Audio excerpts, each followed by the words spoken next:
I started. Hello. So, this is Rage. Raging man at legs. I'm not sure why he's being angry at legs, but it's fine. So, Oh, it's just a name of a boss from a game. oh, is it Pickman 2? Like your icon? Pikmin, yeah, Pikmin 2, yeah, from that game. I've never played Pikmin, but it seems pretty serious in that picture right there. It's a dramatic drawing of the boss, but it is one of the hardest bosses from that game. So yeah, it is kind of warranted. Yeah, fanboy. That's cool. Fanboy. Have you ever played Pikmin? It's really important you answer this. No. Okay. Glad we got that covered. So anyway, Pikmin. Wait, no, that's not your name. Rage. Um, yeah, he's a fellow fan of EFAP, and I think a fan of me too. We didn't really talk about that. We just started the call like 10 minutes ago, and I had to spend those 10 minutes finding out how to turn my computer on because it wouldn't turn on. Anyway, he came in the. He just asked to come in the server, and I was kind of surprised because like everyone else that's come in the server, I like talked to them first, but I'm pretty sure you asked me. So it was very strange, but it was a very pleasant surprise. And he immediately. Oh, Oh, well, yeah. oh yeah, yeah, like you haven't uploaded in a while. So when you like came back and started a podcast, I was very interested, and then you posted a link to the server, but it didn't work for me. So instead, I like scrolled up through the EFAB like entire catalog of people that were joined there to find you, and I tried asking you directly if like there was a problem or if I could like join the server. Yeah. So yeah. Yeah, and on the low chance that anyone is watching, or at least I thought it was a low chance that anyone would be watching this. Apparently not. Yeah, you can just ask if you want to be on the show, and you can. It's that simple. Really, the only complication was we live in different parts of the world, so Fanboy and I we have to do Yeah. this really early. But I'm not really doing anything better at the moment, so it worked out pretty well. Anyway, right when Rage came in the server, he's like the first person I think to really, well, maybe not the first, but he's like one of the first people to actually put like a video in the potential videos channel that wasn't me. Not that I'm criticizing everyone else, and and it was very interesting to me because I think like when this happened, it was right after the Heartbreaker debate, and I was like, It was actually during it. Like I was watching it in the backline, and then I like saw you look look at me posting it, and then you like typed in like the question asking me about the video. So yeah, yeah, it was during it. yeah. But I think I like really read it after the debate, and after that debate, I was exhausted Yeah, yeah, and like dead inside, and was debating if it's I even completely wanted to do fine. the show anymore after that conversation. But so I had to. You actually wanted to do it like Wednesday, which I think was the next day after when we did that debate. So I don't know. Like I guess I'm Well, just. yeah, Yeah, yeah. Go ahead. like I said, that it was either Wednesday or Friday because Thursday I had something. I had to do something, so I wasn't able to join Yeah, like at that time. yeah, like we've only really known each other for like 10 minutes, and you've already added a lot, like helped me a lot with the show. So thank you for that. It was more well, about the video. So the video it's not that large. It's but it is like really liked. It's not like it's a controversial video like the one that like the Spider-Man one, which was pretty disliked, or the Majorly one, which was also pretty disliked. When Like he's this one is pretty well. No, go ahead. sorry, I have a really bad problem with like wanting to speak when it's other people's turn. So just ignore me when I do that. But I was just gonna ask, when you say the Spider-Man video, do you mean Infinite Retro's Spider-Man video? Yep, The yep, that one. the Spider-Man video, really. Yeah, Not my yeah, wallpaper. that one. It doesn't get much. It doesn't really like you don't really get better content than that. Anyway, go ahead. Go ahead. So well, and well, it's kind of hard to explain. So basically, like people were praising it in the comments, people like it, and mm, like it's a topic that I'm really interested in, like these Right. story-driven games that were like that brand themselves where choices matter and all of that, like the tactic of the Telltale games and yeah, Yeah, yeah. all of that. Sorry. Um, And maybe I wanted to give you like a different topic so you wouldn't like go through all of these videos. Maybe because you haven't done a gaming video, right, on the podcast. no, which is strange because I'm like way more of a game fan than a movie fan.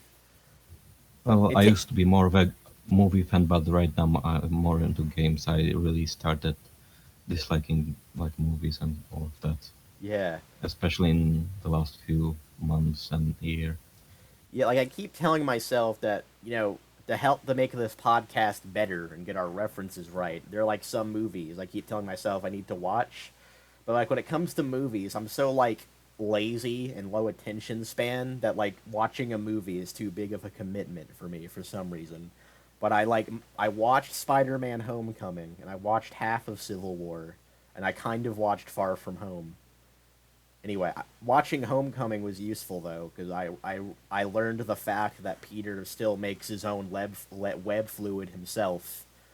So Well, well, yeah, that was that both in TASM and yeah, MCU.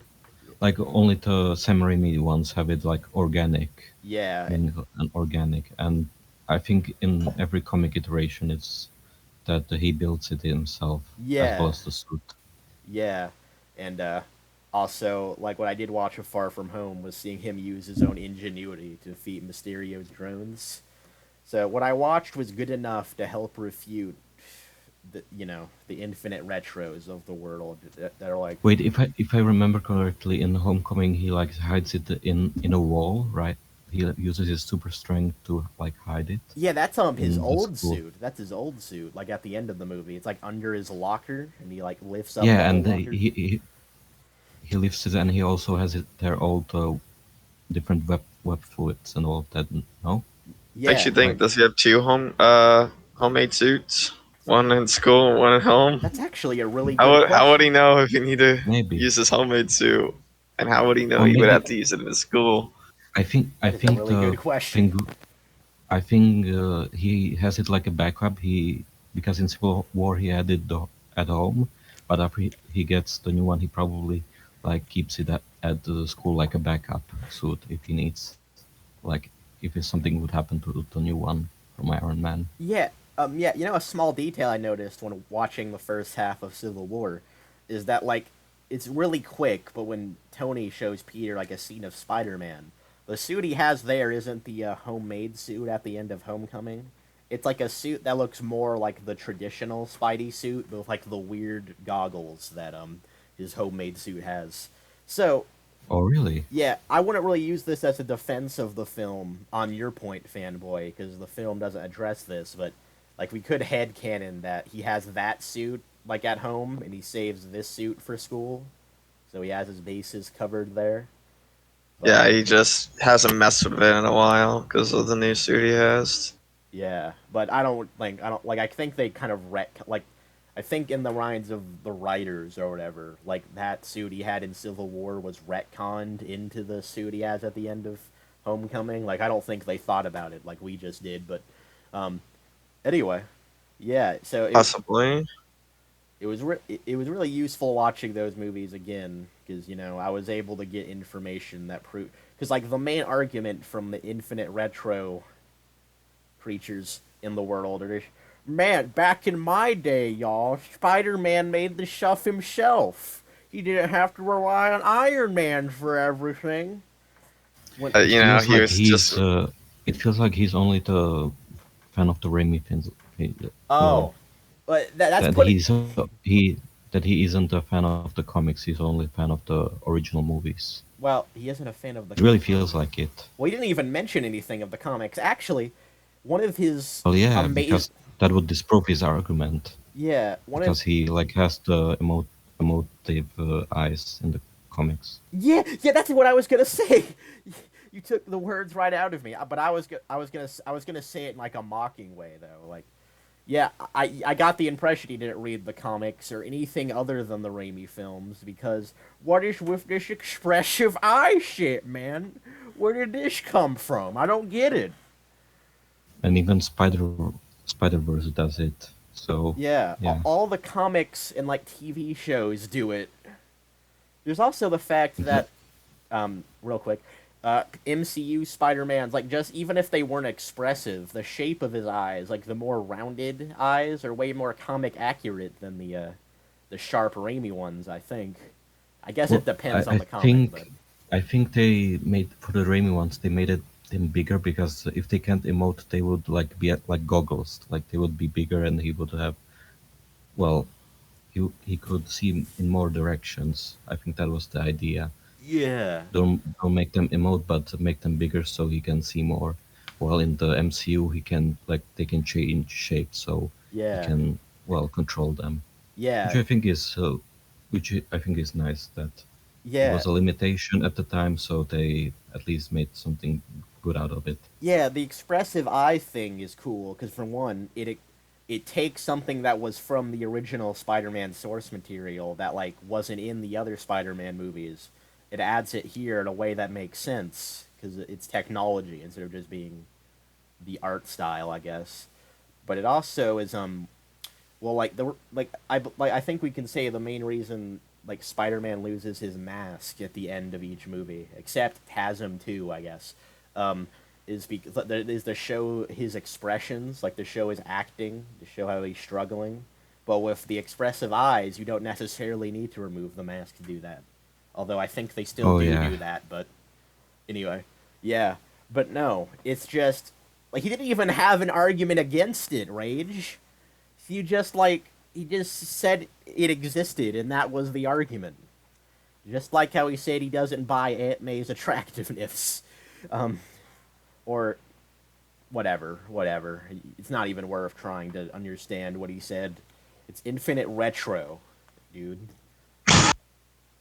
He's he's quite the Yeah, adversary, Amy. definitely our best antagonist, and probably always will be. I actually well, you covered the Leaf Lightning, and I Right? was a bit surprised you don't know him well No. because he's one of the people who work at the Geeks and Gamers, and I Oh, think the reason why sorry. and What why was he that? made the video like bashing to Suicide Squad is he's one of the I think three people there that are Hmm. openly for the Snyderverse. He, Uche, and Ryan Kinnell, and because I remember when the Snyder Cut was coming out, and Snyder went on that live stream and said that we are not affiliated with Geeks and Gamers. I remember that those three were the ones that were the most like hurt by it. I think. So I think that's the reason why he made that video on the Suicide Squad and why he was so negative because he's he's more into Snyder stuff. Huh. Oh, well, actually, that's a good. Well, Sorry. That's actually a really I good guess that's on topic, actually. on topic. Oh well, firstly, I think it was in the episode that got deleted by my computer unplugging, but I actually was like just looking at his cringy channel banner, Lethal Lightning, I mean, and for one, it's funny. It's a black and white picture of just him like sitting in a car. And I mean, you can tell he's a Zack Snyder fan actually. Now that I think about it, and like the Oh no, the car videos black and white. That was I remember that Jeremy started doing it because he did it like first time when he was traveling, so he made like short videos like discussing some things, and then yeah. Pablo Hidalgo from the Star Wars story group, like I think tweeted about it, like something that something about it that it made him angry. So Jeremy started just doing it more, and I think more people up like from the geeks and gamers started doing it like traditionally. I think, and Right. I so I think that if I remember correctly, maybe I'm Wait, forgetting something. wait, doing car videos or doing black and white car videos? Oh, I don't remember them being black and white. Maybe Lethal maybe Lightning's a it's special because case, I guess. maybe I I don't remember if they were in color or black and white. Yeah, Well, I'm surprised we were. I didn't know Lethal Lightning was so into Zack Snyder, so it's kind of coincidence that we talk about Zack Snyder next after Lethal Lightning. that is actually a really funny coincidence. I but anyway, when I was looking at his channel banner, like it said hashtag geeks and gamers under it, and it's funny Yeah. Yeah. because right before I saw that, I like told Fanboy, like, man, looking at his videos, like, there's clearly some political bias here, but I can't tell what it is exactly. And then I saw that, and I realized, oh, that's what it is. I didn't know he's actually a part of Geeks and Gamers. That's interesting. But Yeah. what's really interesting about what you said, and very true, like you said, he's a Zack Snyder fan, or Snydoid, or whatever. I don't know what to call them. And so that's why Sneednoid. Snidoid? Snidoid. He's a snidoid.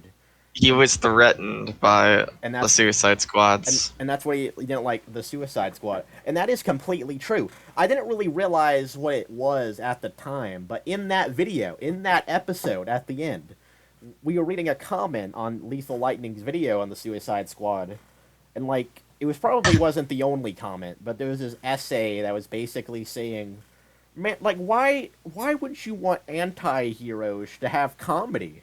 It doesn't make sense. Oh, He actually, this commenter, maybe I should try to find it. He tried to like argue against the existence of comedy in movies. when Deadpool is one of the like most popular characters right now, superhero Deadpool? characters. Deadpool, yeah. The, Yeah, and like, Lethal Lightning also hearts his like hate comments, so Yeah. clearly he's self-aware. Well, So it could be like I mean I don't that's know. kind of respectable. Yeah, it could be like But it's kind of funny. Like if I covered Grace Randolph and you covered Leaf Lightning, and they are completely different sides. Yet both their arguments are completely garbage. yes. yeah, Uh, very like we didn't even know, man. We were like, man, the Suicide Squad was a great movie. We should cover that one yeah, and see actually, who else is talking I think you shit about that. I think it was actually I just we were arguing for like hours, and we were like we didn't even know what to I do still anymore. And then you just put that in the chat. Yeah, I True. still I still think the Grace Randolph review is worse than Lethal Lightning because that one had so many like horrific statements. wait, is Grace Randolph like? Was she the one person on the EFAP 150, yeah, the one that that said they Starro is the suicides. problematic and everything? Yeah, Yeah. and said that the polka dot man was misogynistic because his mother was evil and tortured him. Yeah, and he also had that. I mean, she also had that really inconsistent, annoying Boston accent that made me want to kill and was myself. and like she was simping after John Cena, but then started criticizing the movie for showing like breasts, which was funny. Yeah. Wait, that Yeah, Lethal man. Lightning liked the movie for that. That was his positive. Yeah. Yeah, So ironically, that's kind of funny because like you have the two different sides and they like go for different things. Yeah. yeah, nothing like what's great about what made the movie great. You know, Yeah. Although Oh, and even that real quick, it's always has to be their ideals. even that positive of the nudity had the drawback of it not being from a famous person, so you can't Google them. Yeah, Not that yeah, you should that's use Google for that anyway, though. Lethal Lightning. So Yeah. yeah, there's literally the one scene where it shows boobs was that like a bar scene where they have to go through the back to escape, Yeah. and there's one girl For like who's 5 topless. seconds. That's it. Yeah, 5 seconds I think of boobage.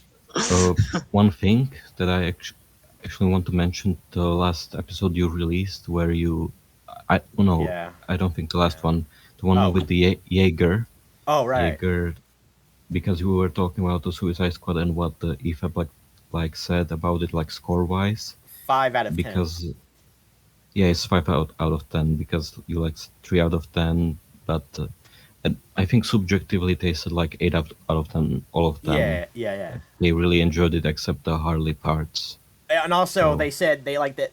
They said that the character work. Okay. Um. I Right. think they The I think they gave it a 3 out of 10 because they said like the plot is able to be fixed, like it's fixable, n- but it's in a really poor state. Because I think the movies that they give like 1 of 10 and 2 out of 10, they are fundamentally broken. I think, and 3 out of 10 that it's a bad plot, but it's fixable. Like you can fix it. about I that. think. Sorry. About that, I remember very vividly that they gave it like a 5 out of 10 because the character work, except for Harley Quinn, was pretty amazing in their opinion. But the plot didn't make any sense.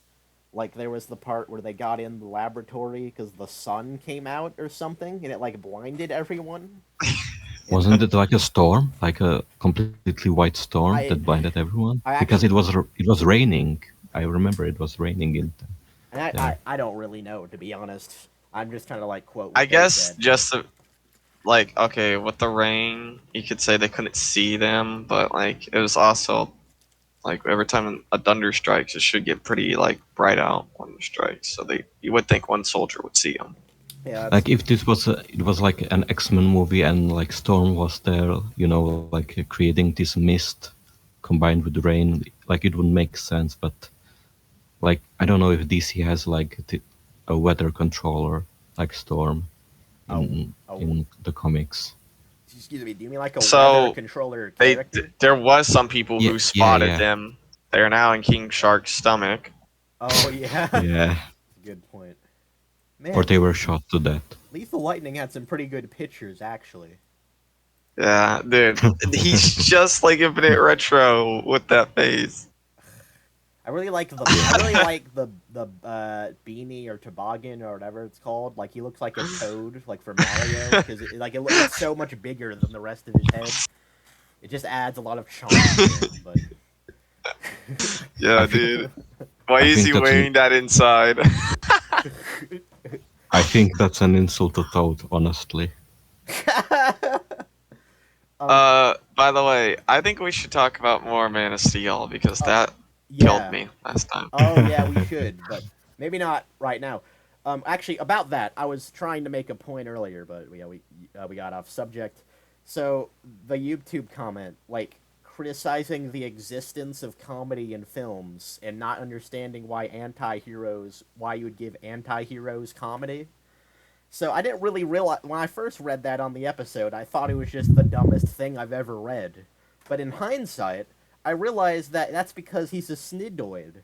Like he's saying that because he's upset that it's not like the Zack Yeah. Snyder movies that are like pretentious and like emotionless and all dark and gritty and stupid. Like Batman versus Superman, like it only had like one joke, I remember. It Uh was the one like oh yeah, that Martha said. yeah. Batman I, said, "I'm a friend of your son's," and Martha was like, "I could tell." The cape, yeah, that was like the only joke in that entire movie. and it's actually a nice joke, I think, Yeah, yeah, like it's unironically. So yeah, it's a good line. good job, Well, the Zach. problem with it, You did it. You did something I for once. I actually wait, I don't remember which video, but the in that video they say like with the problem with edginess is that there is no nuance. You have to be as cool as possible, and there is no nuance with it. Wait, who said that? I, I might find the video, but because they were like talking about the comic book character, I think that was just getting edgier and edgier, and they like said like, okay, this is no longer cool. Like you're just trying to make him as this character as cool as possible, but there is no nuance to it. They have to be the best at everything and the coolest at everything. I think. Yeah, I might find the video. I I think I know from who it is. I I think actually. it was about Carnage from the comics, the Spider-Man villain that Oh is going right. to be in the Venom. Yeah, About yeah, how yeah. he just get kept getting like given all this more and more edgy stuff. So I think Edgy traits, right? I yeah, I yeah, understand what you're saying. Um, actually, what you're saying, to be fair, despite like Zack Snyder's movies being literally the definition, well, I guess not literally, but being the definition of edgy, I don't think that applies to it though, because like I think he tries to make the characters flawed. What you're talking about is like an edgy Mary or Gary Stew, I guess, which kind of maybe not. You're No, talking about no, a villain. You're talking I'm about Carnage. I'm talking about well, edgy characters on in design.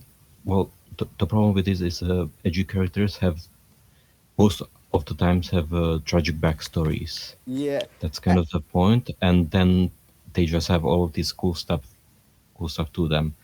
I sorry. but like there are a few characters I know that are super edgy, as in premise wise, but execution wise, they are absolutely fantastic. Like they are like fun characters that I would like to hang around with. I think I actually do know. I think we both know an example of like what you're talking about right now.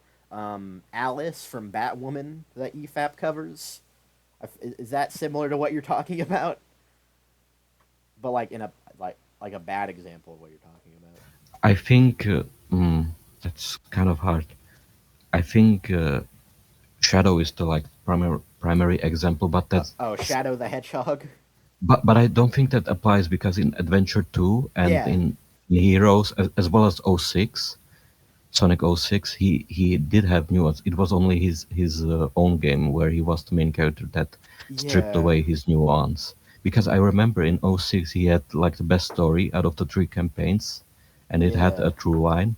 But after that, when they kind of soft rebooted the entire Sonic franchise, they just stripped away all his nuance, and now he's just the edgy Sonic's main rival. yeah. And they basically stripped away all of his because he's a hero.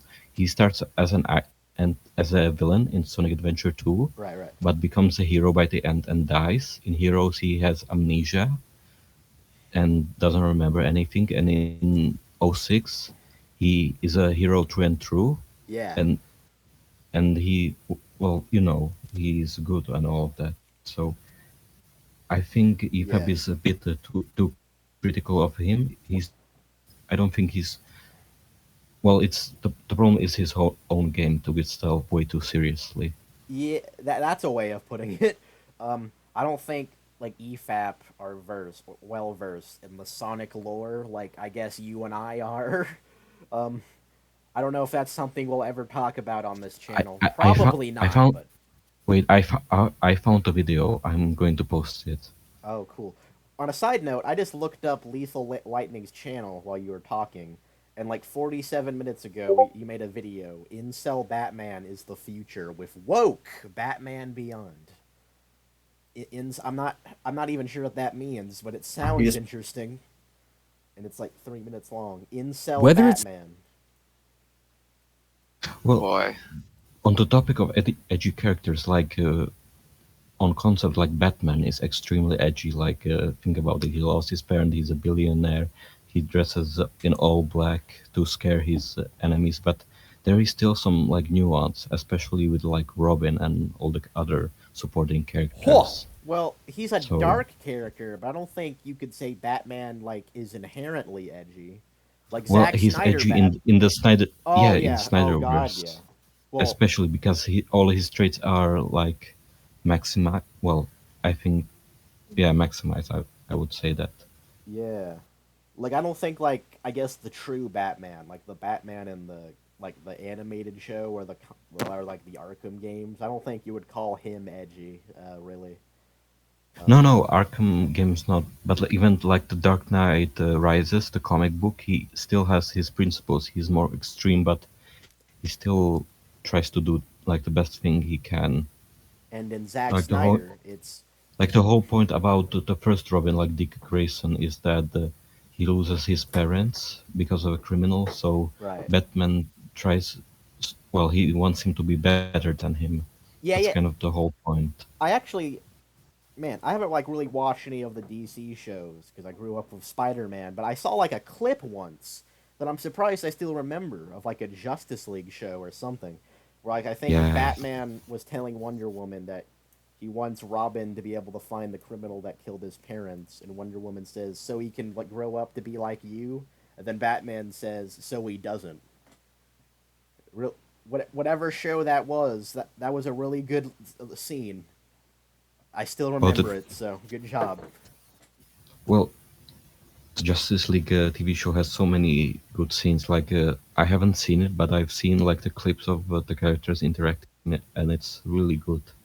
Yeah. Especially like for well, that's kind of like Meme Repository is a big DC fan, and having his like edits in the EFAB movies on the DCU is like kind of a heartbreaking. It's kind of like for me with the Transformers. It's sad seeing it being well the adaptation being this bad. Yes. Yeah, I was wanting to say, and in Zack Snyder, Batman is, "Do you bleed? You will." Well, Fanboy and I were like I, trying I to don't know recreate which that, but I don't know which is the worst. Like Zack Snyder, right, tries to be nuanced but fails miserably. But Michael Bay just he even says that like before the first movie came out, the first Transformers movie in 2006, like he never was a Transformers fan, and he probably just did it because he wanted to make some cool robot action, yeah, which yeah. is really it is really telling.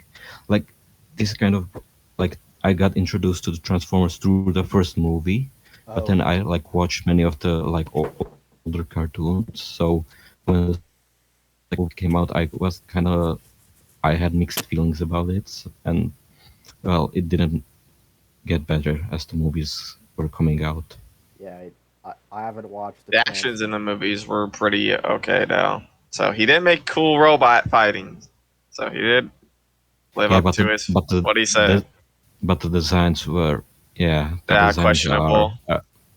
like there are some cool ones. Like I know that are some that I really like, and I would like to see more of them.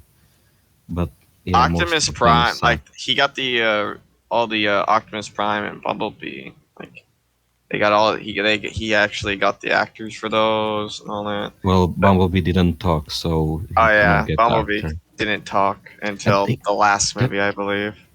no, well, this kind of the funny things at the end of the first movie, he just learns to talk again, but in the all the sequels, he forgets how to talk, and then in the last night, he remembers how to talk again because of the power of love or something. That's Yeah, so literally the explanation. yeah. So I don't know why Bumblebee doesn't talk. I don't know why they did it like Um, that. it It's like was well, a the joke. prequel. No, in like the newest one, the Bumblebee that's made by Travis Knight. It's I think it started as a prequel to the first movie, but then you can really see they are trying to reboot it, or at least soft reboot the entire thing. Like the designs are more G1 well things, and there are many contradictions to the later movies. It it really only Bumblebee only really works with the first movie because the others are contradicted. Right. And now we're getting a Beast Wars movie, which I don't know how they are going to make. Which oh, Yeah. they are not even getting the voice actors. They have not announced like if they are going to get Oh, you're cutting out right now, Megatron by the way. actor. Oh, I hear do him. I sound Well, okay or no, you You're keep fine for me. roboting. Wait, yeah, give me a second. Hello? how about Hello. now? Do I sound okay? Yeah, I think so. Go ahead with what you're saying. Like in the recent years, like the original voice actors of Optimus Prime and Megatron, they almost get no work in the Transformers franchise because like they are quite expensive because like they are legendary voice actors and they are not even getting like the OG voice actors for the Beast Wars characters. Oh boy. So like they getting the original Hellboy for Optimus Primal, which isn't I don't think it's a bad choice, but I really like the original Optimus Primal, so yeah, I'm skeptical about it. What character is it again? Beast Force? A Beast Wars, well, it's kind of hard to explain. basically after Generation 1, the 80s, the original Transformers, they had a hard time, well, it was on the decline, the entire Transformers franchise. So in the 90s, what they did was they made I think it was the second 3D animated cartoon of all time. It was Oh, Transformers Beast Wars. That Yeah. was both a sequel and a prequel to Generation 1. It's a bit hard to explain how it's both a sequel and a prequel, but well, it was. I said it was the second animated show, and it tied to Generation One. So, and because like the movies are a complete mess, I don't see how they are going to work around the Beast Wars. How it's going to work, because like the identity of Beast Wars is tied to Generation One, and that story. So I They're don't gonna know. they're gonna well They it's might simple. reboot They're it. I don't gonna know anything about They might Transformers. reboot it. Like, they either gonna reboot it or they're gonna come up with some silly excuse of a plot. well, to Sounded explain you like what Russian. Beast. Well, Oh my bad. I could explain like in G1, the plot is that basically the Transformers both they battle in space and they crash land on Earth, and all of them are knocked out for like few million years. And Yeah. then in I think in the 80s they are reawakened, and and they start fighting and all of that, Autobots versus Decepticons, and then Beast Wars. It takes place like I think after G1, like millions of years after that, where the Transformers became smaller, because the whole point of G1 is that they need energy, so the Decepticons are attacking like power plants to get the Is energy from them, and all of that to create weapons. Bad guys, 80s stuff, cheesy, and so in the future of Beast Wars, the Autobots and Decepticons have they turn into Maximals and Predacons that they are now smaller, but don't require so much fuel, and basically their leader is named Megatron, but he is like a descendant. He only takes Megatron's name as like an honorable thing because he respects the original Megatron from Generation One, and Op- and Optimus Primal is not Optimus Prime from G1. He's a completely different character. So, and which they made by using completely new voice actors. They almost look nothing like the original Optimus and Megatron. Like, and basically Megatron attacks the Optimus's ships, and they travel in time back into prehistoric ages, and they fight on prehistoric Earth when humans were still Neanderthals. But because the planet is not suitable for them, they take on animal, Yeah. and yeah, Like because the whole point of Transformer, dinosaurs and shit. yeah, life parts and all of that. And Megatron reveals, I think, in season 2 or 3, that his plan is to go back in, because at first in season 1 they were just fighting for Energon. Energon is the like main fuel for the Transformers, and they are fighting over it in Generation One. And because it's a prehistoric age, it is not like buried in ground, and basically humans in the future will, get it through, well, power plants and all of that, which kind of explains where we get the energy from, and all of this. Is So it unlimited energy or unlimited just power. it's very basically strong? their powers. It's basically their power source. It's both what they drink and what their blood is made out of for the Mm, Transformers. yeah. So basically so the first season is they are fighting over Energon, over energy, but then Megatron reveals in I think season 2 or 3 that the reason they travel back in time is so that they would like find the dormant Autobots and Decepticons, and basically they would kill all the Autobots so that they, like the Predacons and Decepticons, would win. So basically, it's kind of this story of rewriting the history so that the good guys would never win. So I don't know how they would like adapt something like this in to movie form because it's both time travel and it relies heavily on like G1. And I don't know if you remember in the movies, like the Transformers were there in while the pyramids were being made. They were there during Sir Arthur time. They were there during the first moon landing and all of this. So I don't know how they are going to, work around it in the movie, and what is going to be even about, because they need to have animal forms, but what kind of justifications can you make if you don't have the time travel? Uh, I don't know. Um, So you can see that I'm pretty skeptical about Basically, all of this. basically, can you ask the question what the again? fuck are they gonna do? Yeah, like because Bumblebee like went into a really good direction to set up everything. I really enjoyed it. I had a big I forgot that smile on my existed. face. Yeah, it didn't do as well as the other movies. I mean, it still made its money back, and it was a success.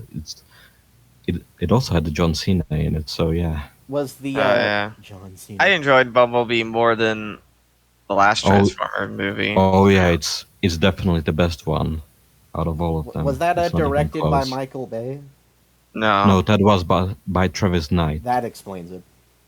It was maybe because he even said that he was a fan of the original G1 cartoon. So yeah, yeah, that so explains a lot. I hope they just reboot it as well. Yeah, yeah. The same with the DCU. I just want a clean slate. Absolutely.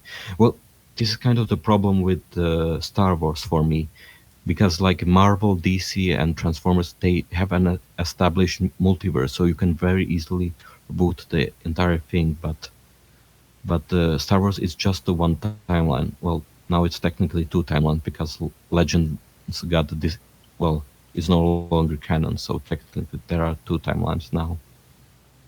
Yeah, honestly, Right. there. Yeah, we're stuck. This is what's funny about Star Wars right now. After the sequel trilogy, no one wants to touch it. Like I am yet to Yeah. seen a sequel besides Resistance that no one Wait. watches. Wait. No Well, one Well, wants to Resistance see. was there's been quite a few like Resistance was TV shows. but the Resistance was before Force Awakens and during Force Awakens. I think the season one ends at the time where the Starkiller base destroys the 5 planets. I think because I think Hux makes a Y- cameo in there. So yeah. it's not even a sequel. It's kind of a prequel, something that goes along with the sequel trilogy. So Maybe yeah, nothing really was made after Yeah, like the no one wants to sequels. touch that era because it's so bad. maybe we'll watch Resistance one day, but Oh, I haven't on watched the it. topic of Just like I haven't on the watched the topic of Transformers movies. What?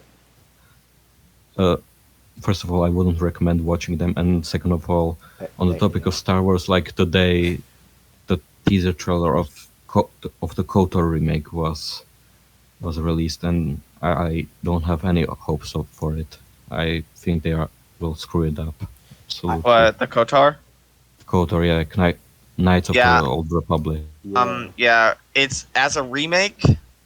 Yeah, It they are scares going to me make a. because, well, They modern day remakes no, like the for it problem scare me. is Um. they even said they are going to have to rewrite it so it would fit with the Disney timeline, which is Oh. horrendous.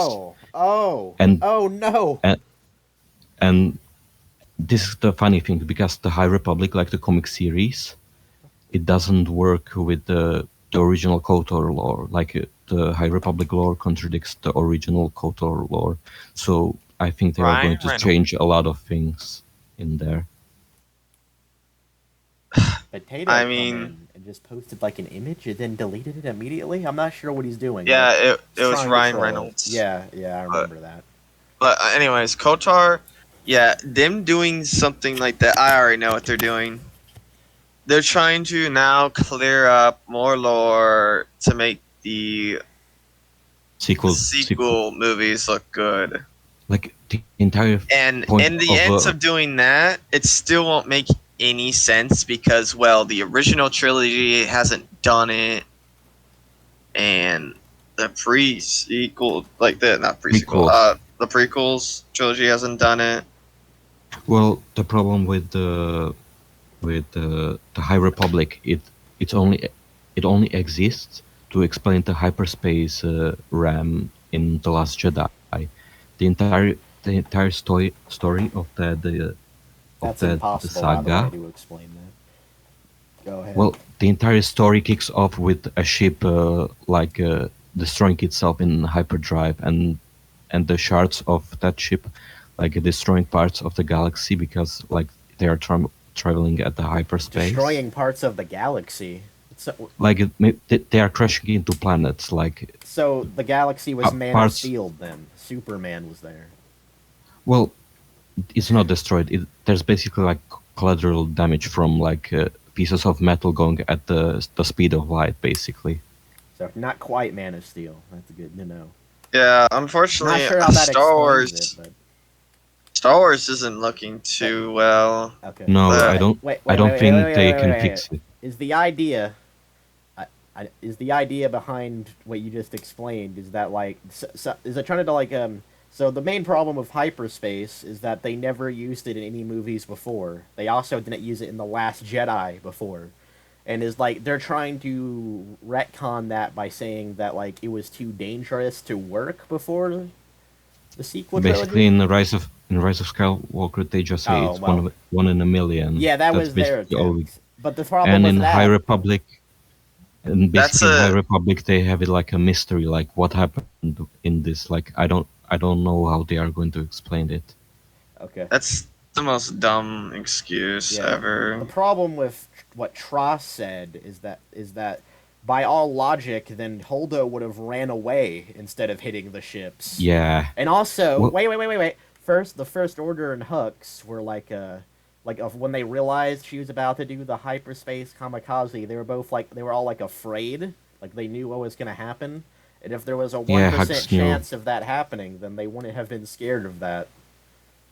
Well, this is kind of funny because I Maybe the remember in Force like did. one Star Wars comic, basically a ship rams into a Star Destroyer, an Imperial one, and the shield protects the ship from a hyperspace ramming. Like they even comment like what a useless strategy because they have shields against that, which is funny. Wait, Which means shields that against the the hyperspace kamikaze as the well, at, that was in Legends. It was in Legends, so basically that strategy didn't work. but So it's not huh? in the Disney canon. Oh, It's not okay. in the Disney Well, if canon. it was in the Disney canon, does that mean that all the Star Yeah, Destroyers and the Supremacy didn't have shields on? no, that's the problem. Either the shields are not effective or they don't have shields But Or what? or they didn't think about that and just did it because they because fucking. they wanted a cool visual, Yeah, I don't. Yeah. of that. I'm not sure what he's saying. Let's go to, but I don't think. That's exactly why, like, even if they make like a explanation why, again, the movie came out first, and I really doubt they thought ahead past that. Again, the other movies did that too, but they didn't really mess with the world as much because it was all like thought ahead.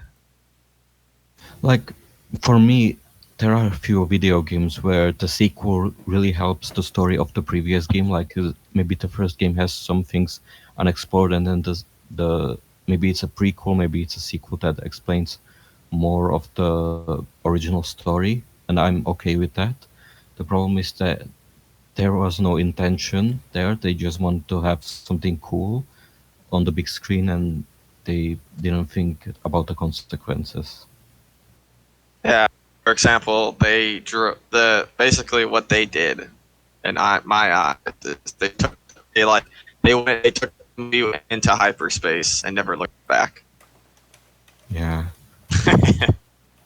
Well, like I'm Yeah. mad because like KOTOR 2, like Knights of the Old Republic 2, is like one of my favorite games of all time. I And played both of them. They're fucking yeah, great games, yeah. and when I heard they were, I thought that it was going to be remastered. I was excited, and then I saw a remake, and I was like, never mind. And the funny thing is, I have no nostalgia for KOTOR 2 because I've only played it like a few years ago, so it's not even nostalgia for me. I just really love that game. And well, what's It's funny? just like the choices you can do in that game is great.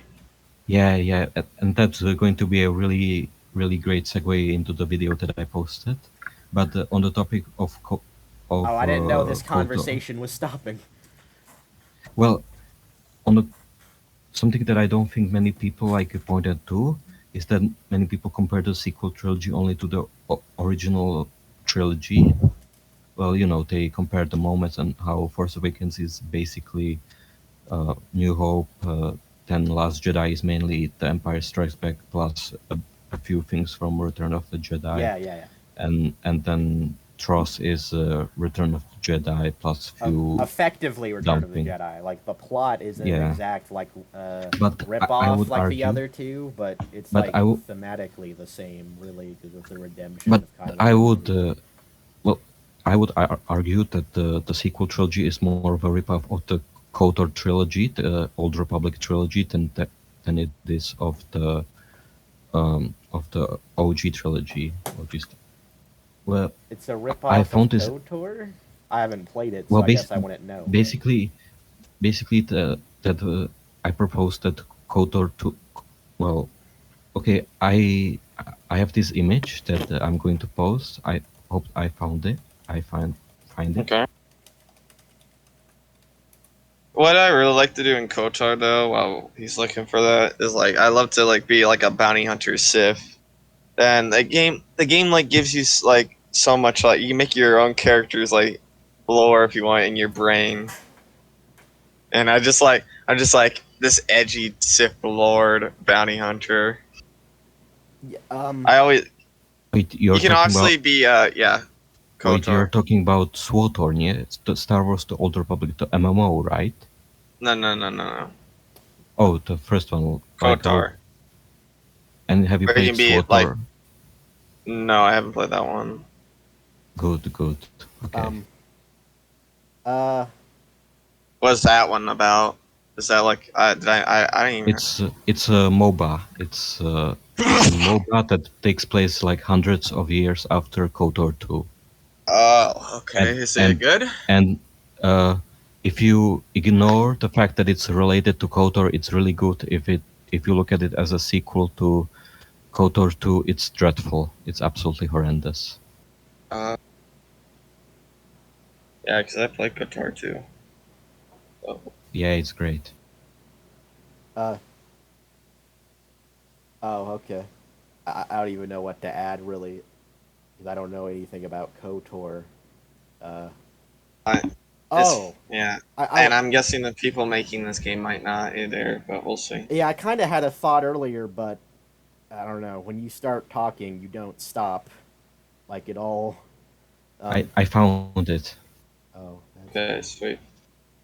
Yeah, like basically, Kotar is basically like a choice game sheet where you can Oh, be a oh, light side or dark side, I, basically. I've kind of heard about that. I think it might have dialogue options, like a Telltale game sort of thing, but I don't know. I don't really Yeah, know. It does. It has a lot of Oh, dialogue options. You can like, there's like a lot of missions and side missions you can do to level up, and you can pretty much like do it however you want. I do have few issues with the option, not well, the dialogue options in KOTOR 1, but KOTOR 2 is really great with its choices, the way you make choices. Yeah, um, Kotar So one's choices, like if you you're if you either fuck as up one sane, thing in Kotar one, it's gonna fucking bite you in the ass. you're what either a thing? saint or a devil in Yeah, KOTOR 1. yeah. Like for example, I was trying to do a good side thing, and I accidentally fucked up. And if you fuck up on like the missions, that's considered dark side points. Like there's like you can do it one way. You can do it like a fucked up way or a good boy way, and like you can like accidentally fuck up, and doing it like a fuck boy, like it's kind of confusing to explain. So I posted the image. If Yeah, I was wanting to talk yeah, about it, but like, okay, I'm not. How do I say this? I'm really not wanting to be rude, but I really don't get the chance to like talk at all during this call. Whenever I like try to talk, you just keep talking Although you do let Fanboy talk, so that's good. It's not a big I, deal or I'm anything. s- No, I'm no, no. sorry. Oh no, no, it's fine. Yeah. It's just yeah. I don't know. I guess like whenever you finish a thought or like one of if I'm talking, you do it for Fanboy. Can you just let me talk for a second instead of just wanting me to Yeah, move on to the next thing? yeah, Okay, yeah. okay, okay. I'm sorry. Oh no, it's all good. It's all good. No harm done. So about the image, right? Um, yeah, I see the points here. I don't know if this necessarily makes it a ripoff of KOTOR. It just makes it unoriginal. Because a lot of these things, like I Well, feel like, real quick, I feel like we could argue that maybe, like, it's definitely inspired by the original trilogy. These things from KOTOR. So I think it's probably just ripping off KOTOR unintentionally because it's trying to rip off the OT very intentionally. But go ahead. my point, my point to this is that KOTOR 1 is very inspired by the first movie. It has like a big twist, like Empire, like an absolutely massive twist.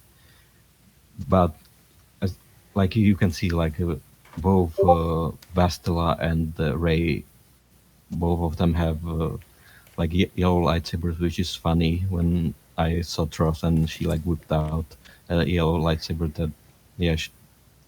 Uh, what I think is that both JJ and Ryan Johnson are both of them played KOTOR, and I really see it in Ryan because he he really ripped off KOTOR 2 because like the first KOTOR game is like the original trilogy, or I think, or more the first movie. Like you go to Tatooine, you go to all of these locations that are like Dantooine, which is mentioned in the first movie. You go to that Right. planet. You go to Korriban, the home of the I've heard first Sith I heard Lords. you go to Alderaan in a KOTOR, I think. I know you go. I know you can go to Alderaan in SWTOR, the MMO. I know that that's one of the big planets, Oh, maybe I was but wrong. I don't.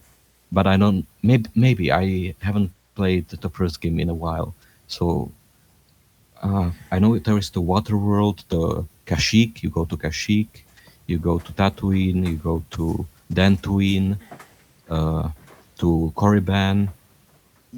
Yeah, What other planet? weren't you trying to say that the sequel trilogy was a ripoff of KOTOR though? Wasn't that your point? Well, yeah, because like I was going to say that the first game is basically like like the New Hope, the same like inspired by the New Hope, like for the Force Awakens.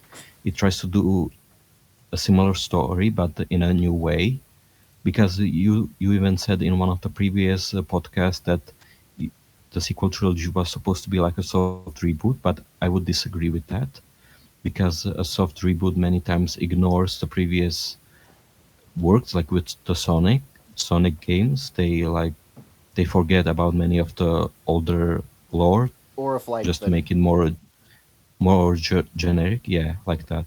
or maybe a better example is like I think whenever a new Terminator movie comes out, it like retcons each movie before it except the first two. Actually, no, that's But I probably would more of a reboot than what a soft reboot even means. But yeah, that's more of a hard reboot than a soft reboot, I think. it's like a mid Soft reboot. reboot, yeah, or maybe like that.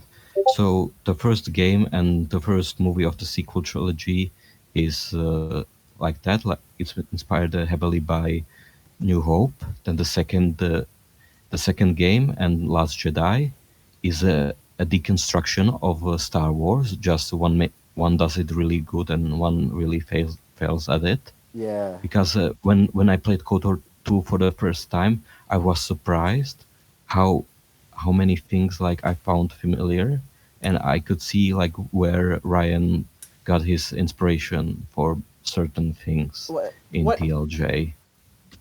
what is that specifically? Because maybe I missed something, but from what you've said, all I really see are like things that were similar to the original trilogy that the sequel trilogy did. That just coincidentally happens in KOTOR as well, because that was also inspired by it.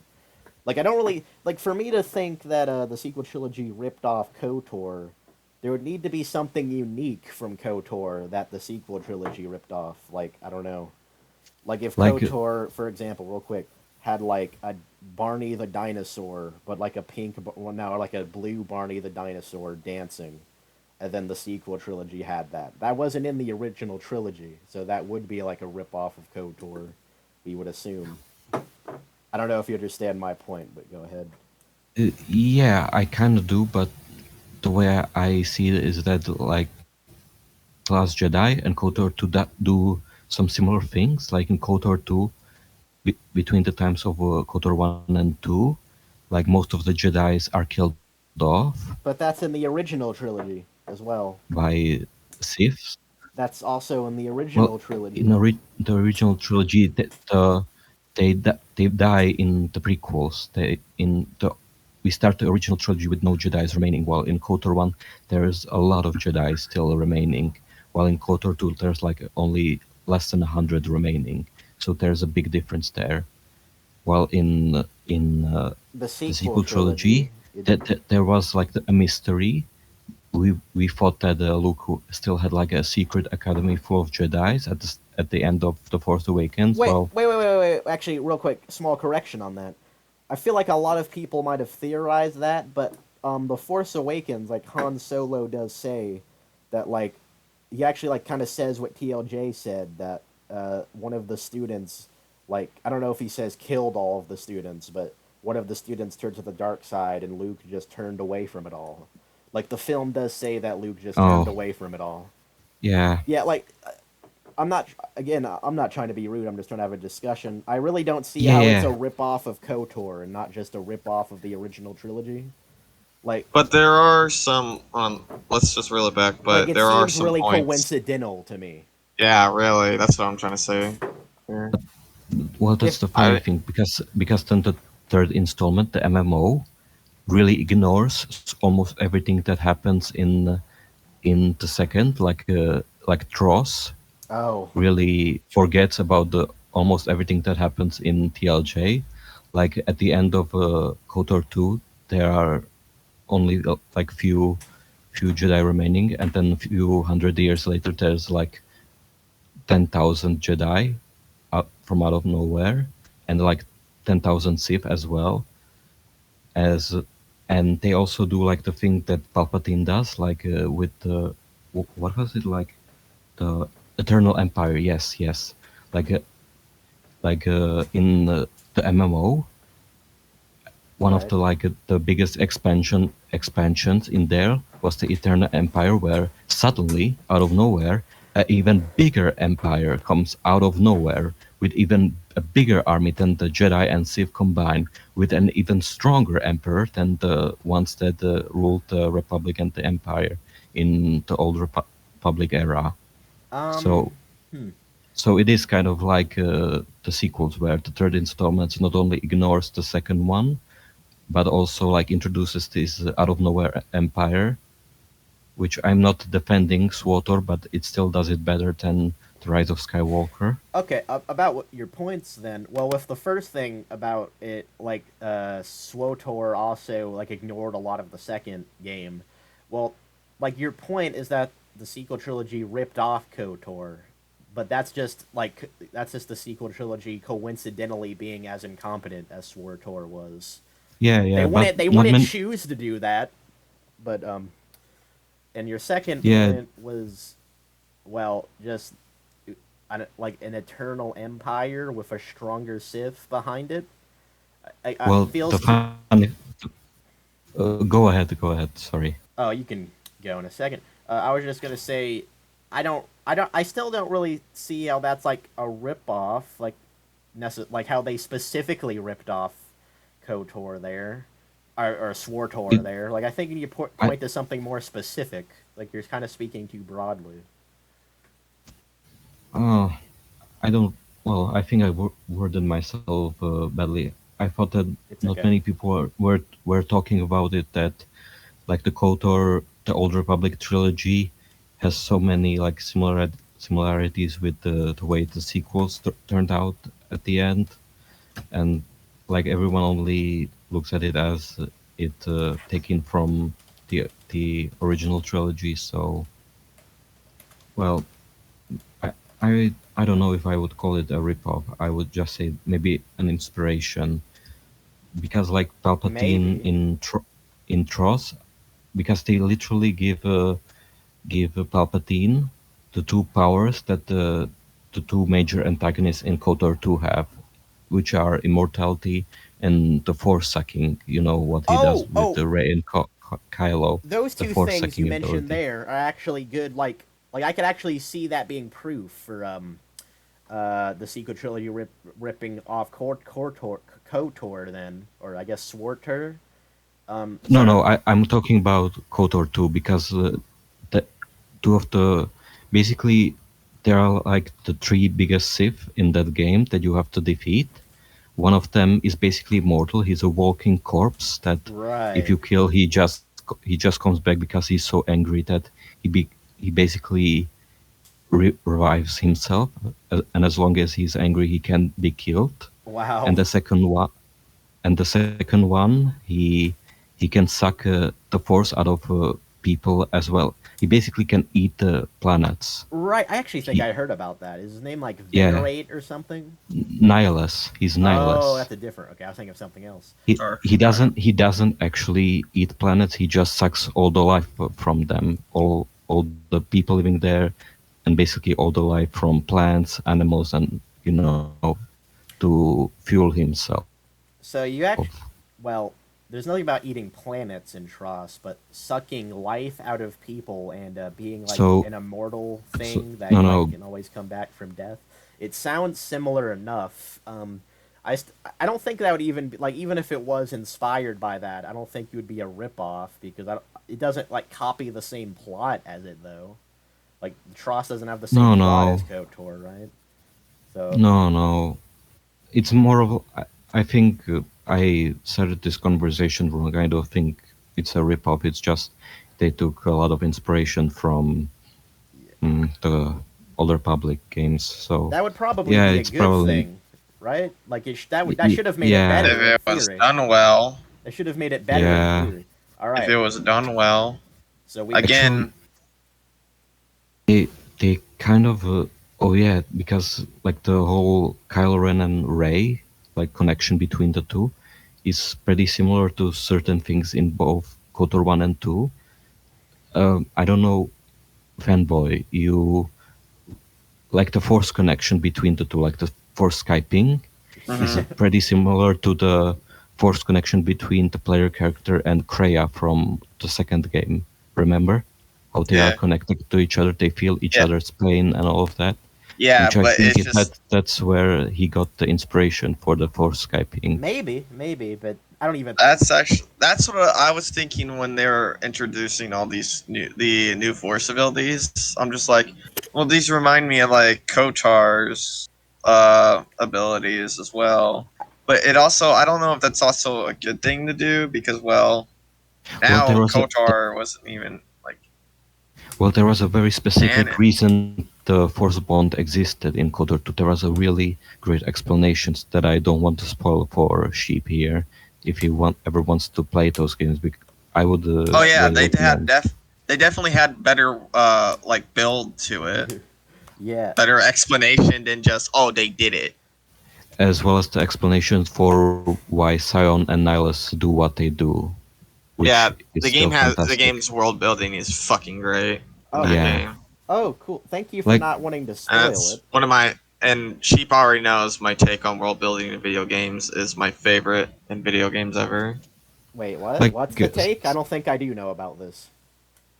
That I like world building in video games. It would be weird not to, but did you say it was Yeah, like one of the most my important parts of favorite. a game? Yeah, yeah, of course. I don't think you said that, but I understand your point. Like BioShock. No, By the way, I good guess you job didn't on. hear me.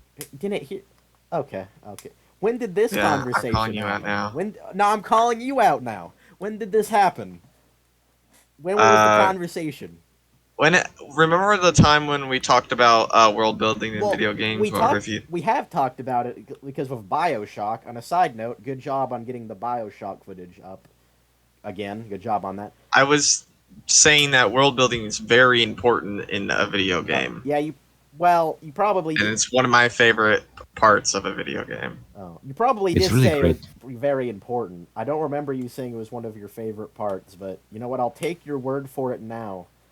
Um, it is actually an interesting question if world building is important as a whole in video games, because I guess like video games like I Super Mario Bros. Or whatever don't really have world building. well, At least like Well, I I mean mean, the RPGs do and stuff, but does yeah, that yeah, even mean? those ones have it.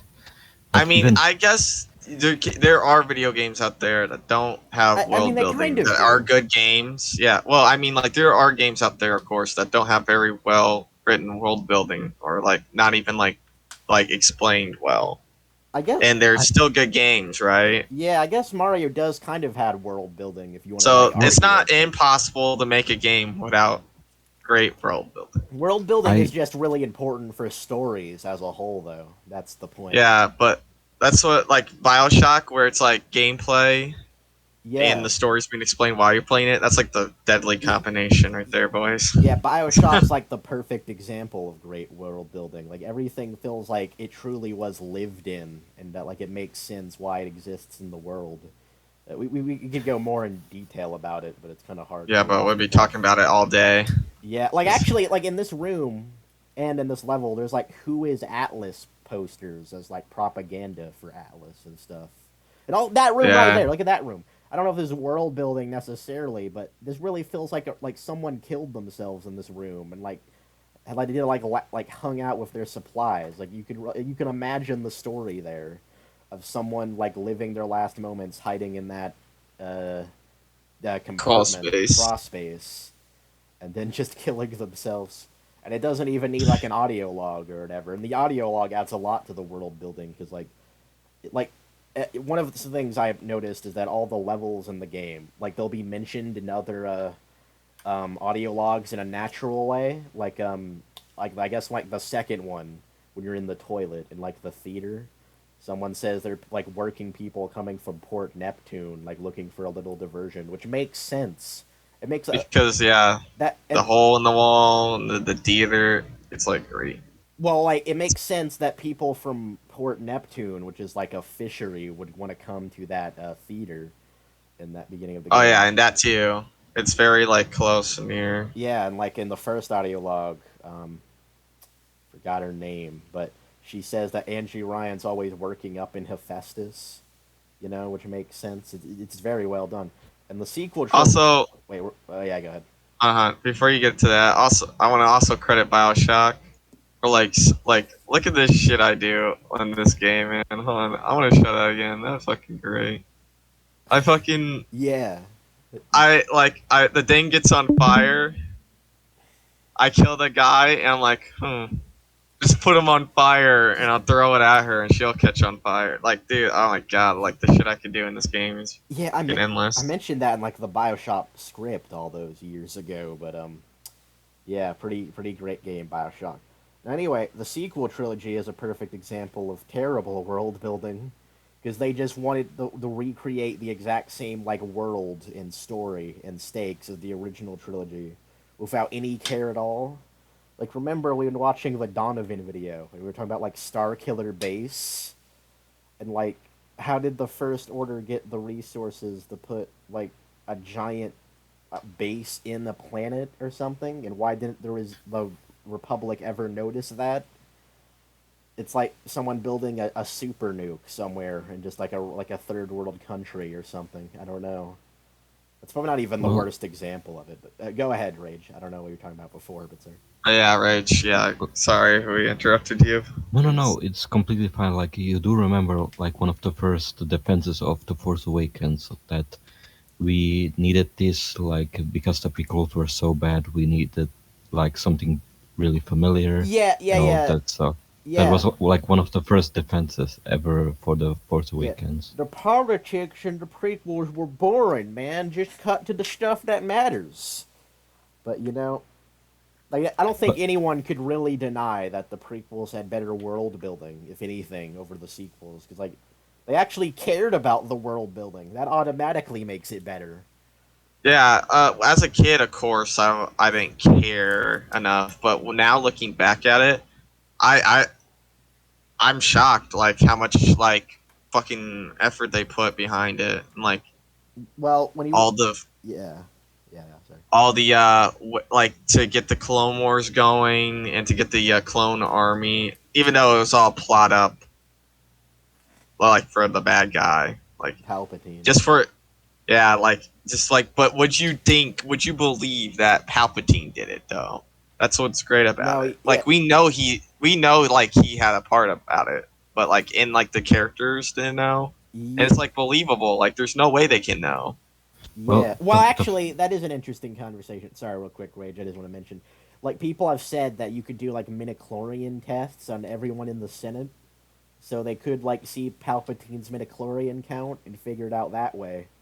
Yeah, So, but yeah, maybe I, that I would go would against their mm, tree. I don't know. Who no, knows? I would disagree with that because I remember Meme Repository did that great video about I midichlorians. I don't actually know if watched you've that. I seen it actually have watched that. I doubt Fanboy has. because Yeah, I'm not a big fan of the midichlorians. because like in the prequels they specifically say that the midichlorians are separate from the force itself. They are basically like Oh, yeah, I know that. satellites that I they know that. receive force. They basically show how much potential you have, not how much force you have inside you. So Right, if right, they right. would like use it on Palpatine, they would at most see that he has a large potential in the force, not Oh, that like he's super powerful. And and they even say that he can hide his presence from the Jedi. So yeah, yeah, you're right. I don't know if the movies say he could like hide his presence from the Jedi. they They say do. that They like they're shrouded by darkness, right? yeah, that's what they say, that Yeah, they can't really feel everything so clearly. which is really vague. Thanks, George, for that. Yeah, But yeah, I'm not saying it's perfect, but I don't think the midichlorian critique is that valid. yeah. I You made a really good point that they would only just see his potential, but it would still like what's the word? Not target down. Like make the list shorter of candidates who could be the Sith Lord, wouldn't it? I think the whole point of the first battle of Revenge of the Sith is like Palpatine's big move to make himself look as innocent as possible, because he's Yeah. literally kidnapped and he has a potential to die. Like, why would someone like do all this just for the chance of them dying? That's a really good So point. I don't really think the film like that's in the subtext of the film, if that makes no, sense, but it makes but looking sense. at it like why would Palpatine do this to himself? To and you would see it like it would show the Senate just how powerful the Separatists are, that they can invade the main world. So they Yeah. would have to like prolong his power, but it will also see, make him look innocent for the Jedi's, that Yeah. they have to save him. Alex Jones made an analogy comparing that to 9/11, the Battle of Coruscant, which is I guess topical cuz it's 9/11 tomorrow, so that's interesting. But anyway, yeah. Actually, Alex Jones like said that kind of what you're saying now is that like in the Phantom Menace, he was able to like get sympathy as looking as like the poor senator that had his home Yeah. invaded. That's also a great point, because ma- he literally asks the Separatists to attack his own home planet, Yeah. so that he would get sympathy votes for, becoming the chancellor and all of that. Yeah, yeah. It's probably like the Senate, I guess, like when they were deciding it after the vote of no confidence in Chancellor Valorum, they probably thought it was like the safest option, like it's the best optically option, maybe. Because you elect someone Didn't really word that who's right, but really who really wants to do the best thing from their perspective, like Palpatine wants to protect his homeworld. yeah, So like this isn't in the movie, but maybe even like because well, Queen Amidala, or at least her decoy, but they didn't know that, was criticizing the Senate for not really caring about her like invasion. Like maybe it would just be a good move to have the senator from Naboo be the chancellor as like kind of a like we do care about you sort of thing. It was like maybe it was just like the politically safe decision, but that's not in the film. I'm just kind of Well, rambling. the whole point of the final battle is that Amidala wants to do it as quickly as possible Yeah, yeah, because yeah, she fears that her people are dying. yeah, yeah. Which probably should have been focused more in the film. Um, Yeah, they only have that one hologram that say like the people are suffering, they're dying, we need your help, please contact us immediately. Which like the Jedi said that oh, it's a what's that trap. cutting out? Wait a second. Wait, wait, wait, wait. Sorry. Hello? Is there a problem No, again? Discord was like glitching out, but the stream was glitching out too, so it's just my end. Go ahead, go ahead. Oh, I was just basically saying that it yeah it should have been more focused on. We only get that one holographic message that may have been faked. So Right, right. Makes sense. Um, yeah, so I'm not sure if there was more you wanted to talk about. I only just wanted to mention, like with the Mario games example, I still think like there's a through line with them. Like sometimes they reference each other, but only like in like small ways. The only Yeah. like big connection is that is really reinforced is between the two Galaxy games, because I don't know if you played it like at the end of Galaxy One, basically the whole world You're right, I resets played it. itself. Yeah, so the whole world resets itself, and basically right after Galaxy 1 is Galaxy 2, where you're basically doing the same plot, but things are a bit different at different places, you know. Yeah, like the So it's, universe reset, and like no yeah. one remembers what And happened except I think Mario and the Luma. no, I think. Mario and Rosalina, because at the end of Galaxy 2, she says she's glad to see Mario again, so she remembers him. And Mario remembers her, so those two know about what happens in Galaxy 1. Yeah, the I should have clarified more. The 3D Mario games definitely have world building to various degrees. I think it's different depending each game. The I guess I was talking about more like just the outright 2D games, like Super Mario Bros. On the NES, and maybe like Super Mario World and like Super Mario Bros. 3 don't really have much I world building, but I'm not even right there because Super Mario Bros. 3 like each it's like you go into each kingdom with like their own king and stuff. Like it's like a monarchy is definitely the case in those I games. So I'm I not even would right, but I don't know if you know this, but in Sunshine, like the flood, the water jetpack, oh, that was made by it EGAD, right? That was yeah, like yeah, implied. not only like it has the EGAT symbol like the poltergeist has, so it's made by EGAT. But the second thing, when it's scanning Mario, Oh yeah, yeah, it has it clips of like like the shows other like games. small screens. Yeah, Yeah, like the 2D games, like it shows for a few seconds, like Super Mario Bros. 3 and World and all of 64 that, which too, I I think think. is fantastic. Like, yeah, and then there's like Odyssey with the original like Donkey Kong connection Yeah, and all of yeah, that. Pauline is brought back, yeah. The 3D games definitely as have well as world building. the Super Mario Bros. No, 3D World. 3D World Yeah, also brings back Rosalina, right, and right. you also see in the background the Cosmic Observatory from the first game. So there is like Man, Discord. continuation, but it's subtle and not really explored. Yeah, It's yeah, yeah. just I get. there in the Yeah, I get. background for people who like want to Wait a second. Hello, hello. Oh, I can't even hear anything now, so I don't know what that means. I'm not sure why Discord is acting up on me. Hello? I think you're talking, because the green bar is there. I don't hear anything. Man. Hello? Why is it doing this to me?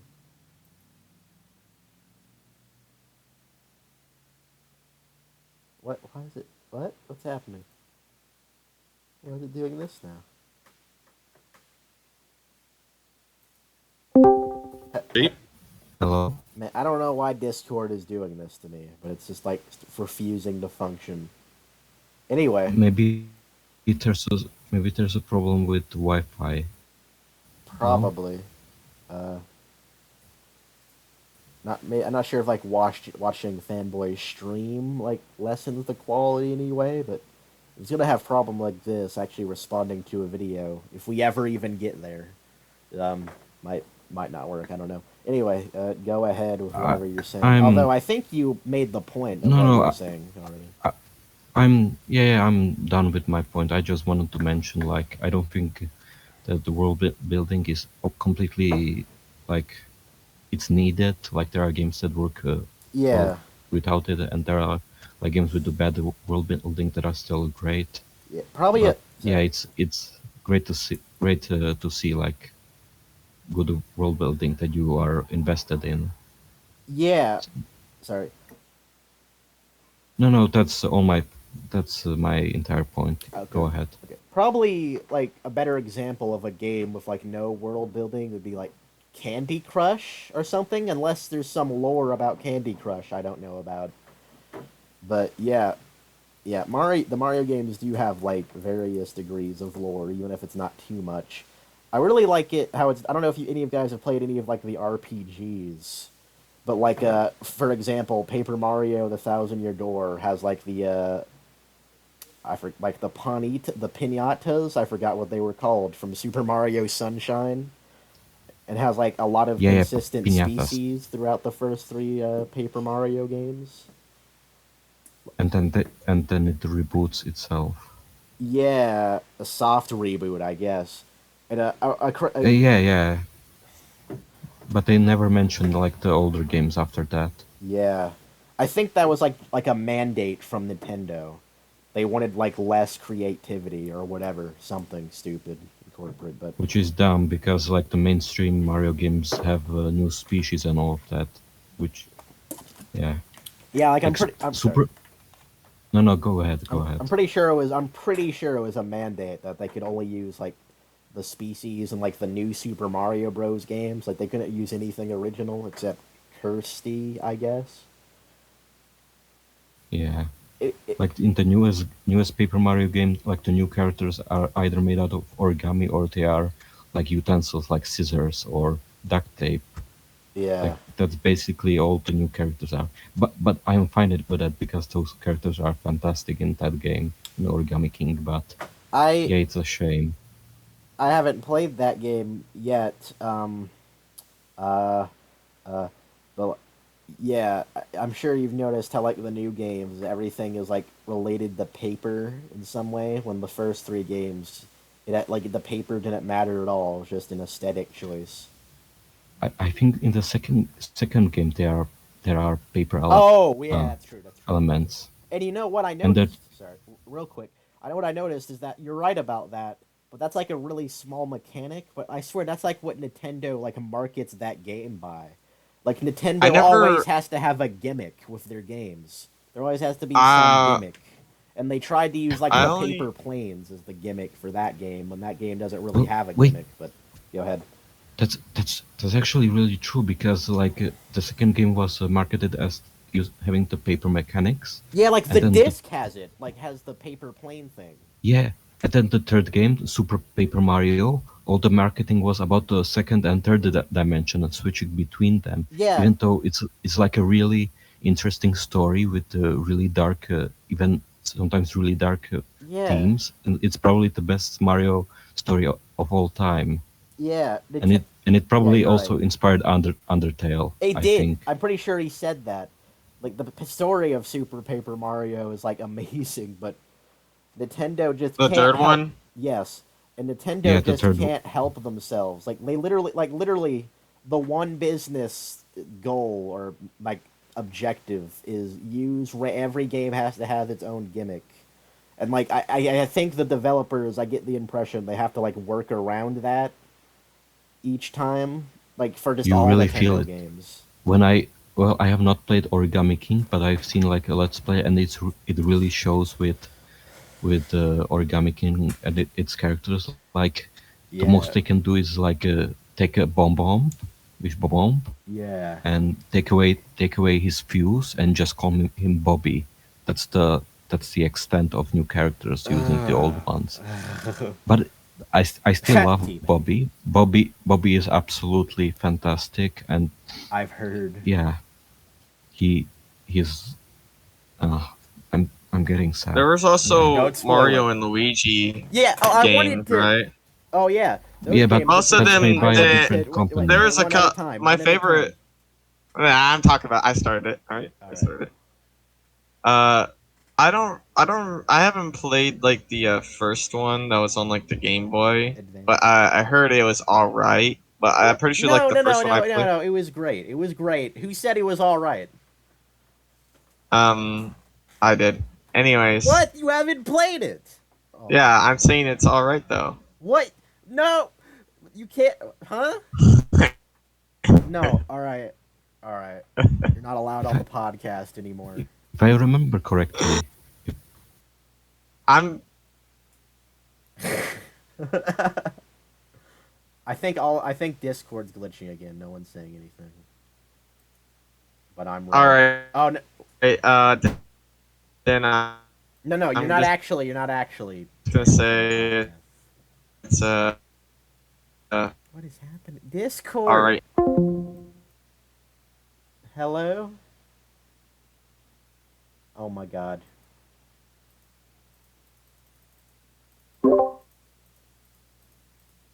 I. Ugh.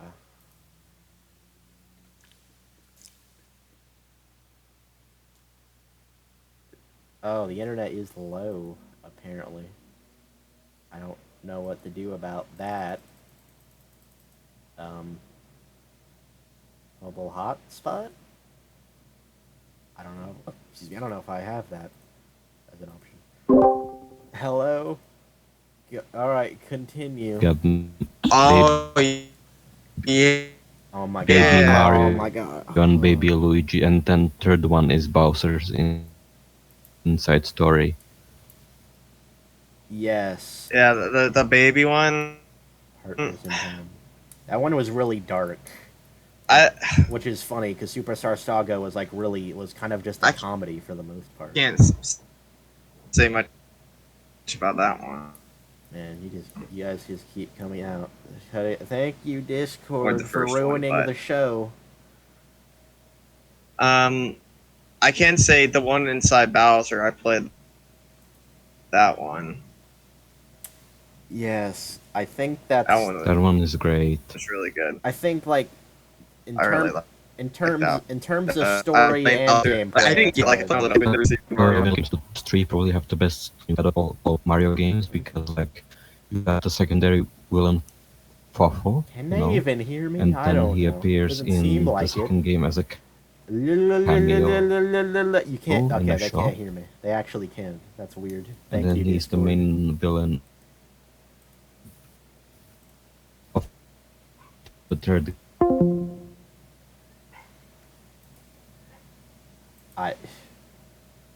We didn't even do anything. This has just been kind of just him been rambling the whole time, which is fine.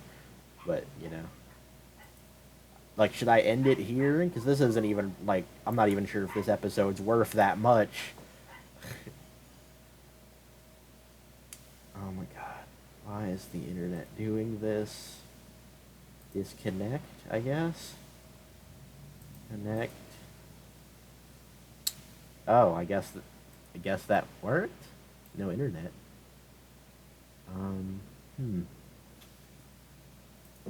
Oh. Hello.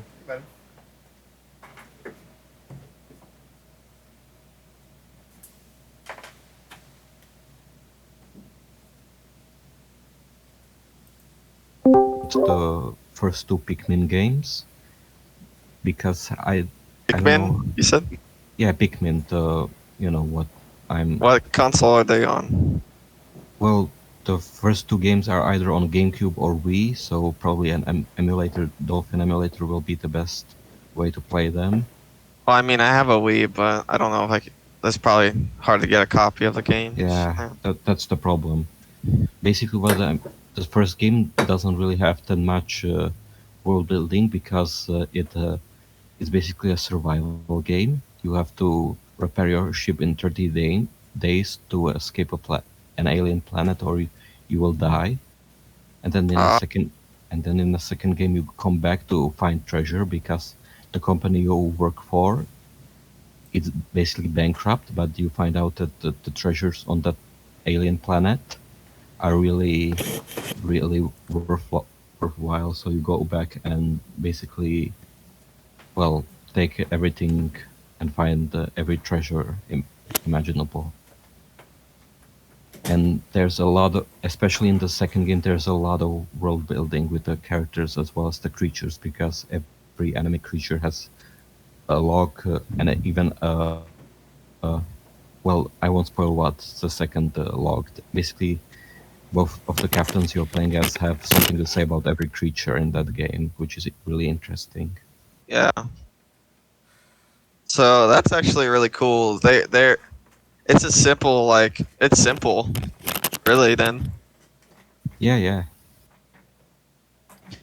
Uh, it doesn't need to explain much besides It's for the what you're people who doing. want it's for the people who want to like learn more, basically.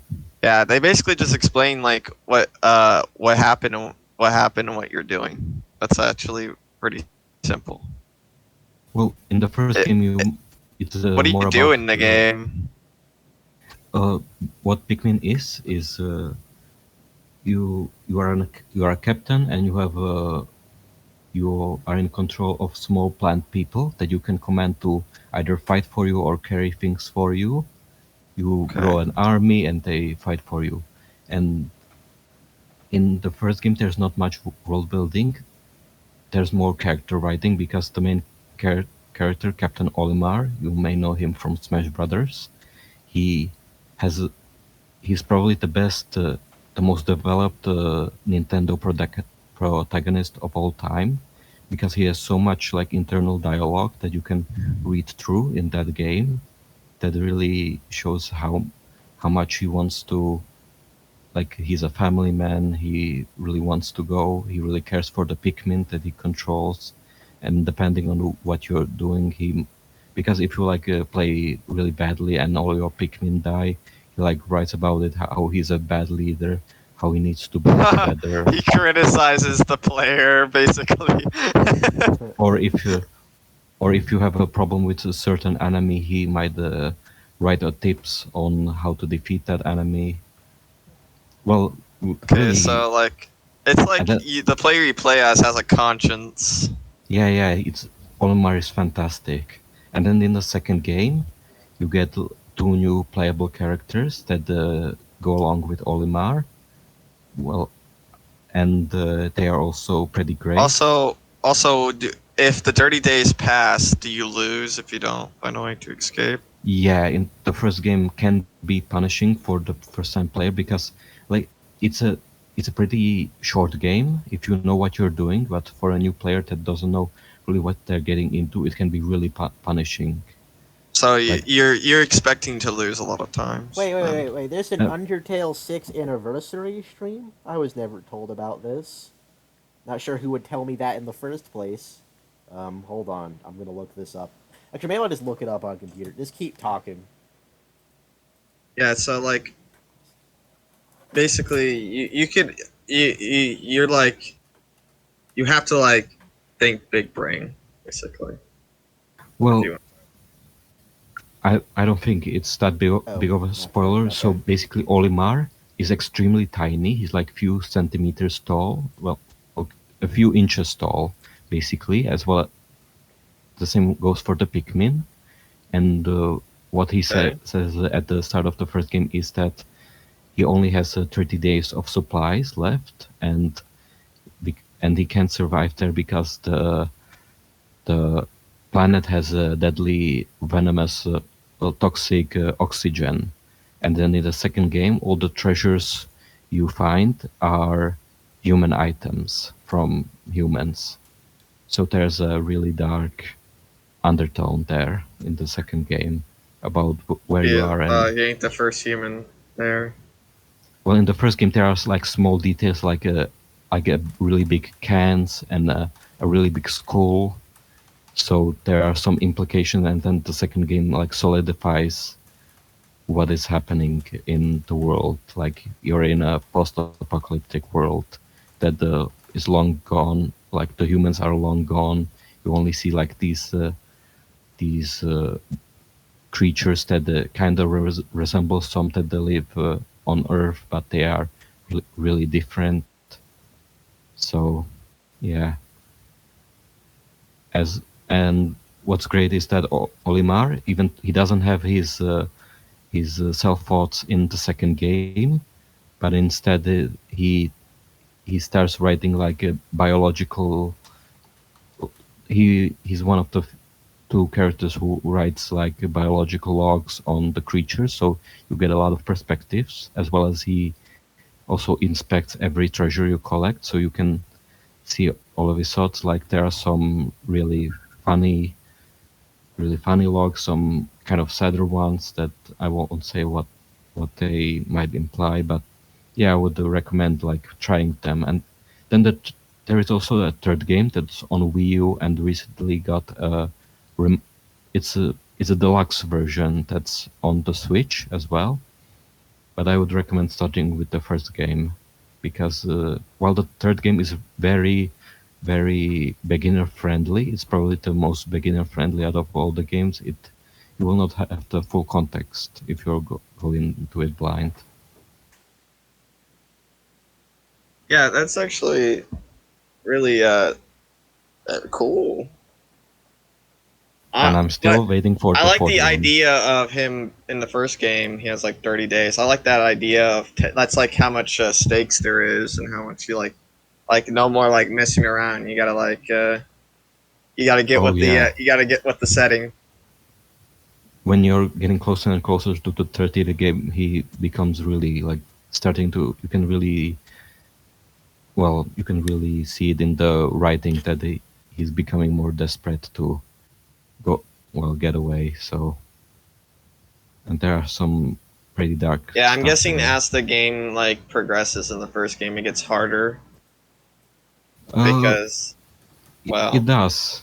Yeah, I think from the three games that we have, the second game is the hardest because it doesn't have this kind of punishment. Like in the first and third game, you can like lose, you can get like game over. You set haven't. back to day one. Yeah, but in the second game, you have you basically have infinite days, but it is also the hardest one. Like it's both like a collectathon, the second game, as well as a dungeon crawler Yeah, because because you you're go collecting through. treasure now. So Yeah. So and to get like the best ending, you have to collect all the treasure because you get like the first ending when you collect the treasure that needs to be repaid, like to repay the debt and to avoid bankruptcy, and then you go back to collect all the so treasure. there's like And no there is time also limit, but yeah, but it is harder. okay. So And there is the also another punishment is reason why you throughout return. the entire game now instead of just setting the game I back. mean, yeah, like you don't crash land in the second game, so there is no reason to have a time limit there. You're in danger only your company. So, but that was fine too, since you have all the time in the world. Yeah, and there are certain things that you need to keep track of, and many players might have a problem with it, like for the first time. So having like infinite time is quite, good to have. I mean, like that. The second game's just different though. That's why. So, Well, yeah, it's kind of the Nintendo tradition of making the second game really different from the first game. yeah, it's a bit more like a I gotta collect the things, and if you want to 100% it, you can. I mean, it's advised Whether it's the familiarity of trading the if you same want the markets as true Wall ending, Street you have or the to lower collect initial everything. Well, Yeah, and I do that. That's what I like about the collectathons because they actually really motivate you to get everything, like to it, 100% it. like in the first game, you technically only need 25 parts from the 30. You have to find 30 parts for 30 days, but you need only 25 to escape. But if you want to have the best ending, you have to collect all 30 parts.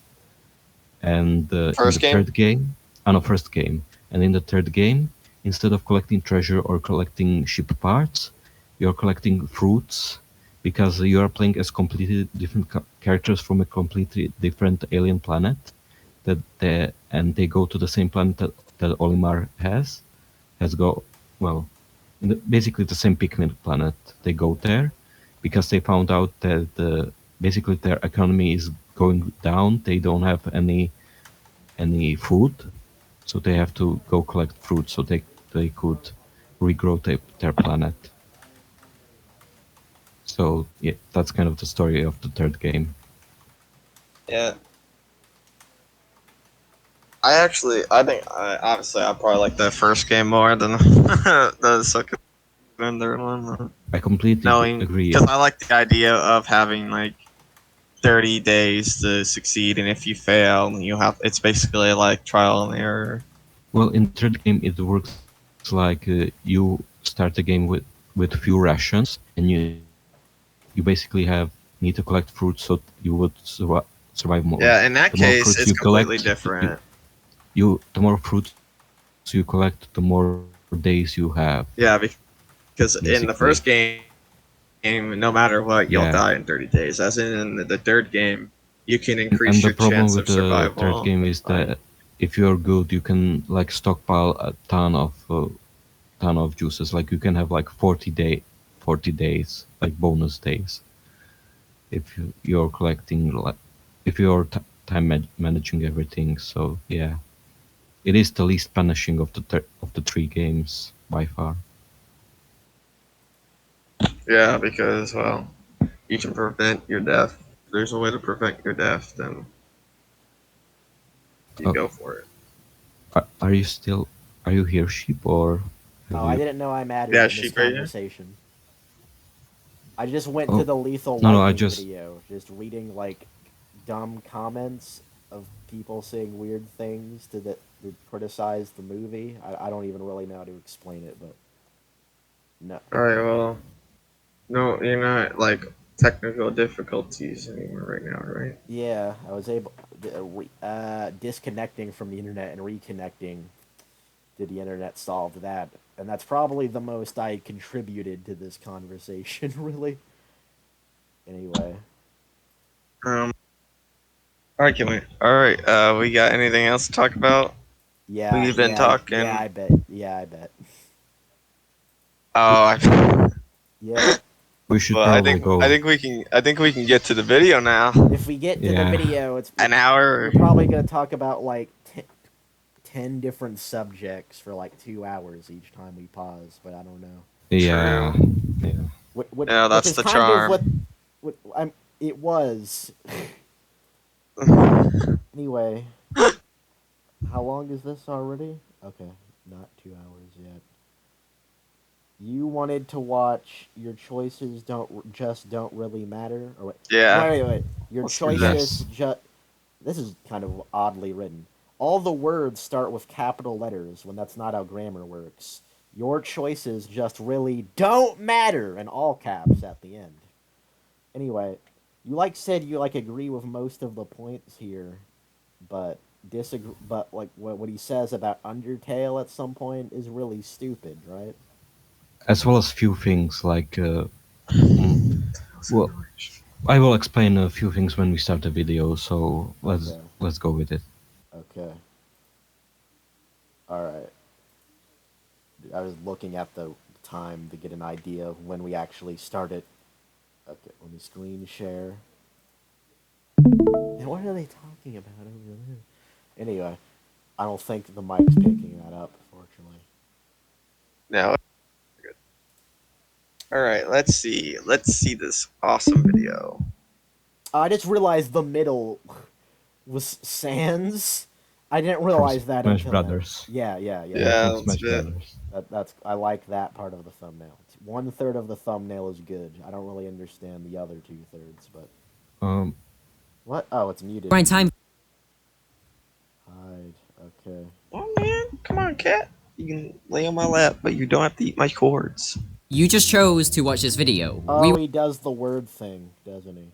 You have to put Oh every boy. word in the on the screen every time you speak for some reason. We only really saw that with Donovan, but he didn't even do it as much as other people do. Rewind time for Yeah. seconds. Also, wait. What did you say in the beginning? We chose to click on this video. You just Yeah, yeah. chose to watch this video. You just chose to watch this trash. That was actually kind of clever that the subtitle said something different than when he said it. I Yeah, guess. No, I respect the joke. What are you saying? it's a well-edited video. Like, I'm going to say that it's really well made. Well, I'm sure it is from a technical. Donovan's video was well edited from a technical point of view, but like at one part he was making the argument that the sequel trilogy don't have like any cohesion between them. And he was right, but like he showed a clip of the Last Jedi of like Kylo taking his hand out to Rey to like join him, and then he shows another clip of Kylo taking his hand out to Rey to Yeah, join him that was in weird. Tross. Like his footage contradicted the point he was making because that would show that they do have cohesion. Anyway, whatever. Now I'm rambling.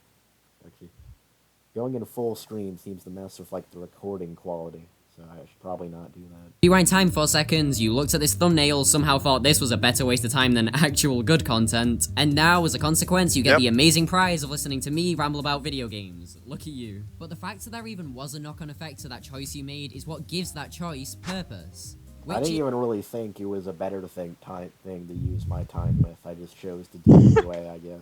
It's pretty much just how the whole world works, right? You choose to go to work, so you make money. That was a pretty big McDonald's, but You choose to eat a whole pack of custard cream, so you're going to put on weight. You choose Alright, to so play he's, like, computers till 5 stalling. a.m., so you're going to feel tired as hell in the morning. Choices do not yeah. I don't know if I want to say this is pretentious, but like we understand how the concept of choices work, sir.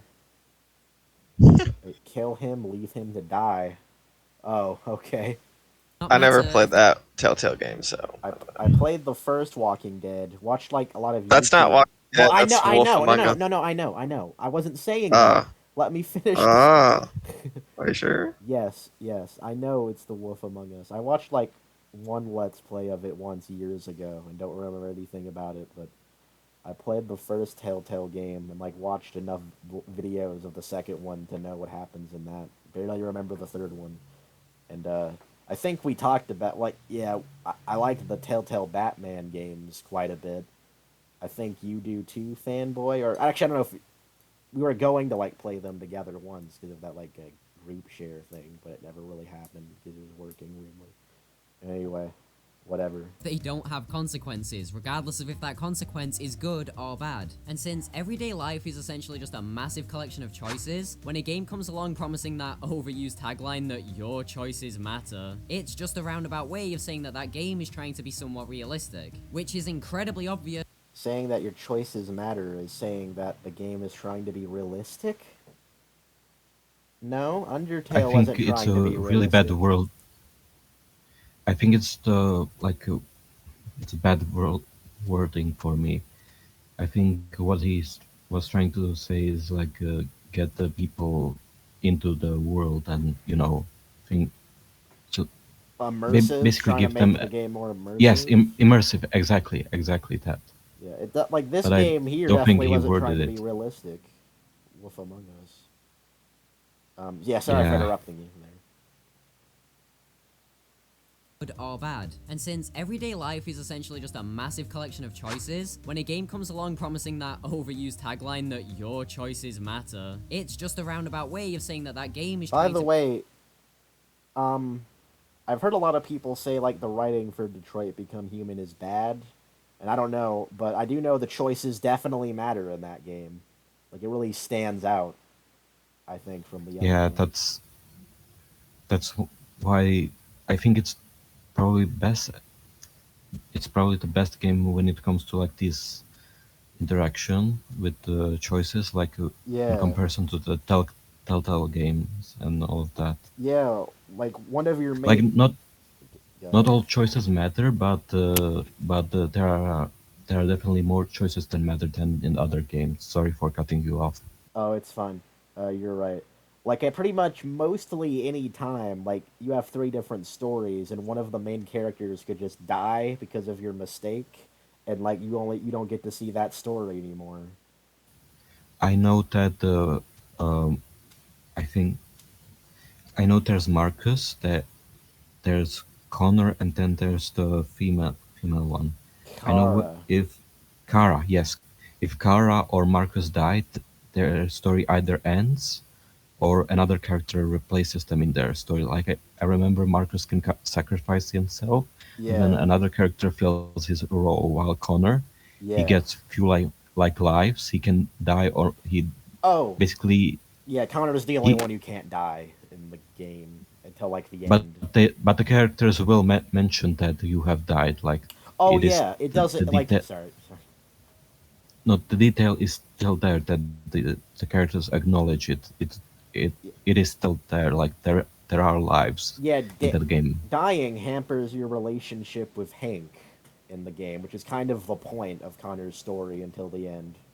So like it Correct, has serious consequences. and the Hank relationship can really go into definitely two different extreme directions. Yeah, So probably a few different directions actually. yeah, there are some yeah. Yeah, I think like the best example of choice mattering in that game is that like if I remember correctly, like depending on your choices that you make in the Connor segments, like if you just make pure I guess evil or just pure machine choices, like you don't get the option to turn into a deviant at the end of the game. Like you kind of have to Yeah. work And for then that choice.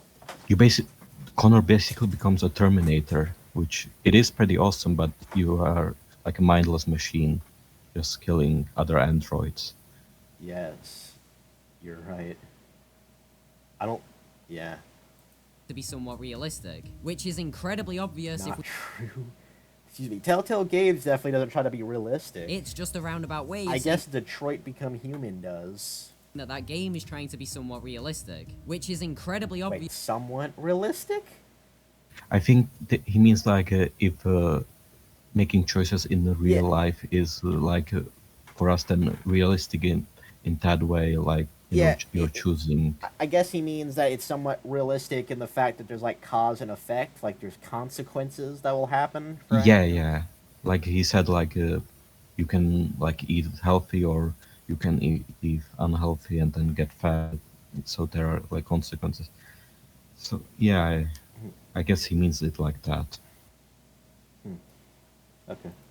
If we look at Telltale Games, or better known as the dev studio that made the Walking Dead game and then copy and pasted it 100 times with 100 different skins. Except for the Wait, Wolf. different skins? I mean, so I don't I know would. much about most of those games, but like the stories are different, even if like the gameplay and formula is the same.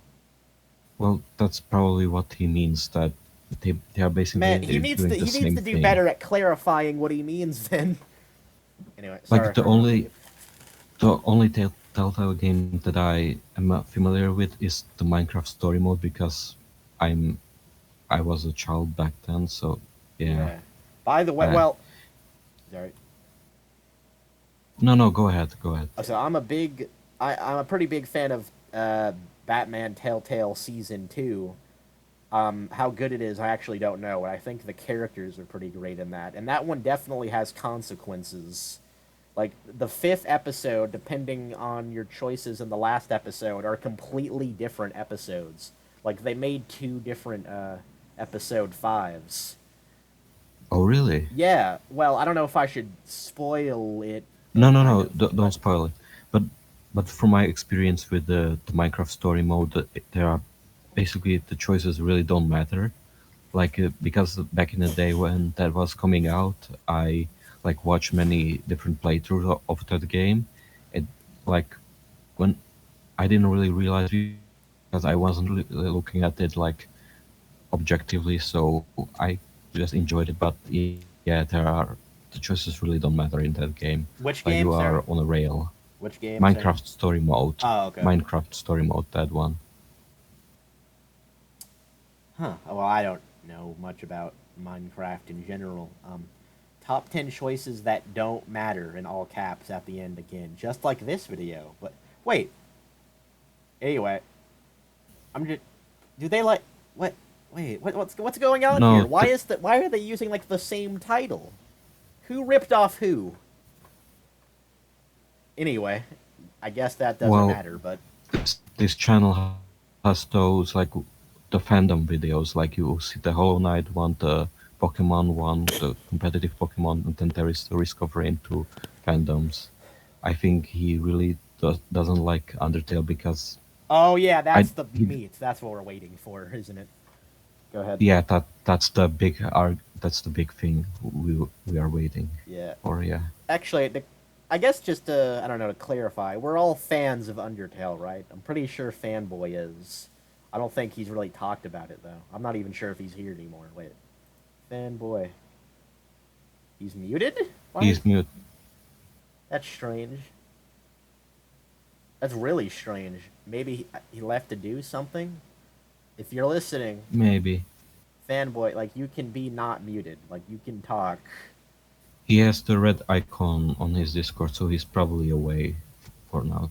So we should probably not. Oh, I think he's had that No. all day, but I guess we'll continue then. Wolf Among Us, that was actually pretty good. The whole Wait, the Wolf Among Us was good, but the other games weren't? Why? You could make like a 5-hour video talking about that. Why is the Wolf Among Us better than like all the other Telltale games? You just dismissed like 8 games or something. Like at least like 5 in a sentence. Because I said so. Well said, Squidward. Well, I don't know anything about that game, so I don't know if you played it or if you No. know I have No. not. what you do in that. Were you gone or were you just muted? Oh, you went to go eat. You're doing that again. Maybe you should stay muted. I was gonna say I'm eating. Okay. A question. Fan of Undertale, right? Yeah. Okay. We're all fans of Undertale, and what we're waiting for is apparently he's gonna start critiquing that game for not having choice matter. I guess. I don't All right. know. Yep. Here we go. It's not really. I'm just going to say it's not really a critique. He just says it's bad, and well, it doesn't say it's Oh. bad. It's just the choices don't matter, and then he just So I gave him counts too it much with credit. the Telltale game. So I gave him too Yeah, much you credit. gave him too much credit. Okay, Yeah. all right, I'm excited now. So if you missed it, right now he just like talks about the Telltale games and like dismissed like 5 games as bad without explaining it.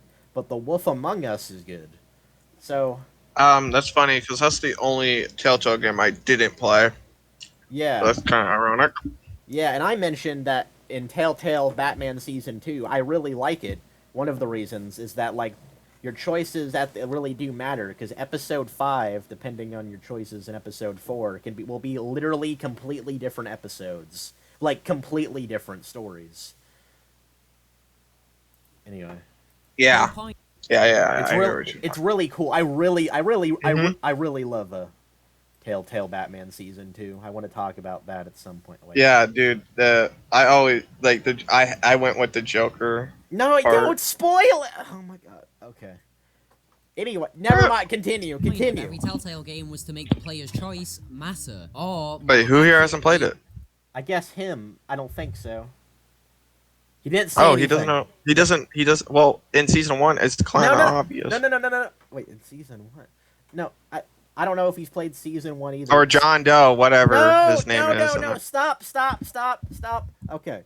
By the way, season 1, I'm not sure how good that is. I think it has like a lot of plot holes, and it was like made up on the spot. But I'm not sure. I think the characters are still good in that though.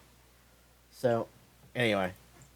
No, I wasn't talking about season 1. No, I whatever. I was. was talking I was. about the. I was Yeah. just I was changing- just talking about the character. I was changing the subject, but that character that you were mentioning, I think is actually one of my like favorite characters, just like in gaming as a whole, personally. But anyway, trick the player into thinking that their choice mattered. Because that was actually pretty good. The whole Not point of true. every Telltale game Hold was on. it's just a roundabout way of saying that game hell in the morning. Choices do not matter if they don't have consequences, regardless of if that Wait. consequence is good or Choices do not matter if they don't have consequences. So- I guess that's true. I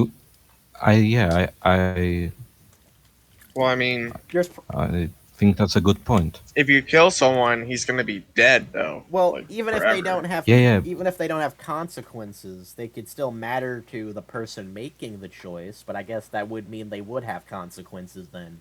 So Yeah, but he didn't think about that. yeah, Yeah, but you have redraft your something like scripts, as Mulder said. But what were you saying? like there are.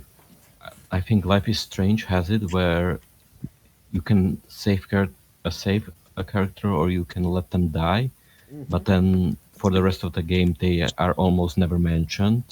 They are basically rewritten from the game. I know what you're talking about. I don't know if I should The spoil it. depressed girl, Yeah.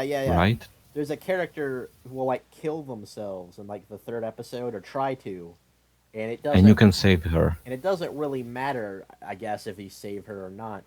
But the thing is about it that it's also like, if I remember, like really contrived. Like I think it's probably the best example of contrived writing that there is, because like Yeah. her power, her time trap. So She uses it so much Max- it stops working basically. So yeah, this like one part of the game where this character tries to kill herself is like the only part of the game where Max can't use time travel anymore, because the rest of the game is you can just time travel and like redo your choices if you want. And yeah, but it just so happens to not work here. Also, on a side note, I'm not sure what she says if she does kill herself, but like if you save I don't remember who the character's name is, but if Max saves the Chloe? depressed... No, well, I'll have to talk Mhm. about her in a second. Like if you saved a depressed person... Oh my god, what? Okay, what's happening out over there? Okay, if you saved a depressed person and like tell Chloe, hey, other people have problems too. This person tried to kill herself, and Chloe's like, yeah, sure what? I don't care, or something like that. Something among those. Yeah.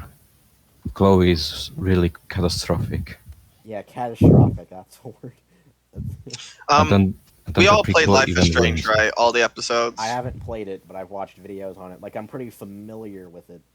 Would you do you want to play it in the future? Because I'm actually just gonna like explain like something. Very... Maybe, but I already like. There's nothing to spoil though. Like there's nothing to spoil. Oh, okay. Well, like the last episode, the ending, all the choices you make. Yeah. Since it doesn't wasn't matter. supposed to happen, it created a storm. So you have two Right, choices yeah. for the ending. You could own up to all the choices you made throughout the story, let everyone die and save Chloe, or let the whole thing get destroyed or whatever, whoever dies and save Chloe. You'd let the whole. Or city you can be go destroyed back to the specific point in time where Chloe is gonna die in the beginning the of first the- time, where you created your first time mistake. Yeah. You can let her die, and basically the bad guys will get caught. Like everything will everything that Max did that took like 5 episodes to convey will literally happen in a second. Everyone will survive, and the only one who will die is Chloe.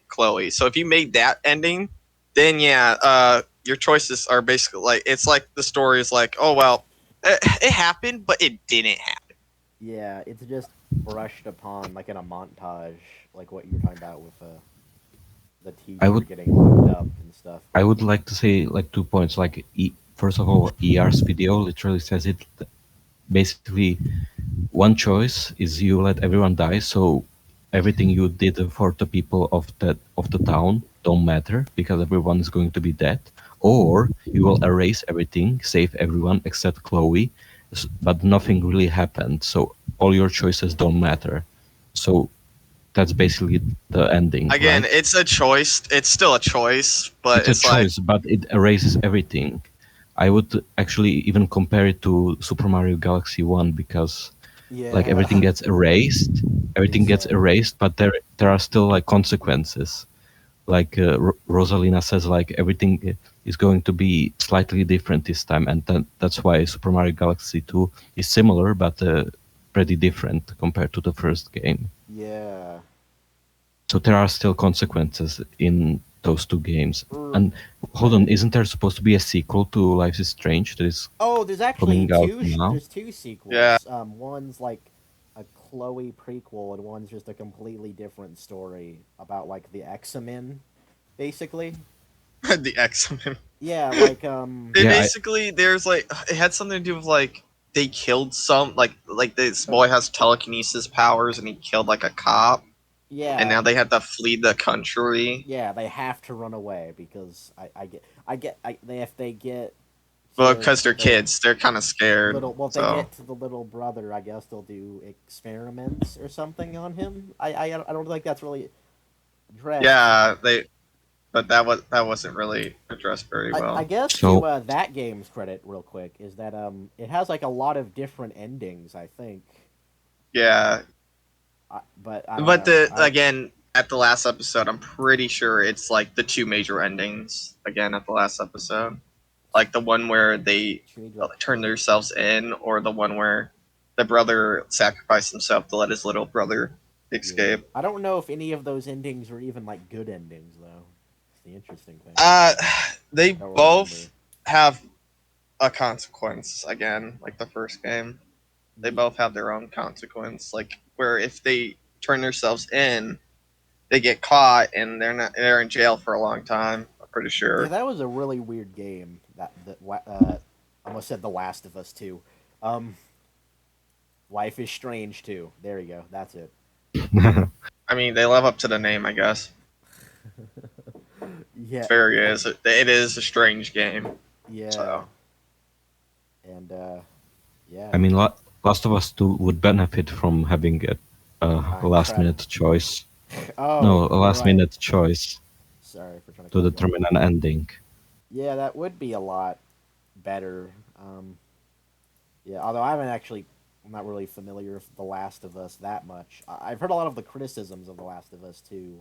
Like, I kind of get Yeah. the gist of it all, but They I remember they- Fanboy angrily ranting about it though. they messed it up, man. Yeah, there's a lot of videos like defending that game, and even though I don't know as much about it as I probably should, like Fanboy, maybe you could just be like the protagonist if we ever react to a The Last of Us 2 is good video. Oh, he needs. I would have to replay the games, and I don't even know if I want to touch the game. Because it's like 12 hours and it's all boring, isn't it? I mean, I would play the first game. Fuck yeah, I'll play the first game. The second game, Like that game. He needs to watch. He needs to watch the cosmonaut video. UFAP already covered that though. Yeah, it was Yeah, pretty funny. but has Fanboy seen it? Oh does no, he he's know actually about Fanboy actually isn't that versed in the EFAP lore, like at all. Oh, this will make Yeah. it better. He will experience Cosmonaut Variety Hour. Oh, I just Fresh. remembered. Actually, I don't know if I should spoil it. I remembered think when we he- saw no, one of those spoil it. videos before, right, Sheep? And one it of, wasn't recorded though. one of whose videos? Cosmonaut Fidelity, whatever his name was. Oh, I I don't- swear we seen a guy like that, or I have, but I didn't see him in EFAP. Oh yeah, EFAP covers him. They're one of like the most interesting episodes of EFAP is they like covered someone's review. Like someone responded. Okay, so Cosmonaut did a review criticizing Batman v Superman, and some like teenager, like probably the same age as us, made a video trying to refute his criticisms of Batman v Superman, and EFAP responded to that person's response to Cosmonaut's response to Batman v Superman. And it was pretty entertaining because like Cosmonaut isn't good at reviewing really, but the person trying to defend Batman v Superman is even worse at trying to review things. So it was just funny. Like it was almost like they're trying to keep track of who was winning the argument almost. And, When Yeah, Cosmonaut, they're the like the referees. yeah, the scorekeepers. That was a pretty interesting episode. it was that sounds so dumb. Yeah. It sounds like something we would do too. Yeah. All right, now we have to watch the EFAP episode. We have to respond to the EFAP episode, responding to the person, responding to Cosmonaut's response to Batman v Superman. Which, if you think You about know- it as a response, Yeah, to we the could do that. response of Man of Steel, which, if you think about We it could do that. more, was a How long would that response to be? The Dark Knight. Probably How long would like that be? probably 12 hours at best.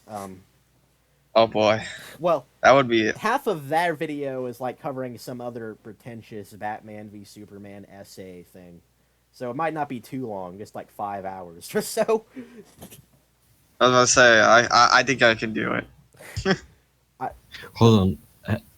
I just want to ask, have you seen the 2 hour video of this channel called Goldman defending Ray and saying that she's not a Mary Sue? No, but I think it's in one of my playlists for potential Yeah, we've seen a videos. lot of Yeah. guys say that. So It's because both the Smodcast and Anomaly Inc. have covered the video. It basically took them like 5 streams to cover it.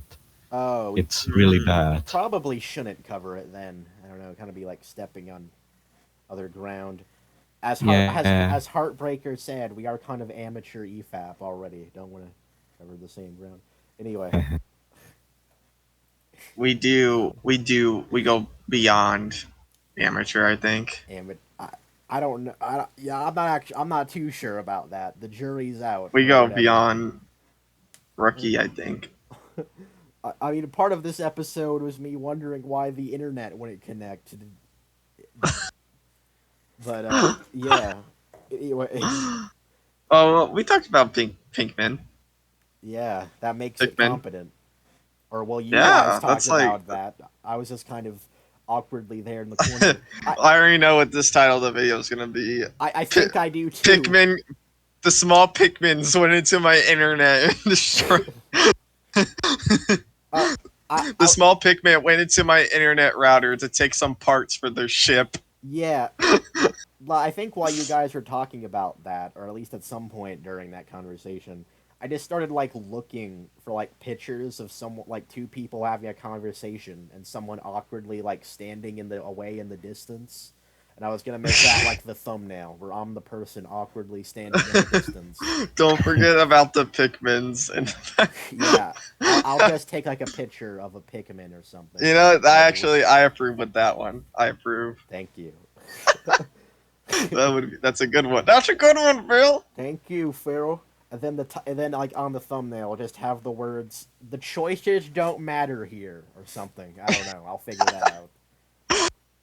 or bad. And since everyday life is essentially just a massive collection of choices, when a game comes along promising that overused tagline that your choices matter, it's just a roundabout way of saying that that game is trying to be somewhat realistic, which is No, I mean I talked about this. I don't know if you heard that part, fanboy, but somewhat realistic.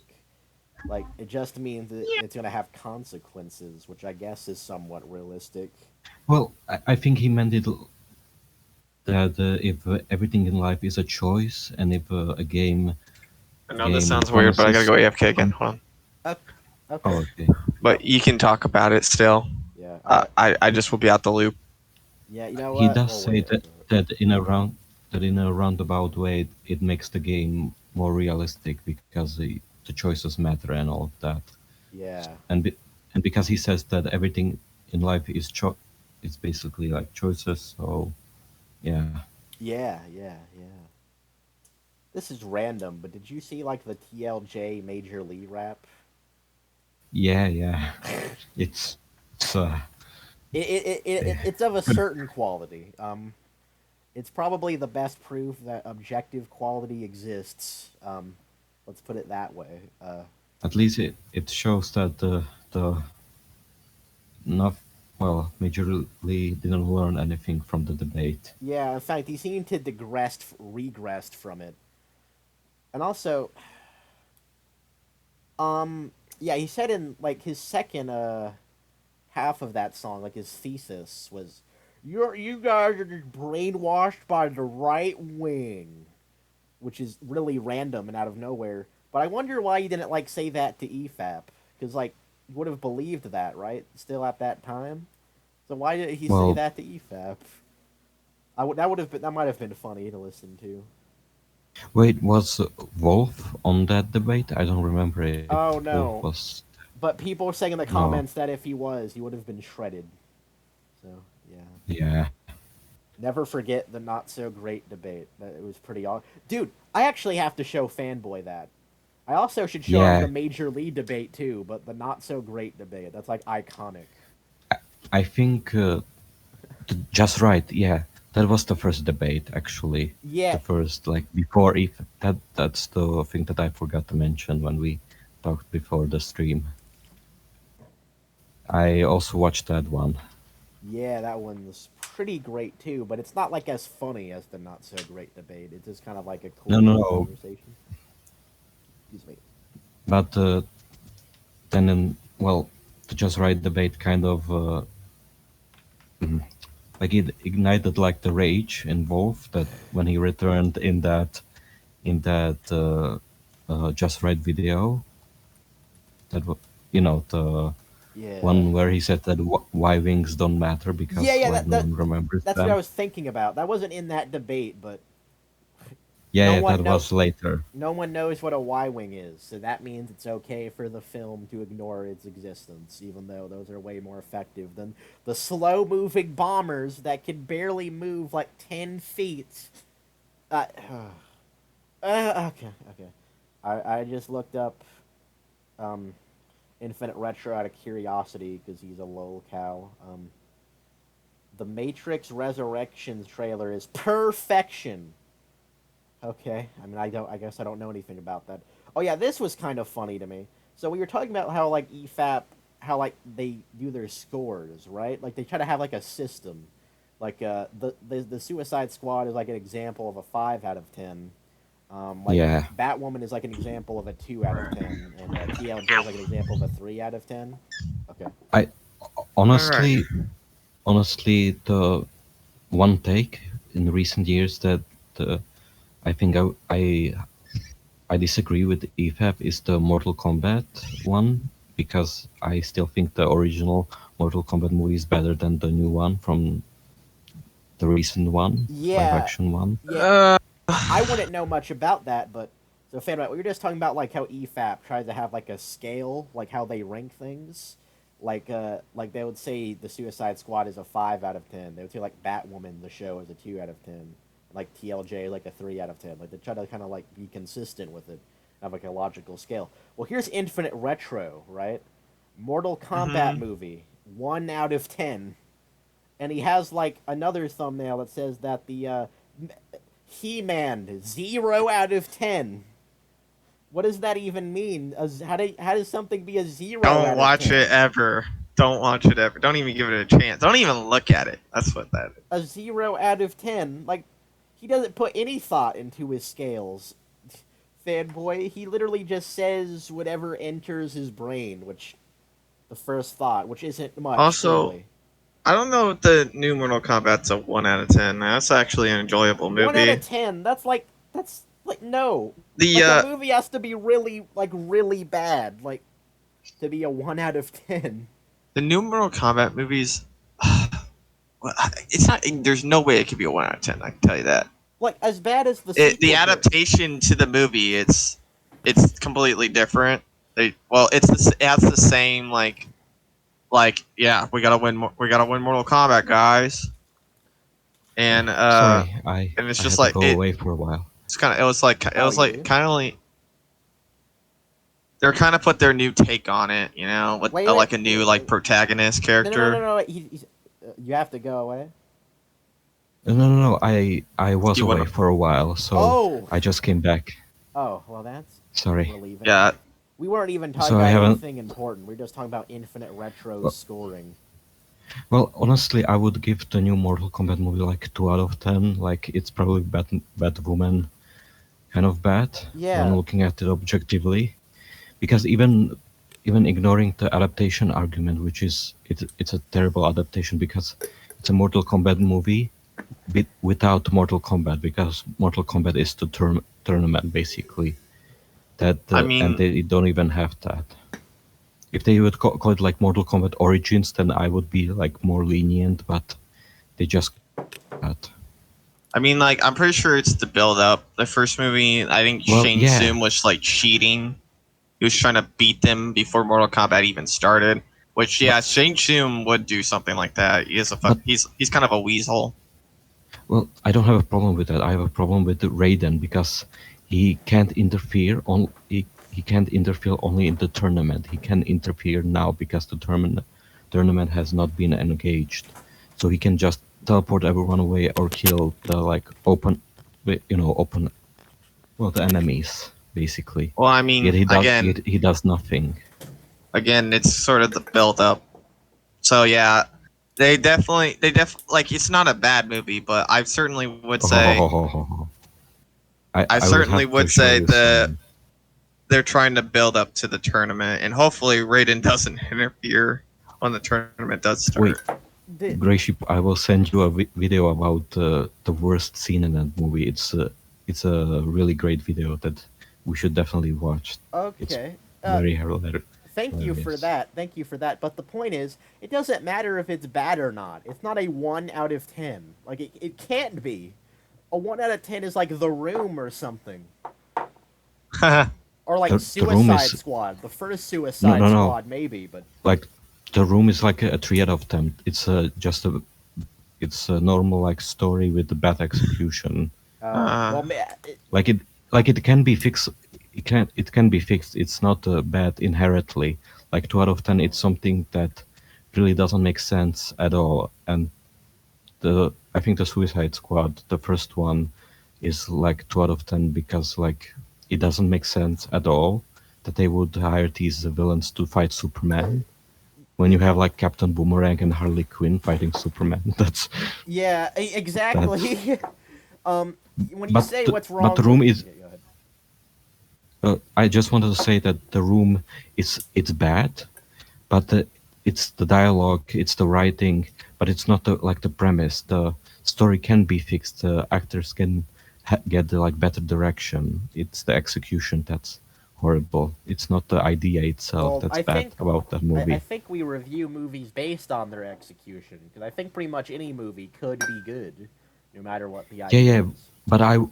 but when we have something like the Infinite Crisis or Loki, I wouldn't call The Room like out of 10. Like it doesn't break the universe. It doesn't like destroy its entire world. It That makes just maybe sense. destroys its character. So maybe a Yes. 3 or 2. Maybe a 3 or 2. I, I would say. I mean, the execution can be as bad enough. I forgot to mention when we were talking about the EFAP scale that like Loki and Infinite Crisis, the one where Batman was like evil, like they got Kevin McConroy, the evil Batman that died immediately. So yeah, that's a 1 out of 10 on EFAP scale. Speaking of choices in Loki, the main character didn't even have the final choice in the end of the show. Also, the show states that literally no one ever had choices until the end of the season in the entire universe. Literally everything we watched didn't matter. It was always destined to happen by someone, Kang. So, yeah. I know. I guess that's Good the job, biggest Loki. twist. Good job. I guess that's the biggest twist. But I guess. I haven't watched it. Now, but is it everyone, even now- rated as a twist? I guess so. God. Like, isn't it just revealed casually, like in the beginning of the first episode, from what I know? Yeah, that's the biggest twist. It's not man. even a twist. It's or treated as one. It's just, yeah, choice never existed. There you go. Yeah, look how twisty that is. That's a Ryan Johnson. It's- move. I mean, it's kind of a twist in above the sense Ryan. that it affects the entire universe. Well, it's So a it is technically a Well- twist. Well, it's a twist. in It the does fact that state. It does state that. Well, there's like time can be fucked up, and now apparently now where we're at, now it's like, oh, what's gonna happen next?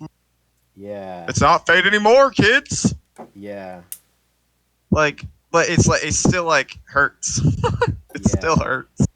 Like according to Yeah. the show, right? Like if Tony decided not to fly that rocket into the mothership through the portal, he would have been melted by the TVA. That was an EFAP meme. If like Thanos didn't genocide half the universe, he would have been melted because that wasn't what was supposed to happen. Do you know what's the funniest thing? Is they don't even say like when Loki happens. Like, from what point in the timeline that do choices matter? But like, what's even happening? Well, I assume Because it's now after we have- Endgame, right? Well, the problem is like they defeat Khan at the end of time. That's where they defeat him. So technically, everything is already pre-writ- no, pre-written. Oh, I see what So you're saying. so basically, everything that we will be getting can be technically still part of the like perfect timeline. So this is the problem when you have Basically, time travel in your story. No, well, in something like Rick and Morty, they basically say that the every choice creates a different, like, universe, different parallel reality, and all of that. While in something like Loki, they don't specify from which point do choices matter. They basically say that everything is still continuing. Choices are being made constantly, and that's why they're pruning, melting everyone. Because when Yeah. at the end, when they kill Kang, the entire timeline, not only the end, but the entire thing like erupts This in the now multiverse. choices matter, I guess. So question. technically, and Sorry. now we have what if. Oh yeah. Hey, what was it? There was I like from what I know about one of the episodes, it's actually kind of relevant to something we were talking about before, but I can't remember that exactly. Uh, oops. I just Oh, like there was like one episode where apparently like Doctor Strange, like his girlfriend dies, and he basically destroys the universe trying to do anything to save her, like do time, and that's kind of like what Life of Strange One did, kind of. Anyway, although anyway, whatever. Go ahead. I okay, well, honestly, what the fuck do they do after this? After That's the Loki, Is problem. choices still gonna matter after like they fix the reality being broken? Well, the fact that both Spider-Man No Way Home as well as What If is happening, it means that the multiverse is now existing. So what I think, what I think is that we're basically seeing the MCU like a play, like a theater. Everything is already pre-written. We are seeing actors doing their part, but they don't know that they are actors. So when Kang dies, basically all the choices that are not choices because they are rewritten, now they are free to like I think I would say experiment. So that's why we are getting What If now and not like a few years, Well, like yeah, a of couple of years course. ago. I guess that's kind of clever on that show's part. Is that like it came out after Loki, like it's an effective Loki. So I can kind of appreciate that But detail a little I bit. but the guess in a problem, way we're just not happy with it. No, no, no, no, no, no. Well, I guess, but the I guess because I guess it no, doesn't. It technically doesn't make. I don't know. no, I have a problem with it that they don't specify up to which point is the perfect timeline like written, Yeah, exactly. because when they are like melted, they are sent to at the end of time. So technically everything, and they are consumed, and that's where Kang lives. So technically, when they kill him, it's at the end of time. There is nothing after it. Yeah. So he has to have the entire timeline like pre-written, and everything is like going. Everything I think already happened. You basically the perfect timeline will continue, but it has already happened, but we are seeing it like continue, I think. Well, it obviously the original timeline happened, but now like it's not on Faith's door anymore. Well, It's that like now choices like that's what I'm saying. Now choices matter apparently. well, it contradicts Endgame. Like the entire point of Endgame is that they create different universes Yeah, by but traveling in apparently that time. was supposed to It happen. also contradicts So Infinity dumb. War because Doctor Strange says there's only one Hey, Yeah, universe no, yeah. that hey, they managed. hey, no. That was supposed to happen. Okay, Wait, you guys, What? what were you the guys other are just universes? whiners. What were the other universes Doctor Strange saw then, Donovan? I think I No, think no, no, what no, no, no. He was supposed to see that. Oh my God! I Look think at the big brain writing we did that time. I think the explanation that they are going to use is that every different universe they saw was they basically get melted, but because they follow that They and get they have to melted. specifically do that one thing that Doctor Strange saw. I think that's the What did explanation, Doctor even though Strange it knew? contradicts. Well, we The don't know if TVA. he He's knows. just like, oh, we're getting melted here. We're getting melted here. We're Well, getting melted. But that's the problem. We don't know if he knows about the TVA and Kang. That's the big problem. We don't know. We can definitely say it changes like the point of him saying there's only one universe where we win is that Thanos is like ultra powerful and stuff, or like hard to beat. You know, you would think that's the point, but no. I guess it was retconned into being to the TVA. Anyway, I the, I don't know. I guess we'll see their execution. I don't know if I'll watch the show, but I guess Well, what. I mean, I seen. Okay, so I seen WandaVision. I seen the Captain Falcon thing. They're both meh. Loki, meh. But I More like the than meh, soundtrack. right? That was well. I'm saying those three are meh. I Worse mean, than meh. Well, with that's Loki meh. anyway. No, worse than meh is not meh. Yeah. Well, I'm gonna call them meh. No. Okay. Well, How can you that's call it just meh what I'm. after what we were just talking about? It like destroyed the multiverse. Literally. Never mind. Never mind. Don't break my dreams, Don't please. break your dreams. I'm trying to put. Okay, this is what I'm thinking. All right. Oh my gosh. It's not. Okay. It can't be dead yet, right? What? It's already It, what? It's already been killed. Freedom didn't exist until now. It's already been killed, fanboy. I well, we don't really. No, no, no. This is I'm what's talking about it as confusing like a about it. writing What perspective. if What is okay? this is all just supposed to happen? We don't fucking know, That's man. not. What are it you is saying? it is supposed to happen because Kang has. Yeah, Kang looked- apparently predicts everything, don't he? And you know But not what? his death, I That guess. that's the one explanation everyone is going to use from now on when discussing the MCU. Because Yeah. Kang intended it to be, because we're still following the perfect timeline. So everything is still supposed to happen like that. If Hulk Like dad. the Yeah, way we Kang's see still the conqueror. It, He's just evil now. wait. even if he's dead, like he still has the entire timeline rewritten. Well, it still happened the entire timeline. So we won't. Well, we will have to see what happens in the multiverse movies like Spider-Man: No Way Home and the Yeah. Doctor Strange sequel. So The execution, which they're probably gonna fuck we up. don't know. if Hulk didn't dab, he would have Yeah. been melted. If Thor didn't play Fortnite, he would have been melted. True. Anyway, do you guys want to get back to the video? Yeah, that was kind of like the biggest. I like that more. I'm probably gonna like that more than the video. Let's do it. Incredibly obvious if we look at Telltale Games, or better known as the dev studio that made the Walking Dead game and then copy and pasted it 100 times with 100 different skins. Except for The Wolf Among Us, that was I actually don't know if that's true. We already talked about that. Like just dismissing like 5 or so games without any at all, without any clear without any explanation at all, and just saying it's a reskin. When they all, as Yeah, far but- as I know, have completely different stories, if anything, even if like the formula and gameplay is the same.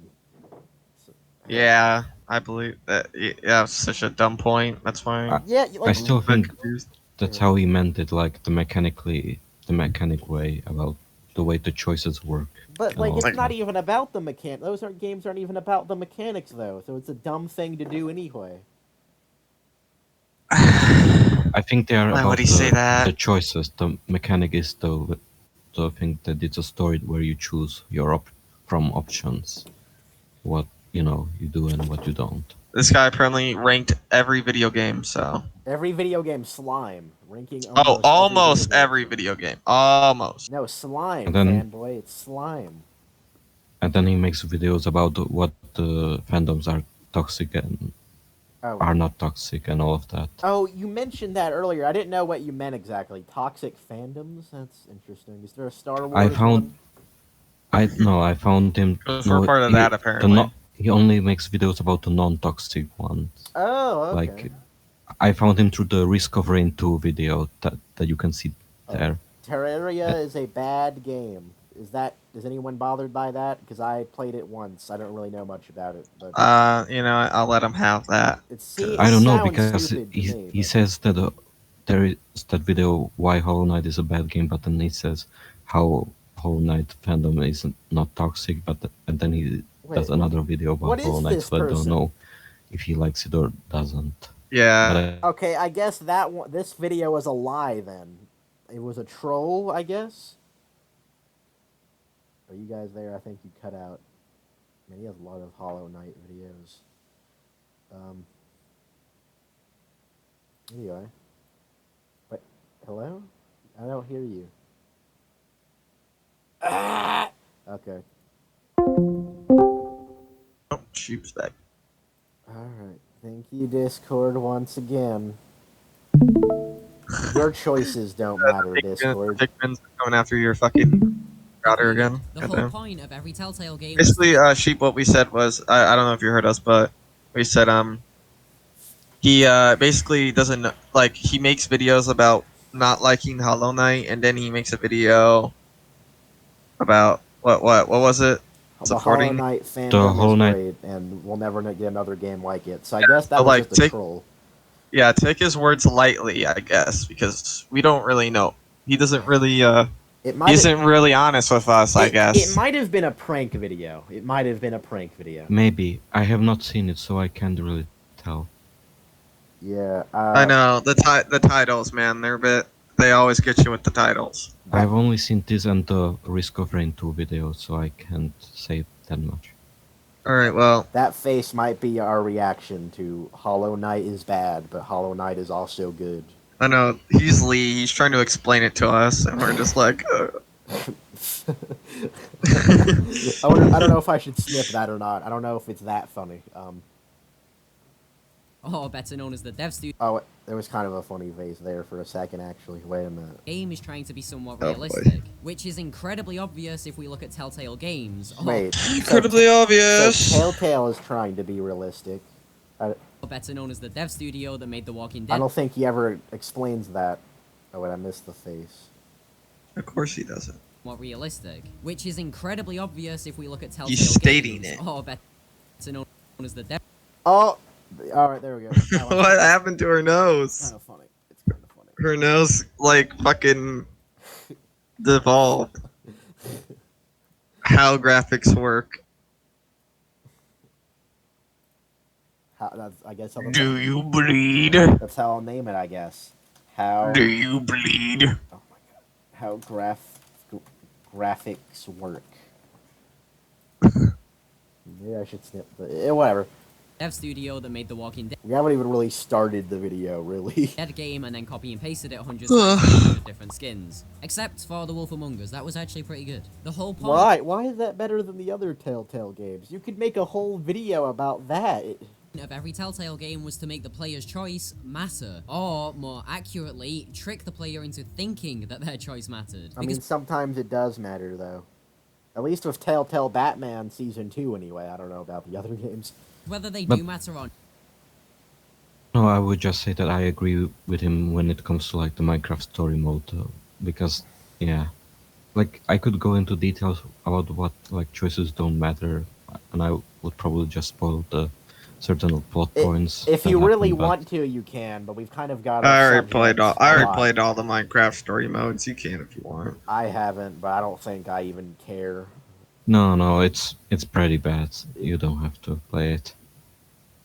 Wait, Let's continue. I might mention it not later. is a All right. Well, I mean that's a good game to bring up about choices, but let's see what Yeah. games he does bring trick up the player into besides thinking that Telltale their games choice in general. mattered. Because Because whether not they do all of them are bad. matter or not is irrelevant. I'm not even, like, what... I wish he told me which one, like, he could tell me in detail which ones were bad and which one were good, for, like, and why. I would appreciate that, but... the game development, so long as the player believes that they do. If we look at a random Telltale game object why not? and skins, except for The Wolf Among Us, that was actually pretty good. The whole point of every Why? Telltale game was to make the player's Please. choice matter, or more accurately, trick the player into thinking that their choice mattered. Because whether they do matter Why did he or show that random clip of some robot saying he was built to dance when he was saying that? That had nothing to do with what he was Why saying. not? Probably because it's from a Telltale game, so we just showed a visual from a Telltale game. Yeah. Probably. That's a thing EFAP noticed with, like, video essayists, is that, like, in their editing, they'll show clips that don't matter at all. It's very strange. not is irrelevant when it comes to game development, so long as the player believes choice mattered, or more accurately, trick the player into Both. thinking that their choice mattered. Because whether they do matter or not is irrelevant when it comes to game development, so long as the player believes that they do. If we look at a random Telltale game objectively, the choices the players make do not actually mean anything. Picking any of these 4 dialogue Hey, options... you know, to be fair, so that last choice you just showed on screen, so either you can shoot like this crazy lady who like has you at gunpoint, but it like says things about the new people you met in Trust, or the guy with you who's like a cannibal. You find out will shoot her instead, and it doesn't actually matter if that's true, but like a neat detail is that like later you'll have that guy who like you'll have him at a pitchfork, like you could kill him or not, and you'll actually like if you killed her before, he'll say, "Yeah, you're gonna kill me." But if you don't kill her, he was like, "Yeah, you don't have the balls to kill me." So, I don't know. Well, well, It's a neat that's little The detail. small what he mentioned. details. Well, Yeah. This is what he's going to mention. That the only like difference is that you will get like a slightly different dialogue. It will not change that drastically, which I would agree with like these games, but I wouldn't agree with it with Detroit, for example. I like how "shoot her" is in all caps. It's kind of fun. Yeah. That's enough. Also, I Shoot her. I- Do I you didn't. I tried to. bleed? I didn't kill her on my playthrough. He's like, "Oh, you don't have the balls to kill me. I never killed someone so fast.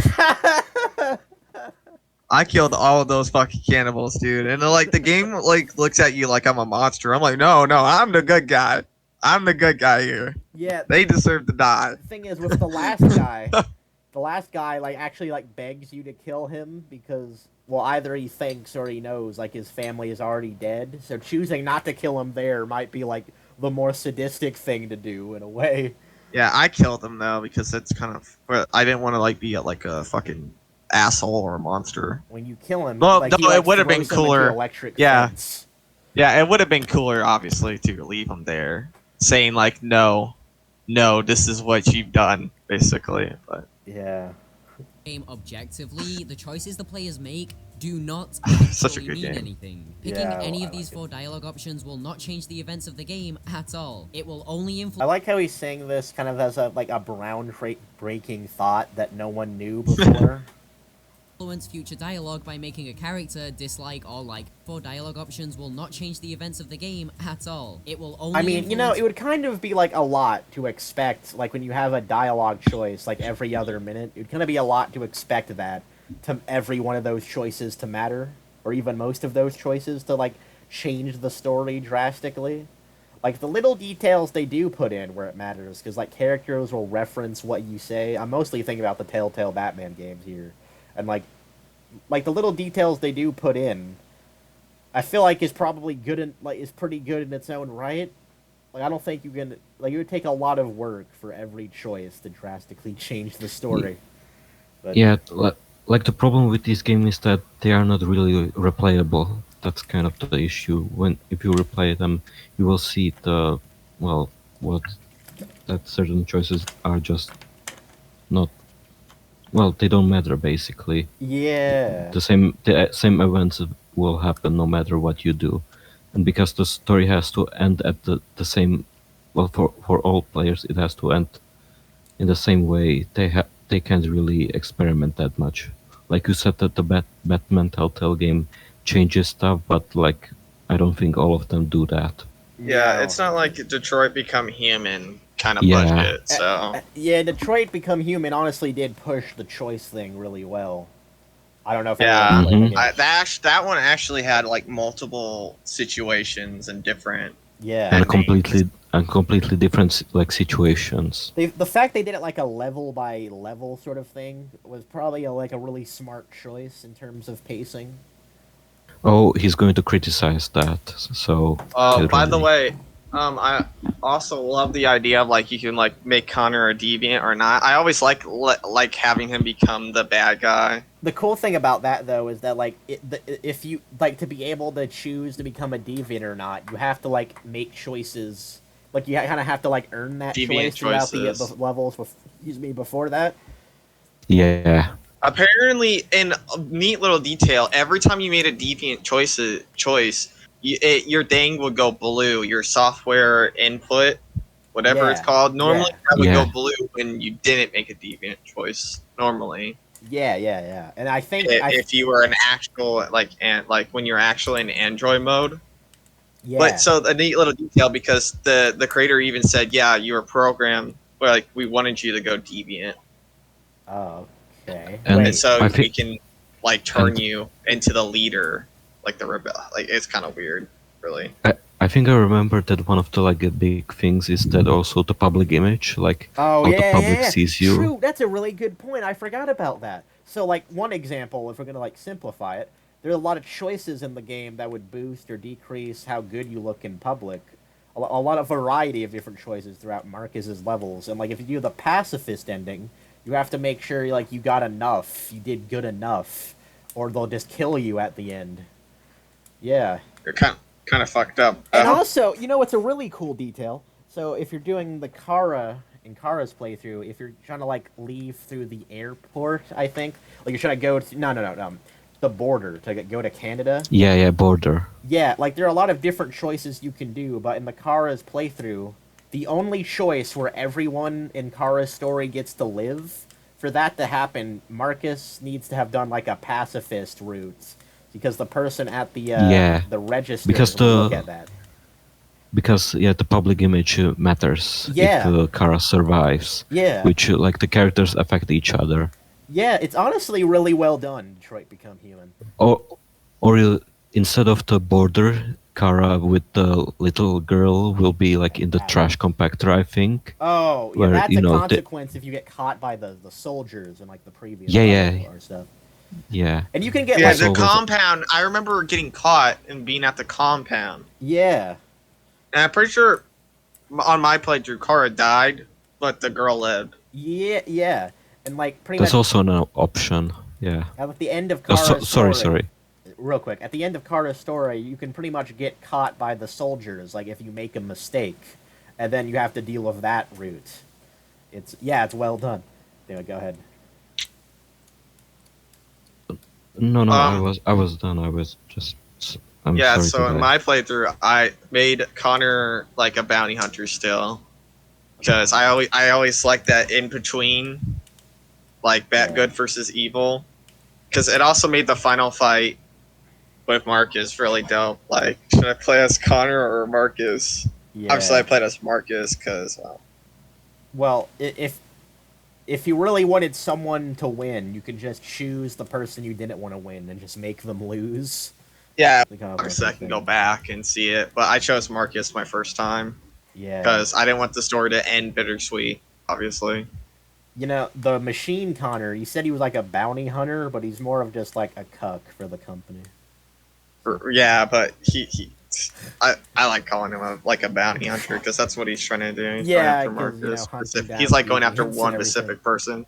Yeah. Wouldn't that make him more of an Terminator. assassin? Because bounty hunters work only Well, for money. Well, And yeah, definitely more of an really, he assassin. is treated as an assassin towards those like those SWAT guys who are going to kill him. Yeah, well, he only killed them because he got in his way. Yeah, but they also wanted him to like put his gun down and Yeah, got in way of his Yeah. mission is the problem. So anyway, yeah, pretty cool. my mission. My mission is important. Yeah, that's pretty much. Get the what he fuck talks out the about. way, you piece of shit. Yeah. Although, if he really cared, I think like cared about his mission, he still could have shot Marcus if he wanted to. Like he didn't have to. Like he could. I don't think he cares more about himself getting hurt, especially when he can come back from being dead. I think I had Like- Hank after me though. Yeah, I that's think because- Hank killed. Yeah, fucking Hank killed me. No shit. That's because like if you do the machine route, but you can still be friends with Hank. That's how that happens. If you're not Yeah, friends with Hank, he Hank kills killed me himself. because I didn't want to kill him. The little. A problem I have with that though, that really doesn't have any consequences. That one moment, because Connor, I believe, just comes back to life and could still fight Marcus or whatever was happening anyway. Well, yeah, I think that's the point of. Well, it does. If you do die as Connor and come back, your Hank's friendship will go down. drastically. No, I'm talking about Yeah. at the end, where like Hank or the SWAT team fights you. Is that doesn't matter if you get killed there? I'm pretty sure. Oh, I'm pretty sure that does. I'm pretty sure it just slows the mission. Like it slows you down. But I think he could still. I think he still like fights. Well, he still Marcus, makes it, but I think he's like near the end of the battle this time. Maybe I feel like he should probably like not be able to. Like that should have consequences that you wouldn't be able to get the Connor ending or whatever if you die there. Even if in this one point there are no consequences, the fact that there are so many different options that you can get Yeah. still shows that your choices do matter Yeah, they're like in the long run. there are like hundreds of different ways like that game can end. Like if you look at all the different variables, like lots of important characters could be alive or dead or anything. Like the Yeah, and world it's could just- be really different. Still, all like any ending you get still has good storytelling. I think so. Yeah, I know a lot of Like- people hate. Sorry, go ahead. I know that there are some dumb like plot holes that don't really make Probably, sense. yeah. I can't remember them, but yeah. Like I remember that the chip that shows their emotion, like the blue thing, it can be really easily like taken down. oh, they can just cut it out and it has no problem. Yeah. Yeah, And it doesn't leave anything. They just They could doesn't regenerate look the like it. skin. I guess that's just like a writing mistake, really. And I the- guess. and like Kara she gets a haircut. Basically, she shortens her hair. But then if you get like caught by the soldiers, then she's basically a hologram. So how did she cut her hair? So that's kind of a issue. That's in the actually a good world point building because, game. like, when they're naked in the thing, they don't have Yeah. hair in reality. So. They Good are job. literally holograms. Like Yeah, that's kind of. That's a good I- point. I didn't think about I- that. Honestly, that could they don't really explain that, so yeah, they probably That's why it's a bit weird. they really. probably have not thought about it. They just thought about like the cool scene of Oh, her cutting her Yeah, hair like and you'd changing be able it. to change her. Yeah. Hey, But they sorry. didn't think about what will happen. Like at I know the they end. could. She could have just programmed her hair to be cut. Like that probably would have been way better. But. And you can choose like from a different variety of hairstyles, which could Yeah. So The- what's the point of cutting the hair with the scissors? It's, And wait, does it mean that the hair is like a hologram that you Oh, can touch? Like I- that's kind of the yeah, weird I mean, thing. I'm pretty sure like it's like like super realistic hologram where if you cut it, it's actually cut, and the hologram part of it's gone. But it's Yeah. Hold on, slightly scroll up. Oh, No. Alan, this comment? I saw a video from this channel where like they said that Hollow Knight's game design is bad. So I think that video, there it is, bad design. Wait, so I that's think by that, him. Yeah, so I think that that video about how Hollow Knight is bad is actually, Wait, what does yeah. he think about Hollow Knight? I think I don't. he It doesn't mean- make sense. It makes me want Yeah. to play. He makes me want to play Hollow Knight. I actually really tried to play that once, but I like got stuck on the first level. I think for a while. I think I'm was gonna give really Hollow bad. Knight a shot. I'm gonna give Hollow Knight a shot now. Hollow Knight's too Okay. smart for me. I'm just gonna put it out there. I'm pretty sure, isn't it like a platformer? Yeah, but platformer? it's not like a Mario like platformer. It's like an exploration like platformer. Ooh, yeah, I'm definitely Isn't playing it- it then. Isn't it like I don't want to sound pretentious, but isn't it like a Dark Souls where it's really hard? I think so. I remember Oh, fighting it's some like- bosses that were annoying. And the annoying part is when you die, you have to like go all the way back to where you died. I think. Oh, So it's that's trial wrong. and error. Yeah. Yeah. What the Hollow Knight fandom is actually like. It says not toxic, so I don't get Yeah. him, dude. I don't get it. Maybe he like debates himself on Hollow Knight one day. All right, Well, let's continue. 1 minute. 1 minute in. So we Let's can do get it. 2 minutes in. future dialogue by making a character Yeah. dislike or like me more. But if you act like an asshole the whole time and then are subsequently treated like an Fire Emblem is boring. asshole by every character in the game, You feel like your decisions Fuck's actually did fire. something, when in reality the story is still just going along the same path. Wait. It will only influence future dialogue by making a character dislike or like me more. But if you act like an asshole the whole time, and then are subsequently treated like an asshole by every character in the game, you feel like your decisions actually did something, when in reality the story is still just going along the same path. Nothing actually changes, but the player feels like they have Okay. So with Deltarune, right? I don't know if you guys played Deltarune, but Yeah. What's Deltarune? wait, you don't know Oh. what Deltarune is? Wait. I will explain it. So it's basically Undertale Both- 2, I guess, if you want to be real. it's not a sequel. It's not neither a sequel or prequel. It's like an alternate universe, Undertale, that it is kind of connected, but not really. I don't know how much we should spoil about it. Should I man. play it? Yes, you should. Yeah, it's yeah, great. yeah. It's amazing. It's great.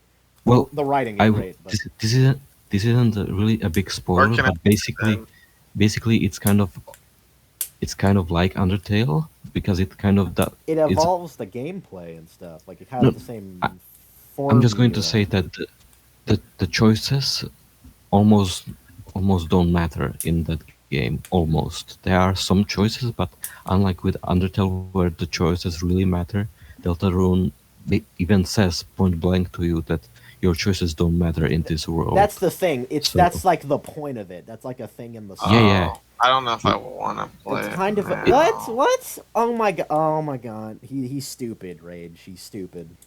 Alright, what's it called? Deltarune. It's free, by the Deltarune. way. It's free. And it's Uh, free I on will- consoles too. On a It's- side note. Yeah, but is it on Steam? I don't think No, so. You just have to. you download Where's get it at? Just look it up. just type Deltarune. You get like a page where you can download it from. Yeah, we need to make like a video of you playing Deltarune then, maybe, if you want. but- Just want to mention that this Deltarune is kind of like just a demo. It's like the No, first no, chapter of. Yeah, you're right. It's not a It's just the demo. first. It's the first chapter. Yeah.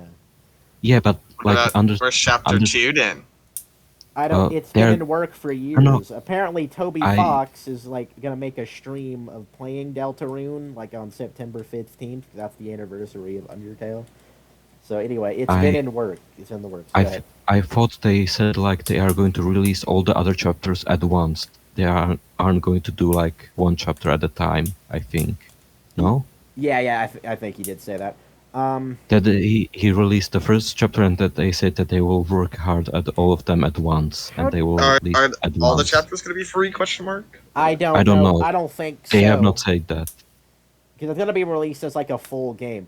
The cool thing about this is even though it's chapter 1 technically, it's like a completely like full story in its own right. Like it's completely Yeah. satisfying in its own right. Like the character development and its development is of the story as a whole is really great. But no, it makes the point that your choices don't matter, so I'm not gonna play it. I'm fanboy the Toucan. Yeah. Well, Yeah. I mean, Yeah. What? I mean, What? you didn't, What? you, What? you didn't, I didn't you what? didn't, I didn't you what? should have told me that in the beginning. But what? Like that, but there, This there is are the choices, beginning. but This they is aren't the like. beginning. Okay, well, The beginning of what? now it is. Now it is. To you. Not To me. me, I said, there's no. you said, beginning. but you said, but the choices, they tell you the choices don't matter. I was going to anyway, but like Rage just said it like in the conversation where we were talking about its existence. There's no beginning. There's no. You can't begin. before this That beginning. was the beginning. That was No. the beginning, though. And No, we you can't told just say you in it the wasn't. beginning. You mean to tell me it was in the beginning? It was the beginning. That's the point. You can't tell You know you what, in you- the beginning if No, that was the middle. beginning. That was No, you were talking that was about the beginning. That conversation was the beginning. Oh, this is the freaking Alfredo sauce all over again. No, this is dumber than the Alfredo sauce. I can understand someone liking that. I can understand that concept. This was the beginning. I don't think No, you know what you're talking no, about. you're brain dead. You're brain dead. Goodbye. I don't know what you gotta. No, you know what? It's over I'll- now. It's dead. I'll Yeah. just say Your that beak the is reason bigger why- than your head for a reason. All right. Well, I downloaded the game. I don't know if I want to play it now, just because the hate out of you. The hate. Okay. were you saying Rage, and why are they? They're probably barking because of me, actually, because I was like slamming something on the Yeah. table during. Yeah. Classic sheep move. Yeah. I think I remember like Toby saying that this was like the game he originally wanted to make. Like Oh yeah. he's he said that before Oh working god, on the game's Undertale, loud. working on Undertale, he wanted to make like this sort of game, but then he got the idea for Undertale, so he made that. Yeah, I think so. And I heard that too. and then he said that he finally this is like his passion project, and it's basically the ideas from that the original game and the Undertale that are going to be in this game. And he said that the reason why the choices aren't there so that everyone can experience the story the same way, because he wants everyone, well, basically everyone to get the same experience. Yeah. By the way, even though your choices in Deltarune don't matter like they do in Undertale, they still do actually matter, like kind of like how it does in Telltale. Okay. Like there technically are two different endings. It just probably won't matter in the grand scheme of things, and But there are also one like a is, lot of much- other neat dialogue choices. Obviously, it's probably gonna do a Undertale thing where the last episode's final choice matters the most. Well, I don't think that is an What? Undertale thing. Undertale's interesting because it I actually mean, does the Telltale thing. Yeah, Not Undertale thing. real Telltale. quick, it's interesting to think about because Undertale's actually like the opposite of that. Like Undertale doesn't have like a big choice at the end, although it kind of like acts like it makes you think it does in the neutral Asgore fight. The most important choice is actually the beginning of the game, when you fight your first enemy, because like what you choose there determines the rest of the playthrough. the- Anyway, okay, so go ahead. I this is going to be like hard to explain, but basically your choices matter in the gameplay, the fighting, but they don't affect like the story. Basically, if you're like on a date with Papyrus or Undyne or Alphys, like your choices don't matter, but they matter in like the fights. That you know. Yeah, there's yeah. the Those choice. I'm ones. pretty sure the choices were like, oh, kill him or don't kill him. That was the big second thing. Yeah. Like a lot of And Undertale those has a kind- lot of dialogue choices that don't actually matter. Go ahead.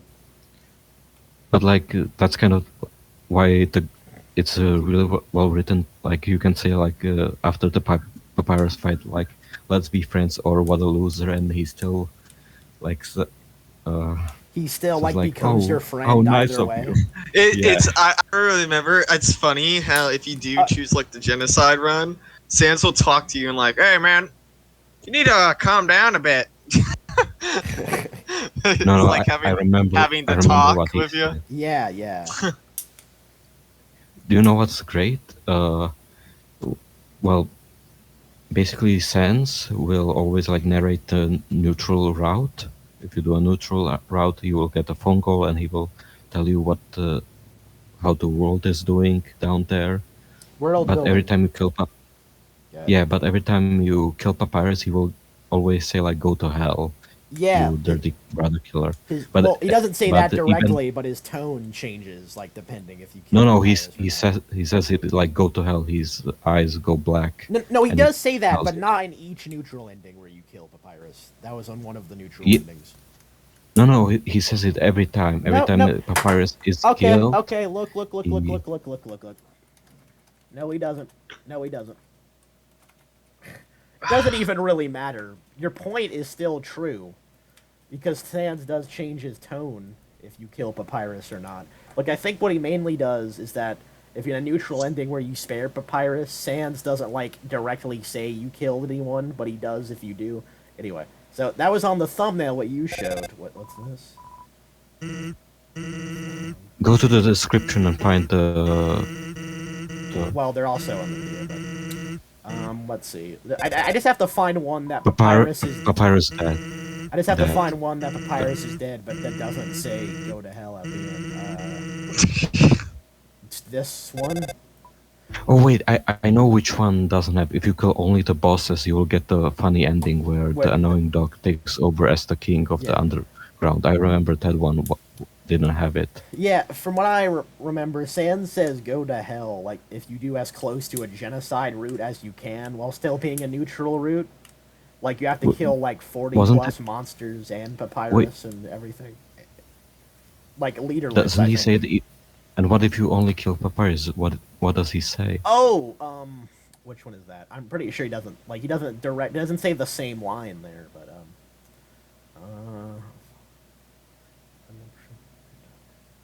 Why doesn't Sans do anything after like you immediately kill Papyrus? because of the Basically- promise he made to Toriel. Basically, if you kill Papyrus, he will never appear again in the game until he's like judging you, which is a Oh. nice detail. That if you kill him, you no longer can interact with Sans until like the end of the game. Actually, let me point this out. There, Go ahead. what? No, go ahead. So, a Nothing. small detail is in the leaderless ending where you kill all the bosses and stuff. If you don't kill that many normal enemies, Sans, like, at the end says, see ya, but if you do kill a lot of normal enemies, then he says, go to hell. So, that technically proves my point right, but what your actual point was Wait. is effectively true, but... Wasn't Leaderless the annoying dog ending? No, I think that one's if you kill only the bosses. Yeah, but that's near genocide. That's kind of the point. If you kill the bosses, See, he's not saying it nothing- here. You notice, like the close to as genocide as you can ending has like this wind sound effect in it.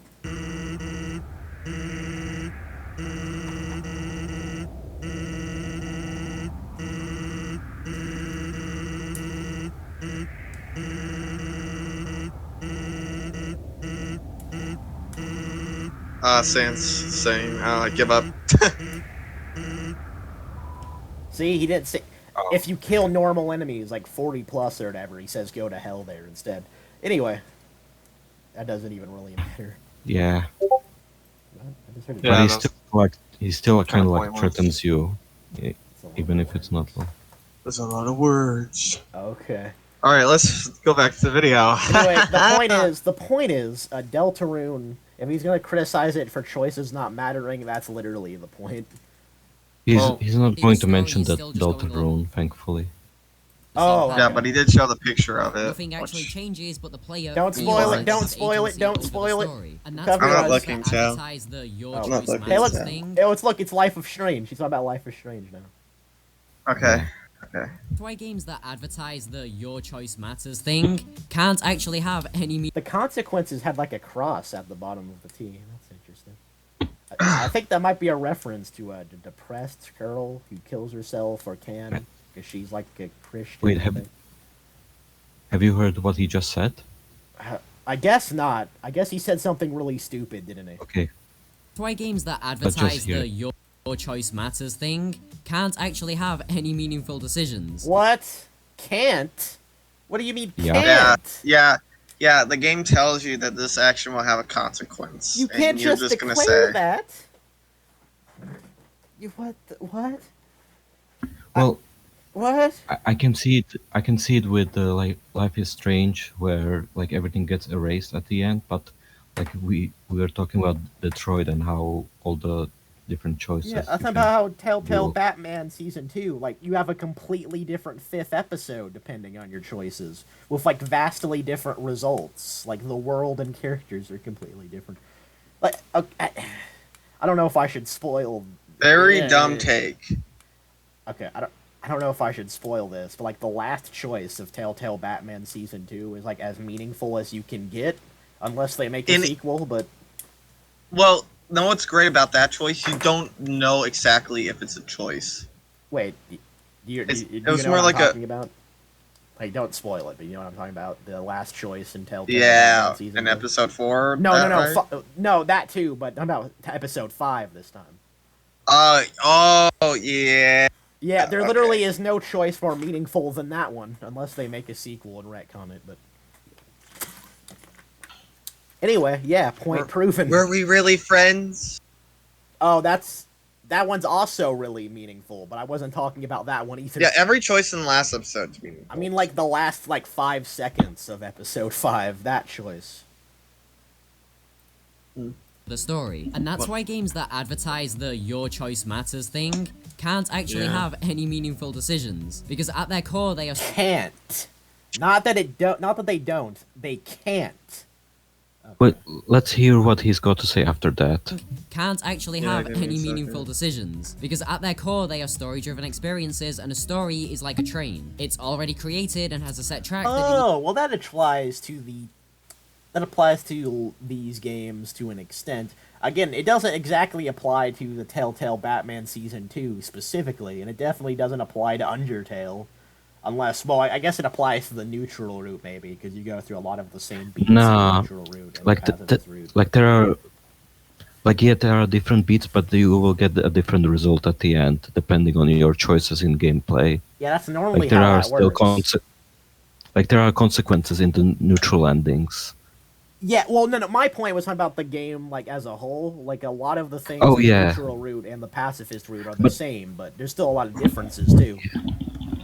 But Like the if you genocide kill route... Papyrus, you can't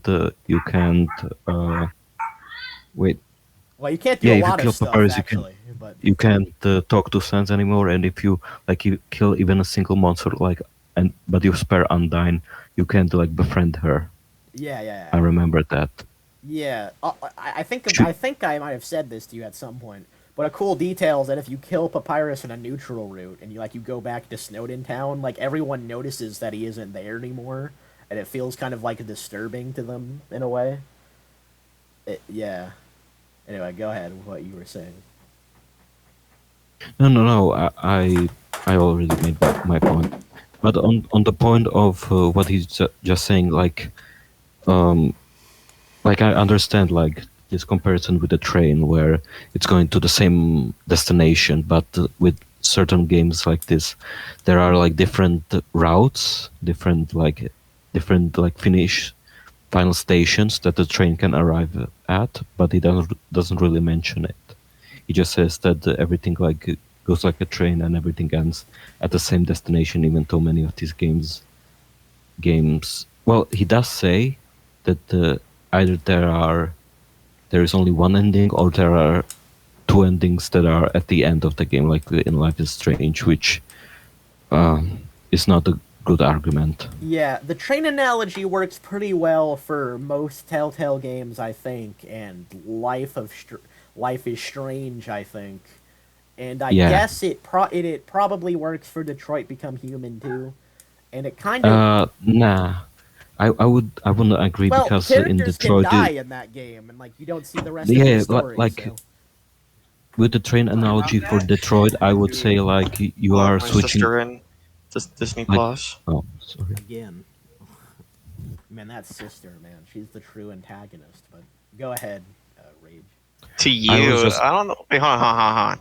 Every time my yeah. sister shows up, you're like, What? oh man, she got you that time, fanboy. I don't I get did. it. I don't get it. I don't remember this. Yeah, remember like every time I like, oh, I gotta go. My sister needs me. You're like, oh, god damn. No, he's lying. He's lying, Rage. He's lying. He's dishonest. Don't trust him. I don't Don't know. Your trust him. tone changes. Your Don't tone trust changes. him. No. Because I'm gone for like 30 minutes, and you're like, man, what takes you so long? I guess I don't know if I have said that. I probably have at some point, but not like consistently, like you're saying. Rage. Continue with what you were saying.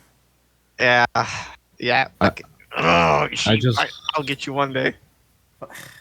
The only thing I wanted to like say is that if we would have used the train analogy with Detroit, I would like say that like you do switch rails a lot of time, especially at the end. But yeah, that Sod, dude. The one with sods Yeah. are the best ones. Get some sod pictures. Where's someone where you was screaming? Oh. There's this. One. you have the. Get the one where find him. yeah, get the one where Sod was like he made that dumb face. The Sod was like screaming, like he was like, yeah, there it is. Best thumbnail PNG. Best thumbnail PNG. Good. Oh, this one.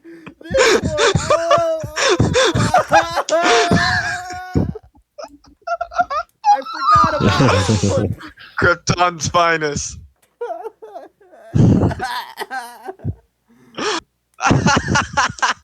where did you train? On a farm? That's our face when someone told us choices don't matter. Can't matter. Anyway. Alright, continue what you're saying. Sorry, she got me giggling. Well, I just said that in Detroit, we are using. If we're using the train analogy with Detroit, I would say like you do switch your rails a lot, and there are really different like the final stations that the train will arrive at, depending on the different rails like you switch from. So I wouldn't agree like everything is just going to the same station Well, if with Detroit. Sorry. Okay. So if you want to make, that's a good point. If you want to make an analogy with Detroit Become Human in a train, is that sometimes you can lose 1/3 of the train. So I feel like that probably matters, but Yeah, and Connor is the like locomotive, like having the entire train behind him, and Marcus and Carl are like the yeah I guess the expendable yeah ones. yeah. I don't know. Although Marcus Yeah, like the really last affects card. the story. Like Marcus really affects the story, but Kara actually is expendable. I guess we Yeah. expected more. I don't know. He's dumb. He is like a He can't even decide his opinions on Hollow Knight. We're expecting him to make sense. train. It's already created and has a set track that it needs to follow. Whether you let character A or character B live and die, the train keeps moving. The story stays the same. Although, and even like the first Telltale Walking Dead game, and like a lot of other games, like but like what the Telltale Season 1 would do is that you could choose which character would live for like a while, but they would still die at some point eventually. And it does actually change Yeah, like but- a little bit. Like if you choose like the guy in episode 1, he uses like intelligence and like laser pointers and stuff or whatever. But if you choose the girl, she just uses a gun for like a while. But Well, it's more of a point that you will still get the same ending no matter what. Even though it's a big choice, the story will still end the same way. yeah, That's kind of the problem. Like, even though like it will be different, there will, there are still going to be. It's still going to end the same. yeah. Excuse me.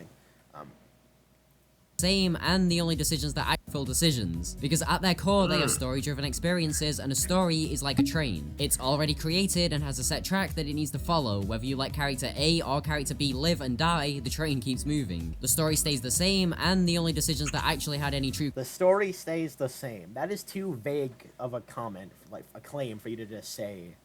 Because what, like, again, like I don't know, like Undertale, the story definitely changes. Like, and Telltale Batman Season 2, the story can definitely change. Even in like just normal Telltale games, the story can change. Like a random example, in Telltale Walking Dead Season 1, like you can choose to cut like your hand off when you get bit or like keep it on. And that does change the story a little bit because like it affects how healthy you are, although it doesn't like affect the end result. Like what, like the small things can still count as the story even if they don't end up mattering much. Again, I think the wording is the bad part here. Like, And it's it's the not bad a part bad for the whole point. video. Yeah, that like there are changes. They are not like big. They are not large. That's the problem. I think. Oh, I wanted to say earlier that like the Undertale genocide route is completely different from the pacifist and neutral route. And that definitely does matter there. Your choices definitely matter there. decisions that actually had any true Like honestly, the Undertale genocide route and like the pacifist route, comparing those two is just the biggest refutation to this video. Like we just win by like knowing those exist. consequence on And purpose. the fact was- that you have to go out of your way to like the achieve genocide that, route. the genocide, because no one playing Undertale for the first time is going to do a genocide run. The reason is that the more you kill, the less likely it is for you to encounter a monster. So someone playing it for the first time and killing everyone will not be able to kill everyone in the ruins. So, and if you don't kill everyone in the ruins, you are not going to start a genocide run. You're only going to start it if you kill everyone in the starting area. Exactly, and it's really Well- great because it's like a meta commentary that you, the player, really are choosing to do this. You are doing everything in your power to do this, even though the game does everything in its power to stop you from doing it. And we I'm can go pretty into You're sure basi- it's detail about also that. not knowledgeable that like when you kill them, it's gonna have a consequence. Like all of them, of course. Yeah, Yeah, Like that's you, kind of you kind of like realize it near the end, though. Definitely. that's yeah, that's kind of like That's what I really Flowey's liked about it. I'm whole- pretty sure the first time I played it, I'm like, wait, what? I did something bad. Yeah. I feel like Because obviously, I think like everyone's first ending should be the neutral ending, right? The Ye- first Yeah, time. you yeah. play it. yeah, You can't get a pacifist route for the first time because you Yeah, have to like- defeat Flowey, then spare him, and if you don't kill everyone and befriend everyone, he will then tell you to reload your save, and you unlocked the ability to do the pacifist route. So you can, exactly. Flowey tells you how to do the pacifist route if you spare him. Although technically, you can still get the pacifist route and kill Flowey when you fight Omega Flowey. yeah, But but you have to like spare everyone and befriend Papyrus and Undyne for that to happen. yeah. Yeah, so I was like shocked, kind of like near the end. I'm like, oh, So like, yeah. Oh, it's one of those games. yeah. I wanted to say, I really believe that the way like you're kind of meant, like the experience you're kind of meant to have, is like you accidentally kill some monsters in the neutral route without like just thinking it was a game thing, without thinking about it. But then in the Judgment Hall, when Sans explains what EXP and level actually means, like level of violence and execution points, you're like the player is supposed to realize that they really did like kill actual people in the world. Because Sans, like, You know what's? Oh, sorry. So go I ahead. just want to talk. And he like belittles you. Well, that's not even okay. I want to talk about this moment real quick. So, in just a normal neutral route, right? We're going. I don't think like it's a little bit different if you kill Papyrus, but he like says, I want you to think about if you really did the right thing during this game, and he like gives you an actual moment to think about it. And it actually is like a really interesting like because you actually can like think about it really. And then he says, well, it doesn't actually matter what you said as long as you were honest with yourself. And I think that's like that part is truly amazing. I was like, What's the great? No, finish. I'll. The ultimate plot twist. I kind of have finished. Like the game encourages introspection on what you did, and like Yeah. one of the main criticism that like the only real criticism I've heard of Undertale is that the game just calls you a bad person for killing people. But in the neutral route here, Sans doesn't even outright call you a bad person unless you kill Papyrus. But the thing is, Papyrus always spares you, even if you like fight him physically. He'll always spare you at the end of the fight. You don't need to kill Papyrus in any route of the game. Even Unless you just fucking want to, I guess. Yeah. Like I don't know. I didn't kill him in my first play Yeah. because it's like if you would have to be a terrible person Yeah. to kill someone who's already beaten down. You can't kill Papyrus in self-defense in Undertale, so it makes sense that Sans would truly judge you harshly for that. But hold on. But Who said that the game? Who said that criticism that the game? I read that in like a YouTube comment, I think. Oh, okay, dobra. I'm Fine. Sorry So, about that. I had like a YouTube comment argument about it with someone on like The Last of Us 2, I think. Anyway. I just want to say a few things. Like the great thing about the judgment scene is that the only enemy you can fight after that is Azukor, and you get the choice of like you can either kill him or spare him. So I love mentally, that. even if you killed everyone, you kind of get a retrospection that I did a terrible thing. I was executing everyone. It wasn't in self-defense. I was killing them. So because like the first enemies like Froggits, if they go into like I think less than half health, they will no longer want to fight. So you can at least in the spare them. ruins anyway.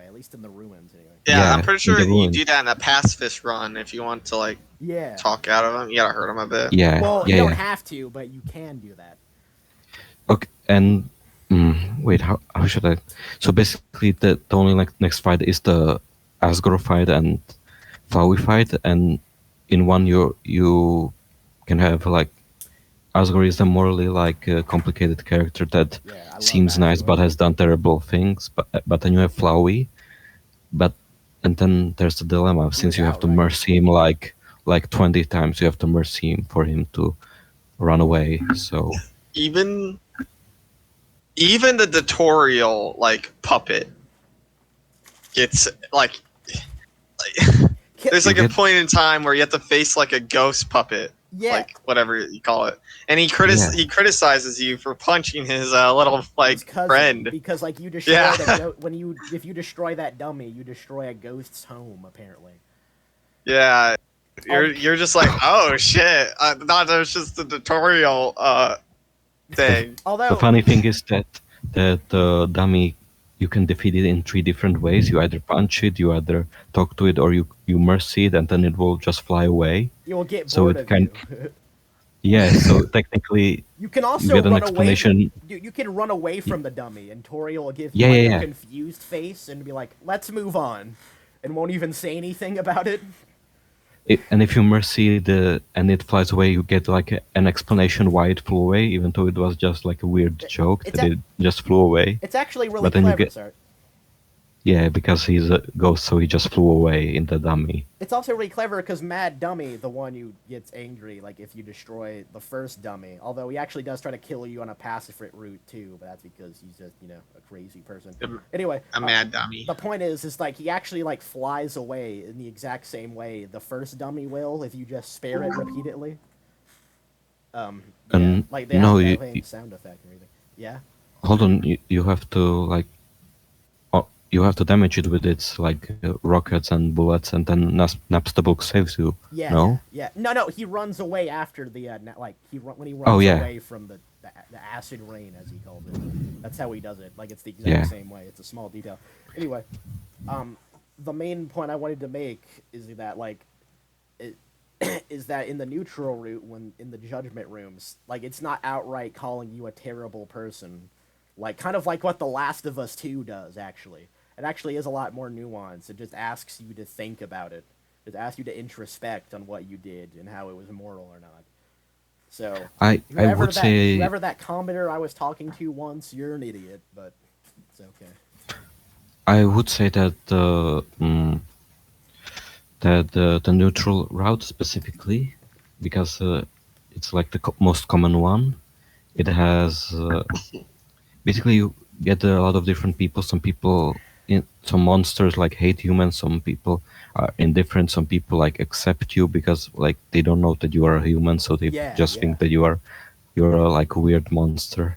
Yeah. Because all of them are different.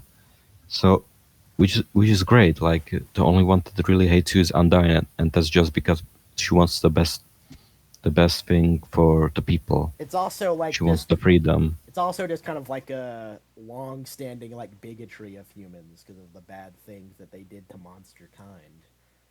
Yeah, but then like in the pacifist route, like Toriel calls out the Asgore about the fact that he just needed a one soul to cross the barrier to like get more human souls, and he didn't need to wait for 7. more humans to come down. And that's Yeah. interesting because because the reality is Asgore like really didn't want to actually Kill them. humanity. Like he didn't actually want to do that. So that's why he was like procrastinating on it basically. Like Yeah, waiting for he ju- humans to come down. He just declared war because he was angry that both of his children died. Yeah. So in the moment of anger, he declared the war, and after that, he probably regretted it. Yeah. Asgore's a great character, man. I Yeah. really love just like the new home segment. Like I think it's probably like my favorite part of just like any video game is like the Asgore new home like Judgment Hall segment. Isn't like the genocide run like you become like a different person at the end? Yeah. Kind of. It's not exactly clear. But yeah. Basically, the best. It's even though it's a theory, there is a theory that is, I think, technically canon, the fear that the narrator that narrates everything is the first human, Kara, the one you, well, Hold on. you know, Uh, the narrator, the one that says everything Yeah. about. I'm sorry. I'm sorry. Wait. I have to go do something real quick. Hold on. Okay. Well, it's still recording, so tell me. All about the Fury. Yeah. Who? Kara, the first human. Basically, at the start of the game, you have to name a human, and, and before you do the pacifist route, you think that it's your name. You know, you're choosing the name of the character you're playing, but at the end of the pacifist route, you actually find out that the character you're playing as is Frisk, and the name you chose is the one that belonged to the first human, the one that Azrael found out, you know, in the flashback. Okay. And So the basically, first human is no, like angry at monsters or something. no. It's kind of a different. There are implications that the first human really hated humanity and wanted to commit suicide by jumping into the mountain, but was survived and was treated by the monsters and became like an adopted child of the king and queen. You know, that's in the flashback, and there and they get sick, they die, but they ask Azrael to carry them through the barrier to to their favorite flowers. So Azrael like takes their souls, becomes a demigod, and goes to the surface. But as he's carrying the body, the villagers think that he kills the humans, so they throw everything at him. They try to kill him, but even despite his great power of being a half god, he doesn't do anything and just takes the punishment. He gets back home with the human's body, and he dies right before the eyes of his mom and dad. And Uh, and after that, it is theorized that the first human's body is buried in the ruins, the first location you find yourself in under the flowers, the golden flowers. The place that like you would have fell on that Frisk. Yeah, yeah, I and remember. and The flower. and the theory is that Yeah. everything you see, everything like the point of view of the game, is from Kara's point of view, as well as everything that they narrate is because they've lived with the monsters. So, for example, you can understand Froggits, even though you shouldn't understand them. But the narrative, narrator, sorry, can understand them and can translate for you. Plus, they have sometimes have funny commentary, sometimes they have sarcastic commentary, and in the genocide, So your choices don't change Frisk, it changes Kara? Oh yeah, actually, yeah, because yeah. I don't know if you were about to say this, but a quick detail. So in Alfie's lab, there's a bag of dog food, which is weird, but it makes sense Yeah. if you look at the other part of the story. But the point is, if you're doing like a pacifist route, the narrator will say it's half full. But if you're doing like a genocide route or like maybe a bad neutral route, they'll say it's half empty. So you actually Yeah. do change the narrator or Kara, assuming that is like Kara narrator theory is true. You are And, like- changing them by your choices. Well, the fact, like this explanation that Kara is with you the entire journey and is helping you, actually makes a lot of sense because in the final Azrael fight, you get the whole flashback of what happens with Kara and all of that. yeah, Because like the whole story starts out and you think that's Frisk that falls down in the opening text, but then later it's revealed that that's Kara. But how can you know that? How can you have a memory of this? The theory goes that Kara is showing this to Azrael to remind him of all the good times of who he they was. had.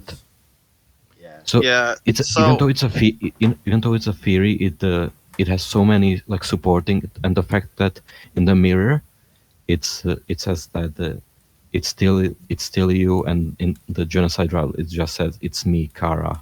Yeah. when you look at the mirror. We're- So It's a bit confusing though. How does Kara become attached to Frisk? Does It's not explained Basically- in the theory. Well, oh, I wait. Actually, there is some kind of explanation. In the genocide route, after you beat Sans and destroy the world, Kara says that your power determination woken me from death. So I guess it was determination that did it. I think the point is that I think that Kara has the same exact type of soul that you have, because like there are different colored soul, each with a different power, and the determination is the strongest one because it can like override the reality, and you can basically time travel. And the fact that Well, time Kara- traveling in universe is like the exact same as like loading a save in a game. yeah, and that's the point. So why I'm saying this is that Sorry for interrupting. I think that no, it's completely fine. So, oh yeah, god damn it. So fanboy's a casual Undertale fan. I just learned, not a true one. So that's good to know. well, A true fan I would already know Oh. all of this years ago. Oh, I basically, probably did, but like, dude, I haven't You have touched or dementia, is what you're saying. like I remember. it's a game. Yeah, it's a game that I do remember the basics, but I don't remember. So you're not a true rest. fan. Casual toucan. Hashtag Yeah. casual toucan, not a true fan. Yep, we're putting that in the title as well, I guess. Probably. Okay. I Yep. put it in the server. Yep. That means it's going in the title. Casual toucan. Yep. That's what. Yep, he does that. Yeah. Basically, what I wanted to say Amateur was toucan. that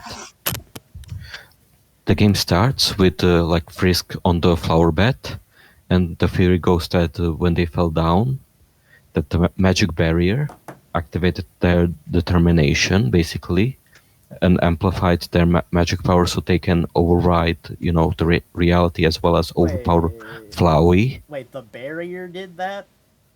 Because Casual sheep. No, that is think not about- in the game. That's why I asked. Because it's not in the game No, at all. No, What? No, that's- casual. No. No. That's a headcanon. The reason see? this explanation Well, I'm exists learning- for the reason is that the entire gameplay theory. is from the point that you wake up from the flower bed to the point you go away from the underground, you leave the underground, and after that you can't play anymore. There is no epilogue after that, so you can only reload and save in the underground.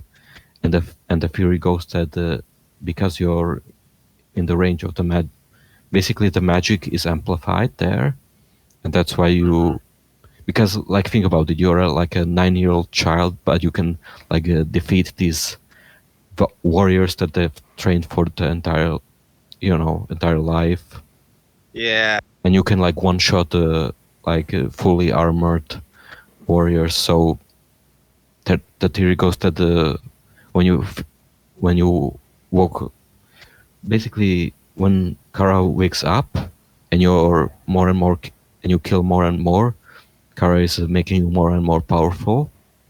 So Corrupting her, basically. because there's when no confirmed gender. They. at the end, because at the end of Genocide Route, Kara says that EXP gold level, that's me, Kara. You fueled me every time those numbers increase. That's me. So that's kind of confirms it that Yeah. Kara is the one that makes you stronger through the entire journey. If you go pacifist route, they stay normal, like they behave nicely, they are kind to everyone and all of that. But if you go genocide, they will become more sadistic, more evil, An and all that. You're right. An interesting thing about the pacifist route is the pacifist route is the only route. I'm so confused now. No. What do you have to say? What do you have to say? Don't do it. I was just gonna. I wasn't even gonna talk about you and how like this is basic stuff that everyone who's an Undertale fan learned like 6 years ago, and it's like basically the same as knowing how to breathe at this point. I thought this was a theory. I wasn't gonna. Well, the theory stuff, not really. Well, some of the theory stuff is common knowledge. The barrier thing, I've never heard that before. But like, No, that's kind of a different approach to the theory. That everything that happens in the barrier is like amplifying you, Yeah. but it's a it's it's the better theory is that Kara, because of your determination, they are awoken and they help you depending What on about your the choices. You basically other shape up souls? their the personality. human souls, I'm not. What about them? Feel Ours. at any point? They What? don't. They Yes, do, don't they? What? I they are in remember the that. What was jars. the question? Sorry, you cut The out. other human souls helping you. I remember that. They help you That's in out with the Omega neutral. Flowey. Yeah. Yeah, I remember that. By the way, a common misconception is that you only fight Asgore or an Omega Flowey in a neutral route, but that's not Yeah, true. You actually do fight them in the pacifist route. It's just kind of complicated. Like you have to do a neutral ending to do the pacifist route. Like if you try to Yeah. do the one of the requirements for the pacifist route before doing a neutral route in a playthrough, the game actually like won't let you. It's a little bit complicated. Anyway, what I was wanting to say, an interesting detail that strikes out to me, is that when you do a pacifist route is the only route where like the main character Frisk, like you hear the name Frisk, and that character, like the who your blank slate is more personified in a way. Like that only happens at the end of the pacifist route. It's kind of I'm not even sure where I'm going with this exactly. It's just it's an interesting detail It's to me. I actually know why, because like after they go away, you lose control because frisks you can choose like if they stay with Toriel or they go their separate way. Yeah. But after that, like you can do anything, and if you reload the game, like Flowey appears and is not speaking to Frisk but is speaking to the player, and in this case the player is metaphorically Kara, Yeah. and he even directly addresses you as Kara Yeah. and Yeah. says that if you erase everything he will forget as well, please think about them or not. It's your choice after all, and all of that. Yeah. So That I can't believe I mentioned this yet. That's one of like the cool things about Undertale is that like the biggest choice in Undertale is like playing the game. Like that is a choice. Let me explain. And the pacifist route, like you said, like once you've got the best ending, like Flowey makes you realize that if you do try to replay the game, you are taking the happy ending away, and that like the best moral thing you can do is never play the game again. And that is a choice by just playing the game. And in the genocide route, the choice is that Sans is trying everything he knows because he knows he can't kill you. Like you have determination, like it's a game. You'll always come back and restart. So his goal is to make it as frustrating as possible. So you'll choose not to play the game again. you give up, Yeah. basically. So like even playing the game is a choice. That's like how it works. But no consequences. I'm assuming we'll get to that. I don't Yeah. know. Yeah. It's probably at like the end of the video, isn't it? The Undertale. Stuff. No, it's kind of in the middle. It's in the Frisk middle. is actually There it is. a catalyst for the other first human. There it is. Right. Okay. Yeah, kinda, because in the context of the game, the first human is technically you because you name the first human. So technically, the first human is you, and the first human is controlling Frisk Yeah, that's a very and narrating. Oh, Jaeger's here. That's a wait. What happened? Jaeger, Biden. I don't really know the context of this. I don't get political memes. Oh, I don't know the context of that at all. Would they like to join, or I don't know. Is he a chip? I don't know the context. But anyways, I don't know if he even knows anything about like Undertale or whatever. Ooh, Jagger. Jaeger. Yeah, I don't know. but there are different discussions about like the other games as well. like- Fanboy doesn't know much about Undertale either, but he still adds to the discussion, so doesn't Like, even I'm matter to- too much. But What do you mean? I just it was a theory I didn't know. oh, okay, yeah, all right, What? all right. For example, I'm the only one here who knows about Fire Emblem, so when he'll start to talk about that, I will be the only one who can, well, argument against it. That's Yeah, good. sheep A si- casual. But I never claim. Never mind. Never mind. Um, uh, the only thing I know about Fire Emblem is in Paper Mario: The Thousand Year Door. There's like a kid Oh that yeah, says, "Have you played Fire Emblem? It's really cool." And that's like the only thing I yeah, know yeah. about I it. know that. Neat reference. Wait a minute. Wait a minute. Hold on. You just share something. Nintendo promoting their games in other games. I saw something on my phone. I need to share it with you. that What is that? that picture though, it's Phil, dude. Oh, it's Yeah, DSP. yeah. Jaeger isn't gonna understand why I just put that there. It's gonna be Man, I can't wait for him to look at his Xbox messages again and think he like yell at his fans. yeah. So data regulating was denying everyone the right of owning one. Oh, he was running in the I head. don't. He was running to the head the ATF, Federal Alcohol Tobacco Firearms Agency. That is a mouthful. Who openly said his job was to take away all the guns. Okay. So idea was regulating was denying everyone the right to owning one. Oh, I don't care about that at all, actually. Moving on. Um, uh, that story anyway. That like story. Undertale. I forgot. Choices. The decision that the developers made to trick the player into thinking that they We're 2 minutes in. actually had any control. It's like a younger sibling. Whether you let character A or character B live, Oh, real quick, don't spoil it at all, but how painful exactly is the Undertale part of this video? His video? Oh, it's short but painful, really painful. Oh boy. Oh my god. Oh my god. Even the casuals will die. Yeah, you're still. I can guarantee if he even says he's a fan, you're more of a fan than he would be. Oh, die, definitely. I the train think he hates the game. Oh, so he's stupid then. Okay. Like I know he mentions in the fandom videos. I think he brings up Undertale as can- an example Yeah, of a bad fandom. I guarantee it because literally, almost like there was a time on YouTube where literally every Undertale video, like the YouTube comments, were just like virtue signaling almost about how bad the fandom was, and it was genuinely the most like frustrating thing I've ever seen. Yeah. Like, I literally couldn't escape it. Like, what would happen? Like, here's an interesting thing.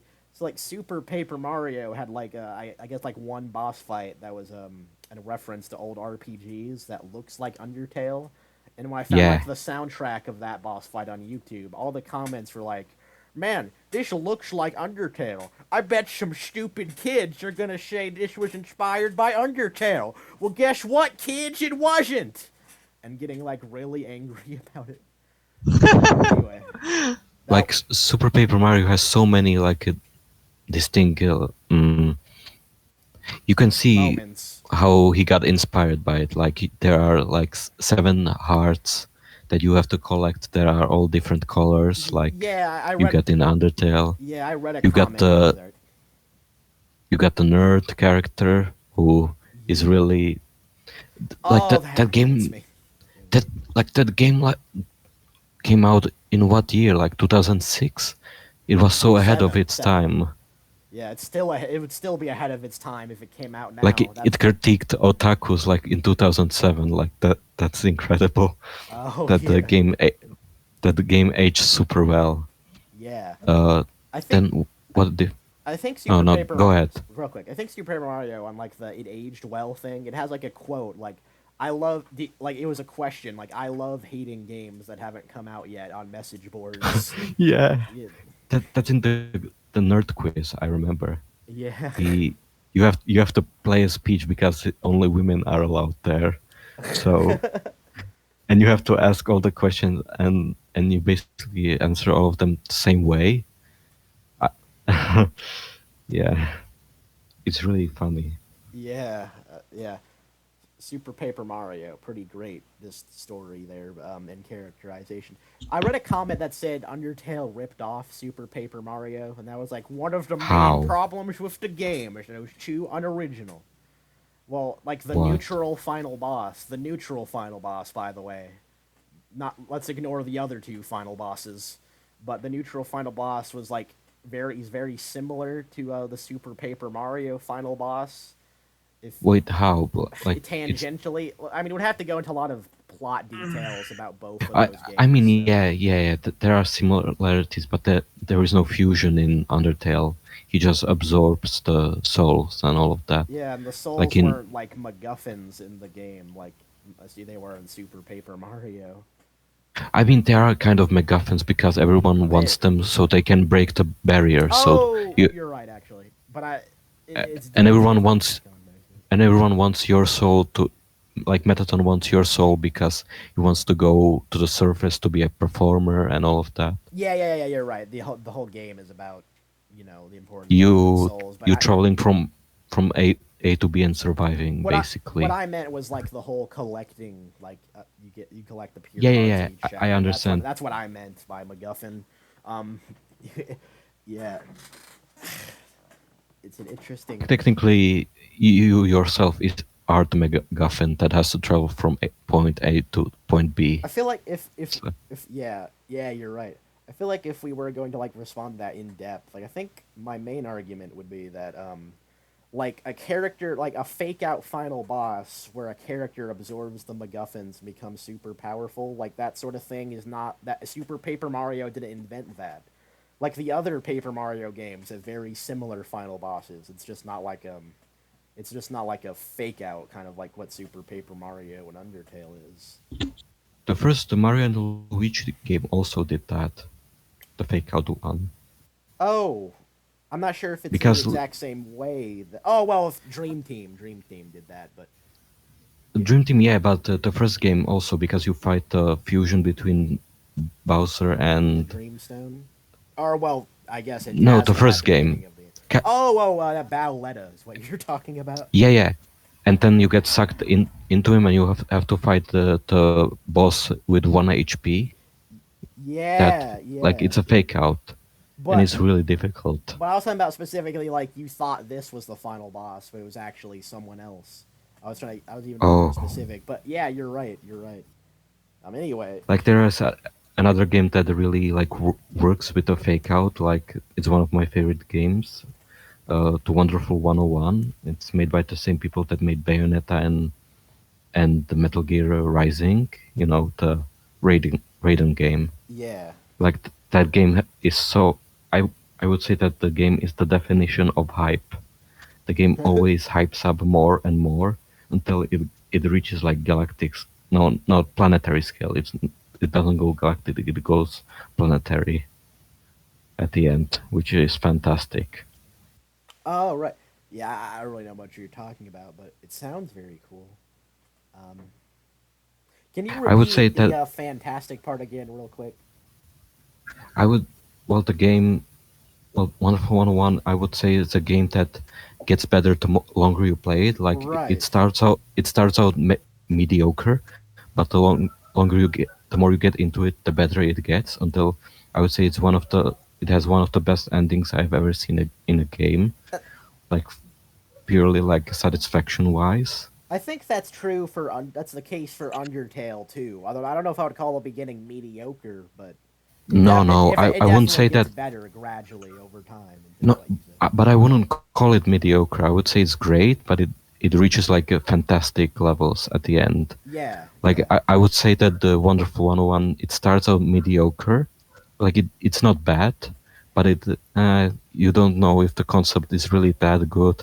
But the longer you get into it, the more you understand how it plays, the better it gets, and the more invested you are in the story, the characters, and the Yeah. action. Yeah.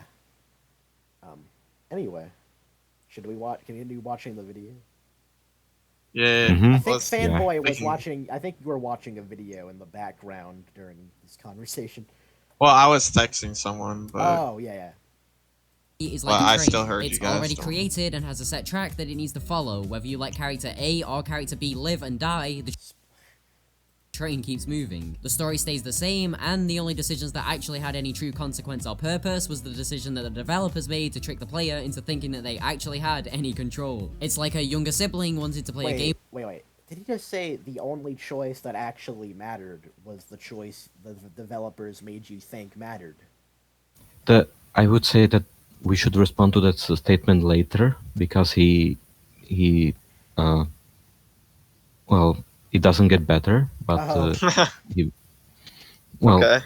he just dooms himself more later. So I would say that we should go through this argument later all right, all right, all Yeah. right. and can continue. No more stalling. All right, I get it. I'll do No more that, but I'm gonna rewatch it just to understand what he actually said. Sure. And Yeah, the yeah. only decisions that actually had any true consequence or purpose was the decision that the developers made to trick the player into thinking that they actually had any control. It's like So again, he really did just say the only decisions that had any consequences or purpose were the ones the developers made to make you think you had any control.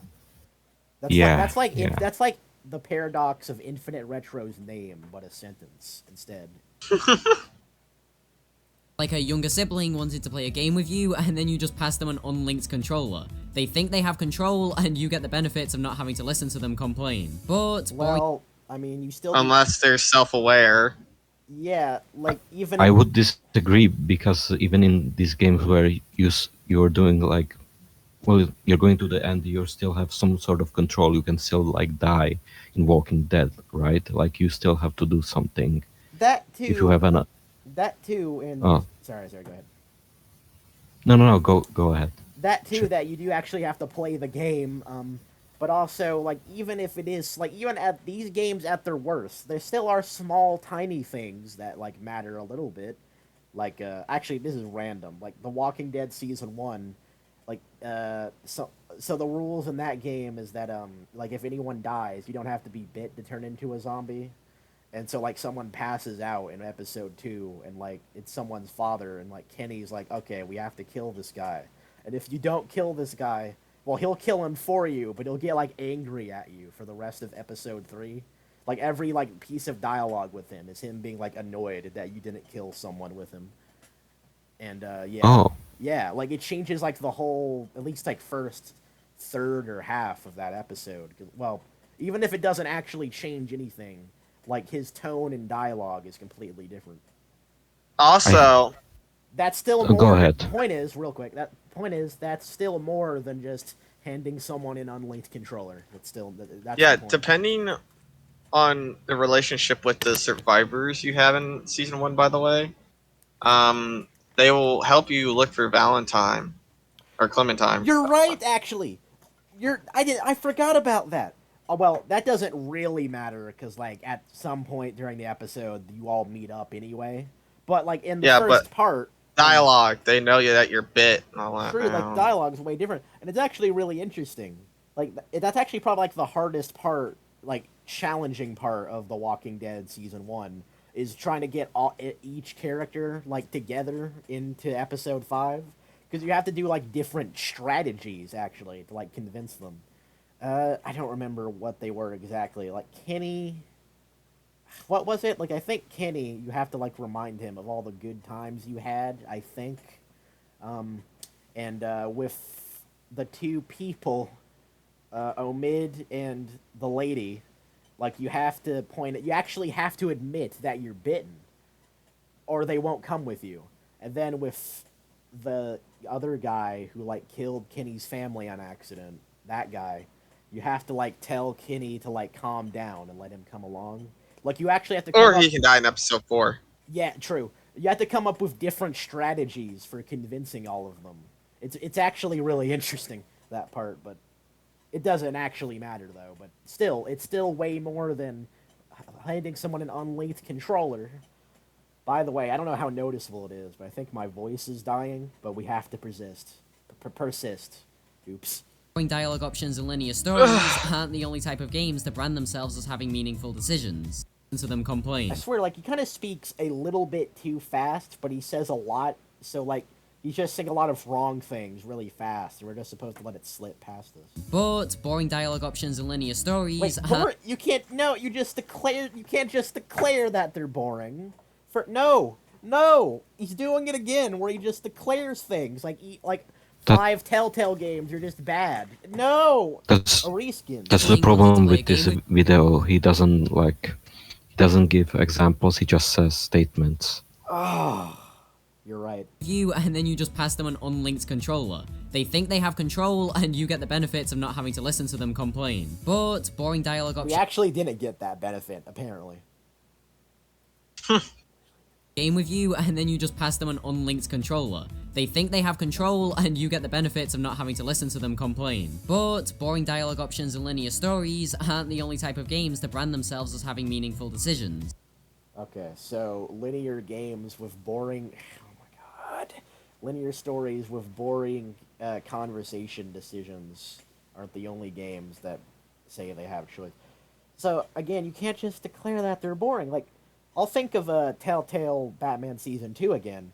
Like, even though a lot of the, like, dialogue decisions don't matter, it's like asking for, like, your perspective on things. Like, the very first choice is, like, Alfred asking you what you think, like, what it would be like to have to wear a mask all the time, and if that would change you as a person or not. And you could say, like, the Batman thing, no, nothing will ever, like, change me from doing the right thing. Or, like, you could say, oh, we all wear masks in our lives to some degree. And, Oh, that's why I really once like I know Batman season 1 wasn't very great, but I like this. I like the choice whether or not to like destroy the tickets of yeah, his family. And I yeah, always never did that because I always felt like if I did, then he would be throwing away why he became Batman. yeah. Yeah, like the first choice I'm talking about, and there's also another one in season 1 that's actually pretty great at the end, but I'll get to that in a second. This choice I'm talking about, like, yeah, it doesn't actually matter at all, but it's like asking for what you think as a person, like your perspective on life. So I don't see how it's boring. Yeah, like when that choice is like doesn't matter at all. The ticket choice, it doesn't matter at all. But I'm just like, well, the Batman choice is he would keep it. There's no way he would destroy this, right? Yeah, like And I wouldn't. I would not destroy it if I'm a superhero, and I'm doing this so people wouldn't have to feel the pain that I felt in the childhood that I had. hmm hmm Like, oh my god, it's so great. Another I great feel one. like Sorry, go ahead. no, I just wanted to say I feel like this video has a good point, but the execution of it is what's more problematic for me. His Like execution's so it, bad. the spirit is there, but there is no context to it. You're just stating statements that we might agree with. We have examples where these statements are correct, but not always. There are exceptions to this. Again, sorry He for can't just say the. No, it's okay. Thank you. It's just that he just doesn't say we need examples, and he doesn't provide them. He just says that they are boring choices, but he doesn't show a boring choice. We don't know the context of one.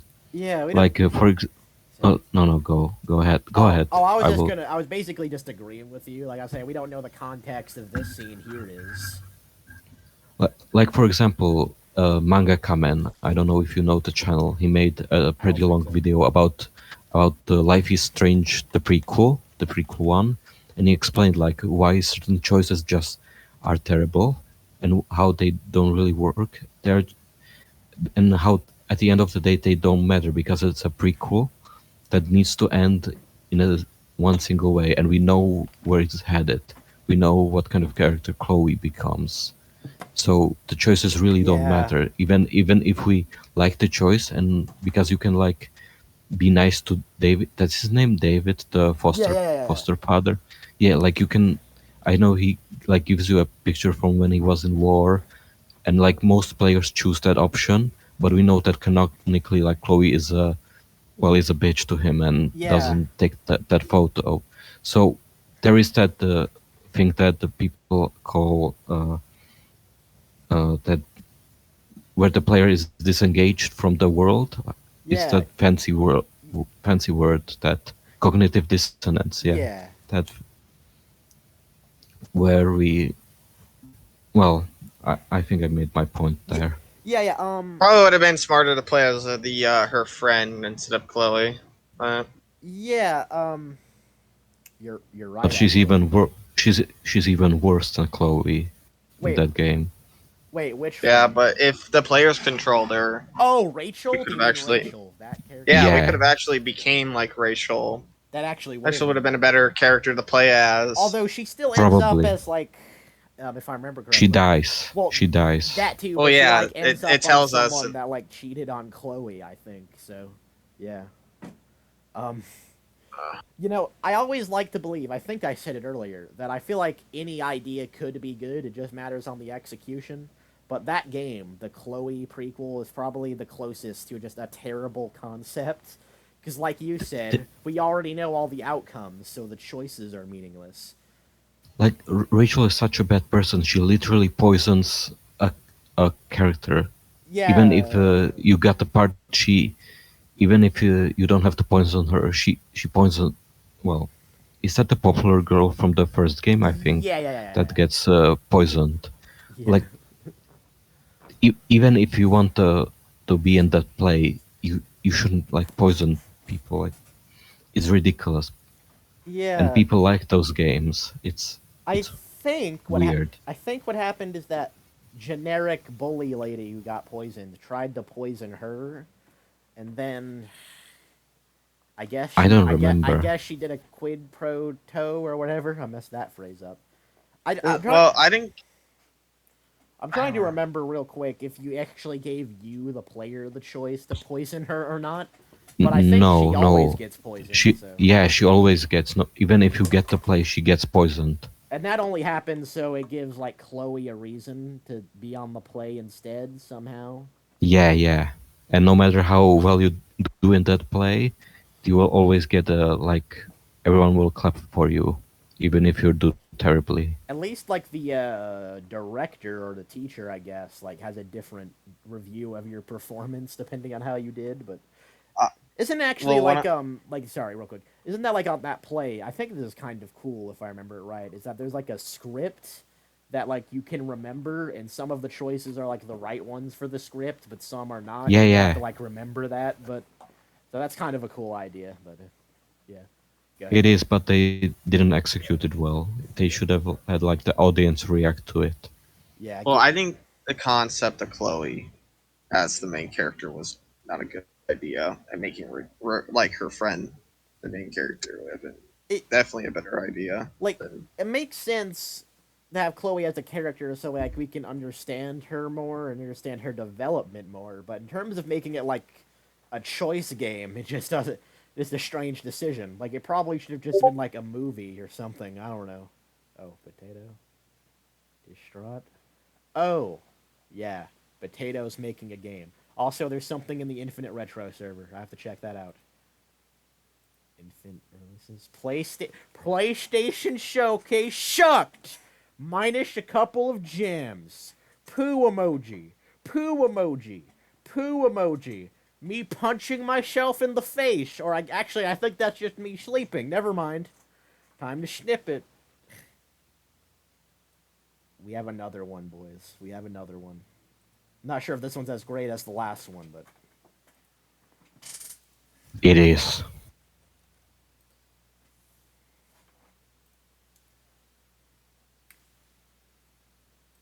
not my wallpaper. Not my wallpaper. I didn't choose that. Yeah, there it is.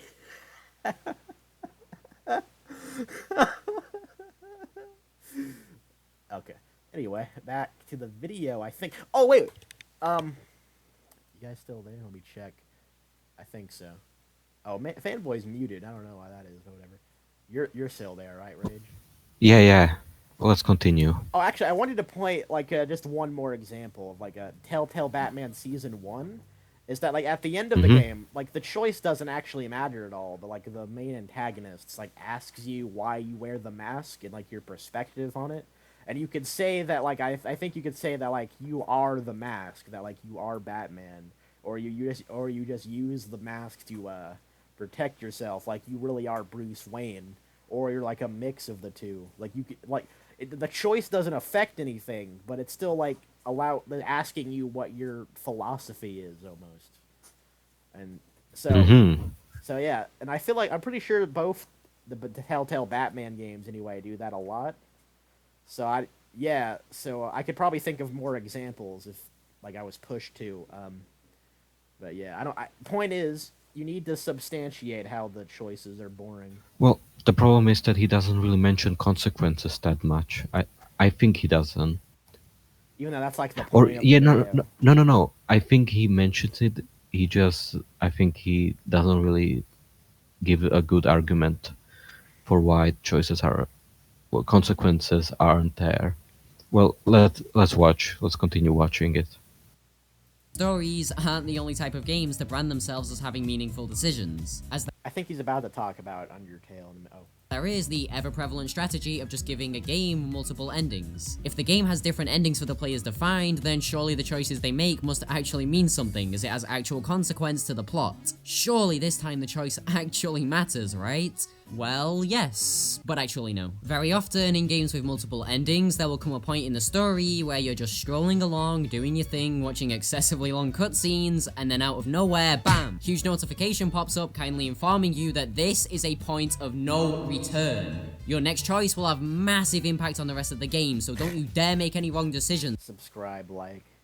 That's a nice little editing thing. Forehead, which, if you couldn't tell, kinda takes Oh, are you back?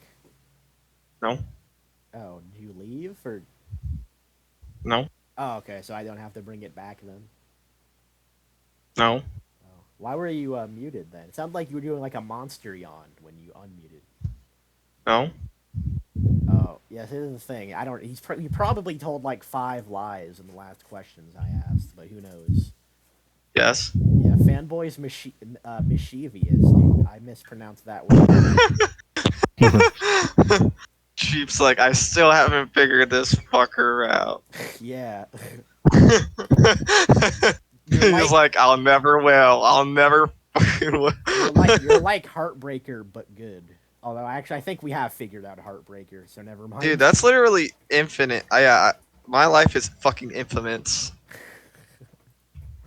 Your choice didn't matter, fanboy. Oh yeah, wait, I can't do that. Yeah, I can't talk about that game. Choices don't matter. I forgot. I think he's actually about to talk about that kind of choice in games. Let me just. Yeah. I think Infinite? on Like the good cutscenes. and bad Well, kind. where it's he's not. talking about. It's not a Oh, Telltale. go ahead. Like, sorry. It's not a Telltale like game, but it's a normal game that just puts a choice on you at the end. Okay. All right. By the way, Let's I'm see pretty it. sure the fact that I had to explain that means that you actually weren't here, and I did have to draw it back. So thank you for No. lying. Yeah, Things it's- that will come a point in the story where you're just strolling along, doing your thing, watching excessively long cutscenes, and then out of nowhere, bam! Huge notification pops up kindly informing you that this is a point of no return. Your next choice will have massive impact on the rest of the game, so don't you dare make any wrong decisions, forehead. Which, if you couldn't tell, kinda takes any story engagement in that moment and just launches it out the window. Now don't All right, so here he goes, just declaring things again.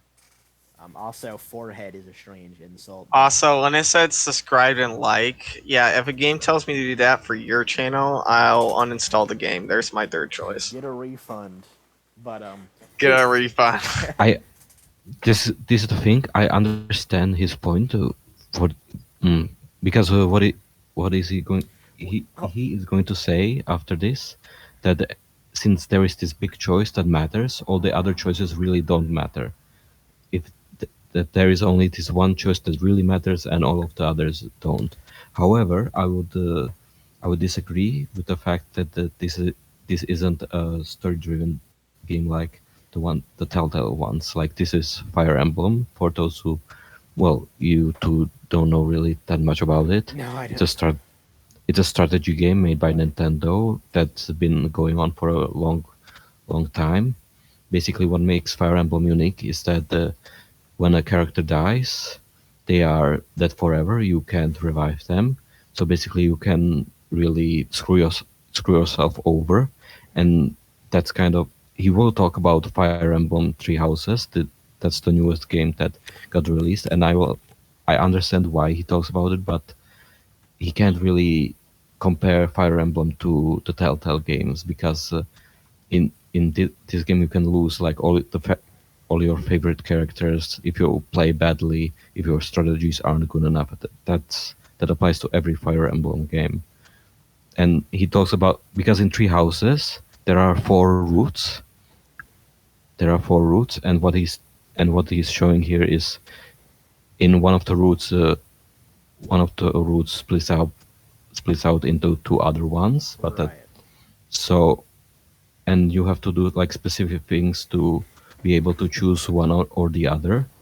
So there's that. So there is this choice, like for the players. The thing, well, the story will change drastically. Like if you choose the other 2 routes that don't have this, the story will just continue, and that you will be never asked this sort of question. However, in this sort of game, like well, in all the Fire Emblem games, you can very terribly lose, like, and which can have a really like terrible snowball effect that you lose a really good character really early, and then if you will need another character that is strong like that, you will, well, you will not be able to rely on another one. Yeah, you would have to restart the game if you made too many mistakes. Then, right? If you Well, lost this is too kind many. of the thing in the 2 newest game, this one included. There is this new mechanic called the Divine Pulse, where when you can reload your like few turns, and you can do this like couple of times during one map. And because in the older games, if you like lost the character you want, the thing that many players would do is just reset the game and try the level again, which while I understand, many of the older games were made specifically with permadeath in mind, that Yeah, even yeah. if you would lose a character, you can continue. While in these new games, you can get much more attached to the characters. You can even marry a character because like you have a self-insert character, so you can like marry someone you really like, and the fact that you can lose that someone, like a lot of random elements that can screw you over in a Fire Emblem game. So having and there are still choices, like every single playthrough can be really different. Like these games are infinitely replayable because maybe a bad unit can get really good level ups and they can become one of your best units, and then you can remember that playthrough as that, and you might even get an appreciation for a character you didn't really like that much. Li- like he will talk about Fire Emblem much later, but yeah, I understand his point that there is only like a few choices that matter in that game where it will change the story drastically, but I don't think that really it's not as important as the game, like the Telltale games, or the games where that brand themselves as the games where your choices matter, because it's a strategy game, and if you would like st- give give the player choices that will drastically change the game, it will make it more and more unpredictable, and you may be in a very bad spot, especially if you're replaying it. That. The Because game. oh Also, the no, strategy Oh, game just has better. It's a game with replay value, yeah, basically. yeah, is- but oh, like sorry. I would say that the Three Houses specifically is like a new difficulty called Maddening, that so basically you have to build your character so strongly, because there is one particular spot in the game where you can really easily soft lock yourself, and Oh you will man. have to restart the entire game. But this is only on the like hardest difficulty. Like one of the good things about Fire Emblem games, that the easiest difficulty that in every game is called normal. So everyone new will never get discouraged from trying out the easiest difficulty, because it's called normal. There is nothing like easier than Yeah, that, you yeah, know. yeah. So everything else will kind of indicate to player that maybe I will try this later after I get a feel for this game. So so like there's a lot of replayability, and just because like you get the like one choice that will uh, like there's an entire game that is very controversial in the Fire Emblem series called Fire Emblem Fates, that came out 2 games before this one that you're seeing on screen. The reason for it is basically it's there are basically 3 games at once, but you basically get, I think at chapter 6 there is a big decision, and you basically choose one of these 3 versions to play, and the story will never really ask you another decision. There is one, like a pretty significant decision in one of these roads, but it's not that big of well, it doesn't have that many consequences in the Is large it scheme of things. Right. is The it a reason for turn-based game, by the yeah, way? I yeah. kind of want to learn about. Okay, yeah, this gets like a Uh, game I would be interested in. I want the to. problem with oh, go ahead. Oh, I didn't know there was still more about the game to say. I just wanted to say this sounds like a really unique game. I've never heard of something Yeah, like this. like I never before. heard of it ever. I'm Yeah, surprised I never heard of it. most people know only Fire Emblem as the game that has all the swordsmen in Super Smash Brothers, all the identical swordsmen. Oh, so if we were gonna like simplify it, right? Would we say Fire Emblem is like a mix between an RPG and a permadeath game? Uh, mm, basically, mm, Well, with like I other would, I choices would, too, with like maybe put some Telltale in it. I would like maybe show you like pictures of how the gameplay looks like, because it's an RPG where it's like chess. Basically, it's like chess. You control your soldiers on the battlefield, and they can go into different places, attack certain enemies, and all of that. Oh, There's a weapon triangle that acts like kind of like in Pokemon, where axes beat lances, lances beat swords, and swords beat the axes. Kind of like that. Certain games have it, certain games don't have it. Basically, what I wanted to say with Fire Emblem Fates, the story in that game is terrible. It's absolutely horrible. Oh, The main story, but like the supports like between characters is I would say is pretty decent to pretty great. But the problem it tries to be really customizable the same way this game is, and there is a debate of which game is a better sandbox game. Is it this one or that one?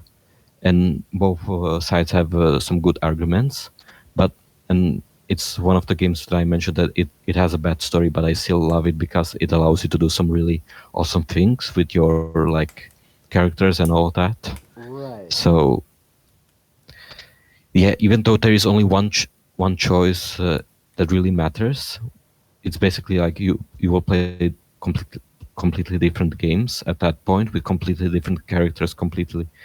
You will get a different army, and that kind of applies with this game as well, because you're basically a teacher mercenary. You're a mercenary at its heart as a teacher in this war academy. And at the start of the game, you choose one of 3 houses, because it's Fire Emblem 3 houses, and each house has a different students that you will start out with. However, what's great about it is that you can later recruit like students from other houses. So if you have a favorite character from one house, but you want them in another house, they are most likely will be available in one way or another. So that's kind of a great thing. It's a great sandbox experience. Huh. That does sound really cool. Trying to process all of that. So it kind of now just sounds like a mix of all video game genres in general. Uh, well, this newest game is like kind of like Persona. It's a very, very commonly like referred to if Fire Emblem was mixed with Persona, because you have like schedules, you have to teach your students what to do, and this is only in this game. yeah, this I was new about to one. compare it to Persona as well. I don't know anything about Persona either. I actually, for like a second, thought Fire Emblem was Persona, like while you were talking. No, that's Shin Megami Tensei. That's how the series is called, I think. Right? Yeah. Well, I don't know. But like I know fanboys played some Persona games, and like when you were talking, Yeah, first, Persona 3. when you were talking about I Fire love that. Emblem, I first thought you actually were talking about Persona, but I realized, oh wait, no, they're different things. Well, they Yeah, are I both. played Persona 3. I mean, Really like it. they are technically RPGs, but one is like a traditional RPG, while the other is like chess. You take Yeah. like chess.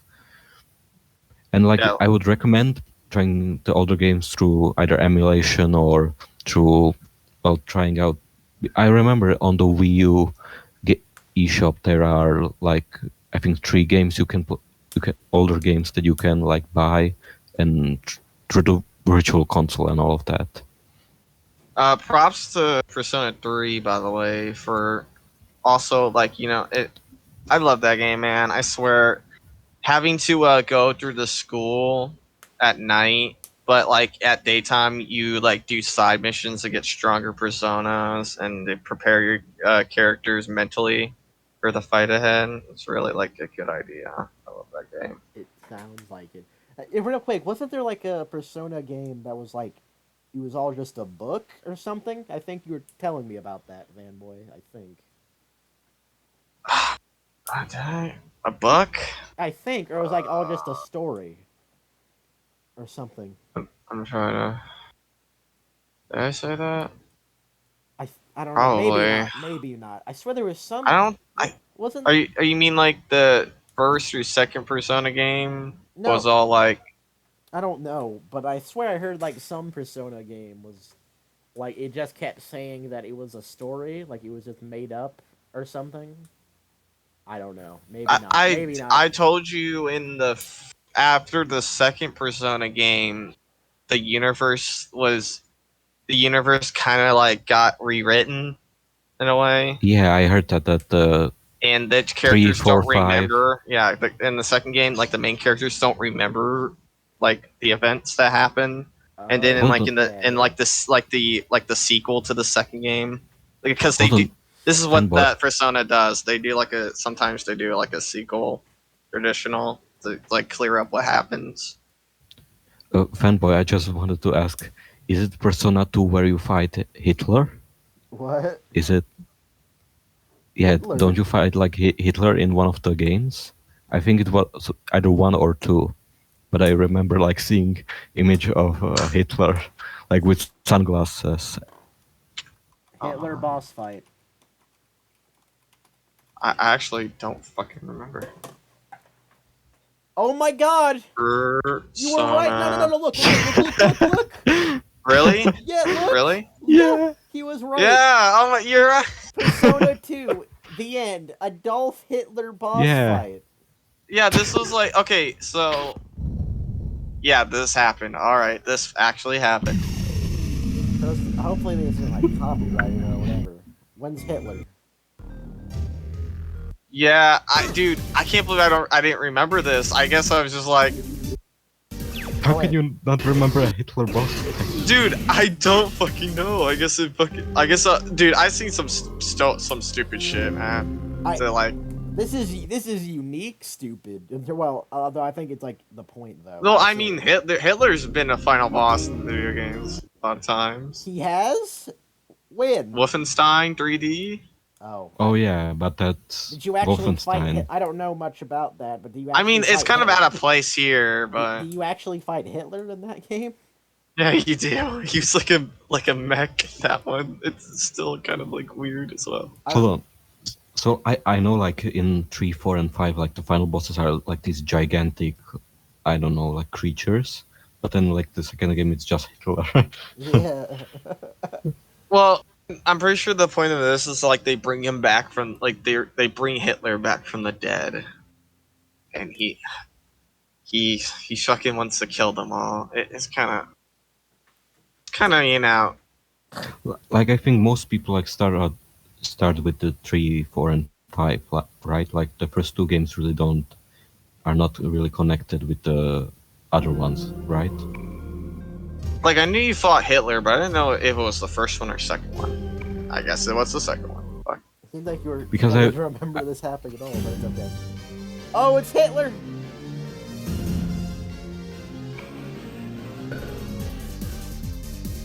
I meant to say I don't remember which Persona game it was fight him in. Okay. Oh, just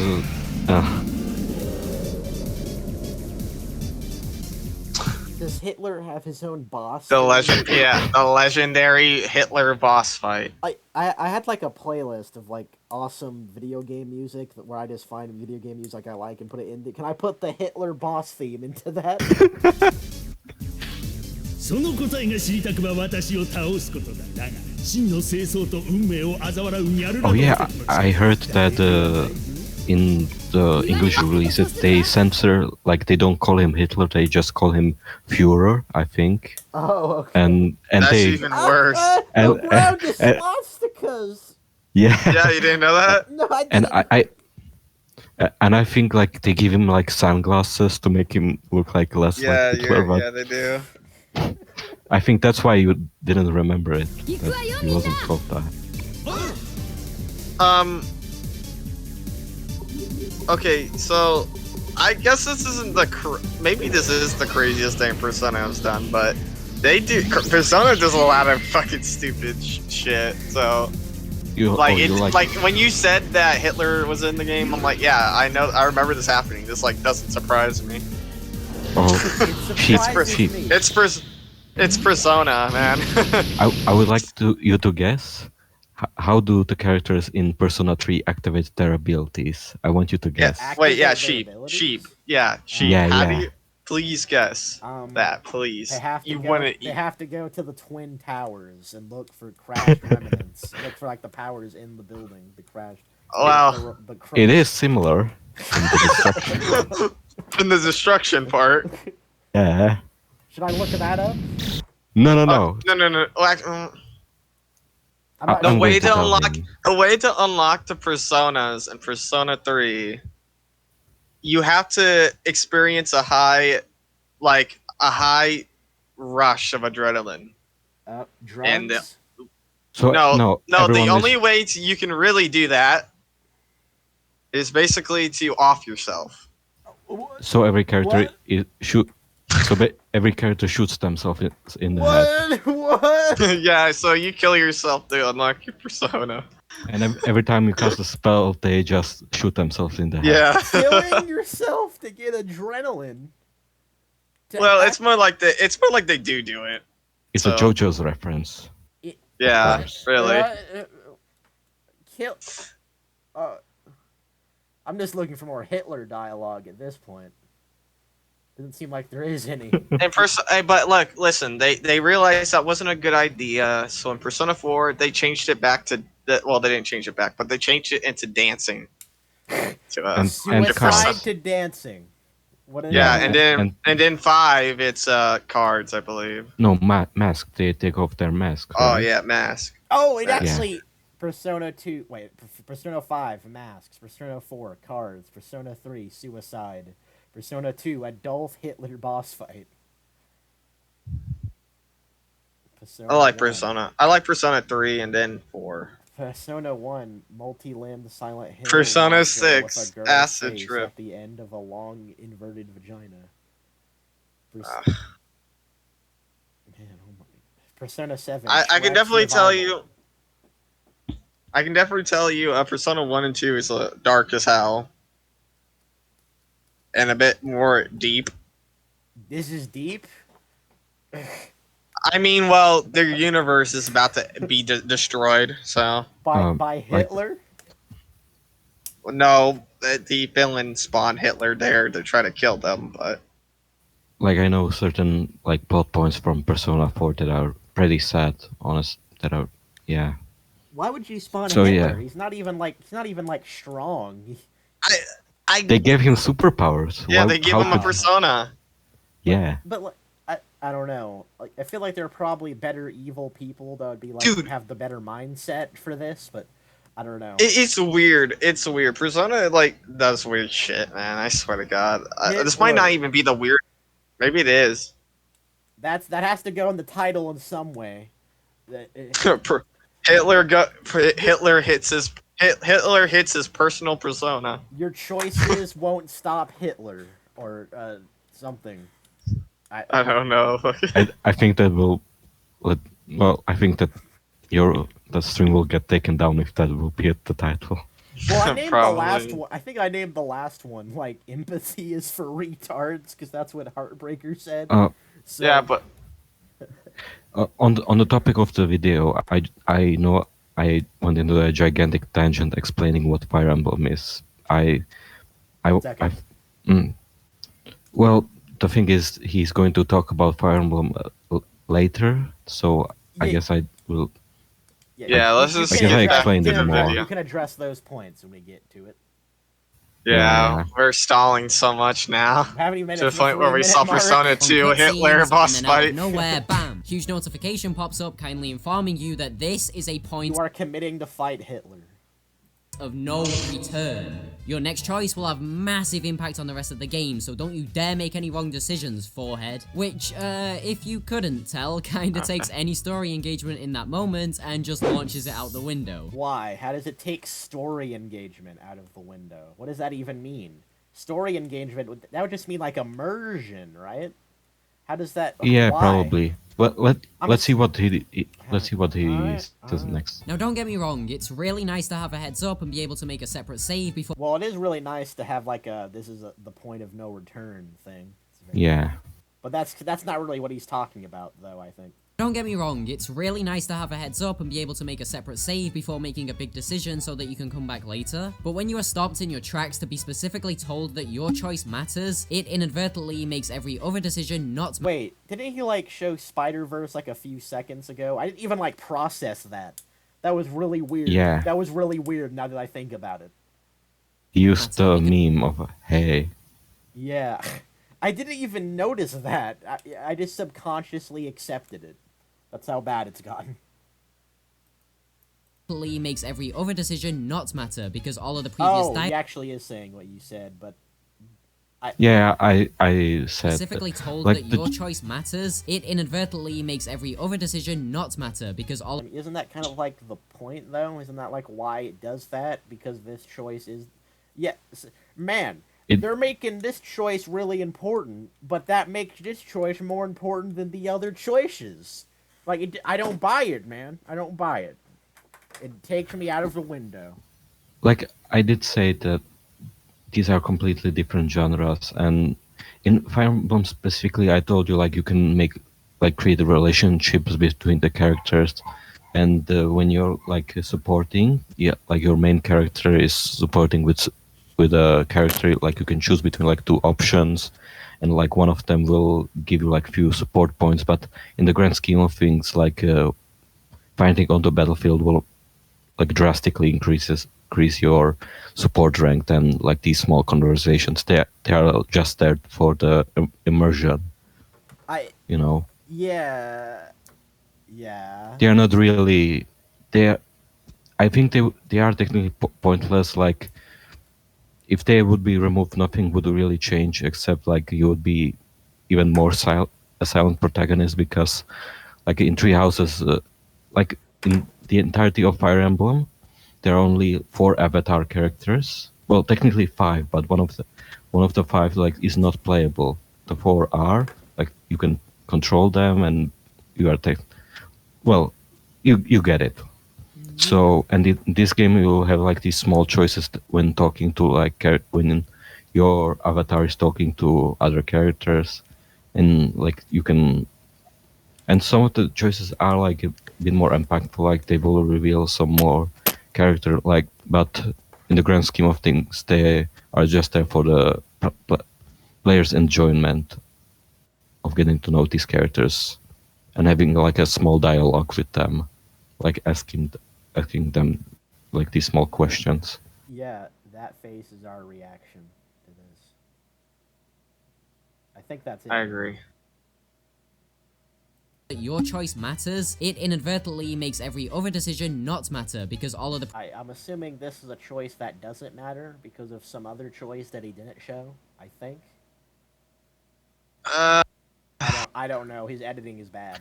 previous dialogue didn't have this big scary warning attached to it. Because That's like the point. That's why it does that. Okay?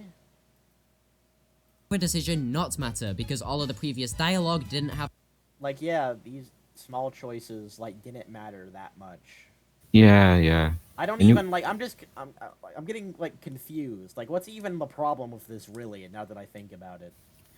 I think it's just the point that it doesn't. These choices just don't matter. Like why are they in the game if they don't matter, if they don't change anything? Well, they And I can would have... and I would agree with that in the like story-driven games like Life is Strange, but I don't really care if they are like this integrated into a strategy game where where like big part of that game is like forming bonds with the people you fight alongside with. Yeah.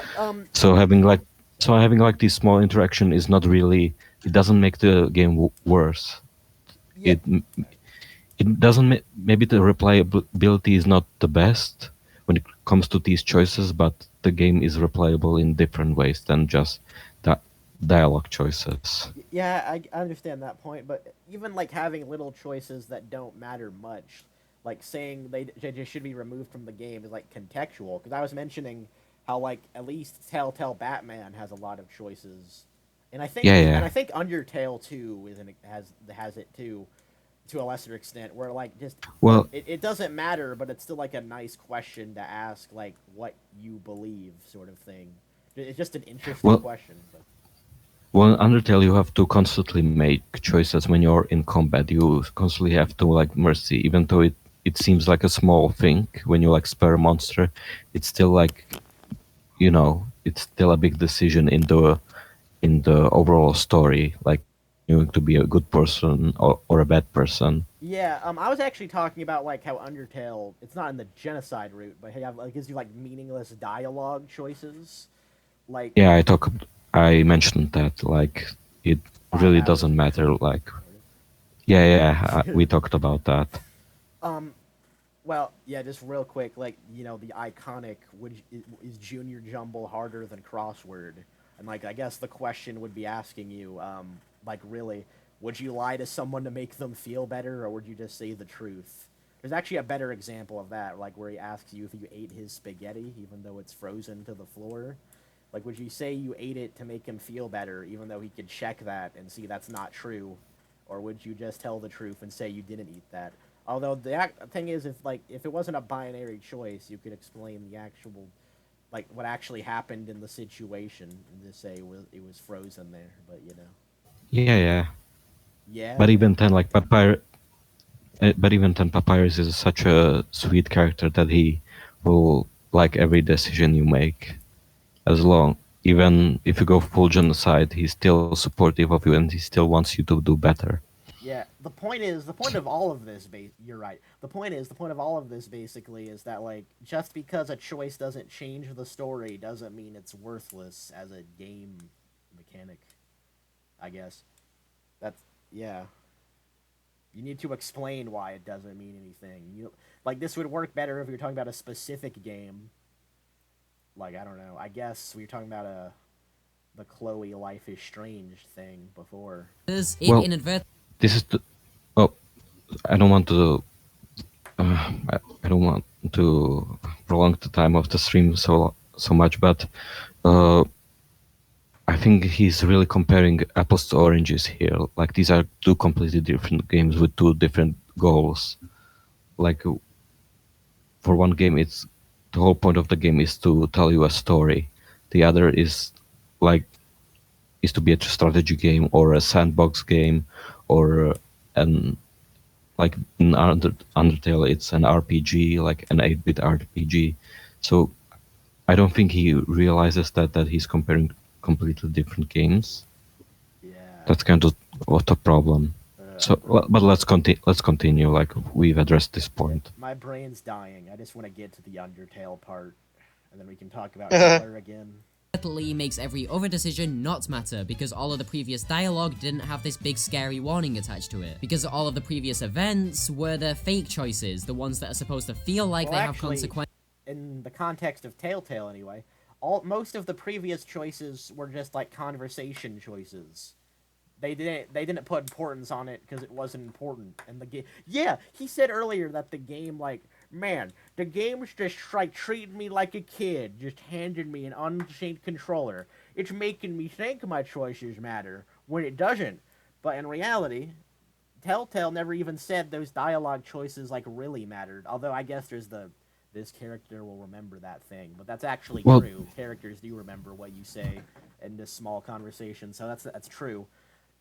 Like the game. He's talks. No.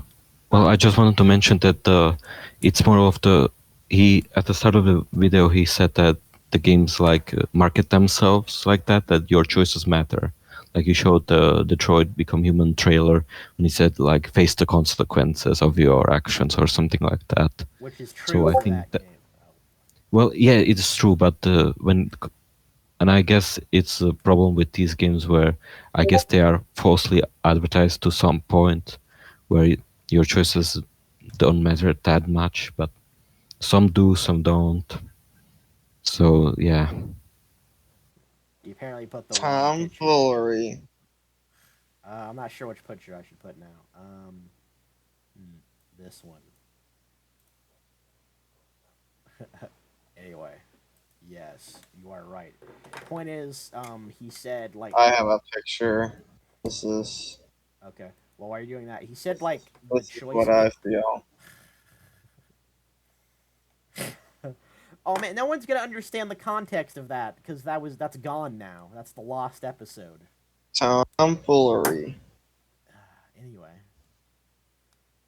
point is he was like acting like he said choice games like lie to him about his choices mattering, but this is proof that it doesn't because they didn't put importance on the other choices because they weren't important. I But they I did think put the one game.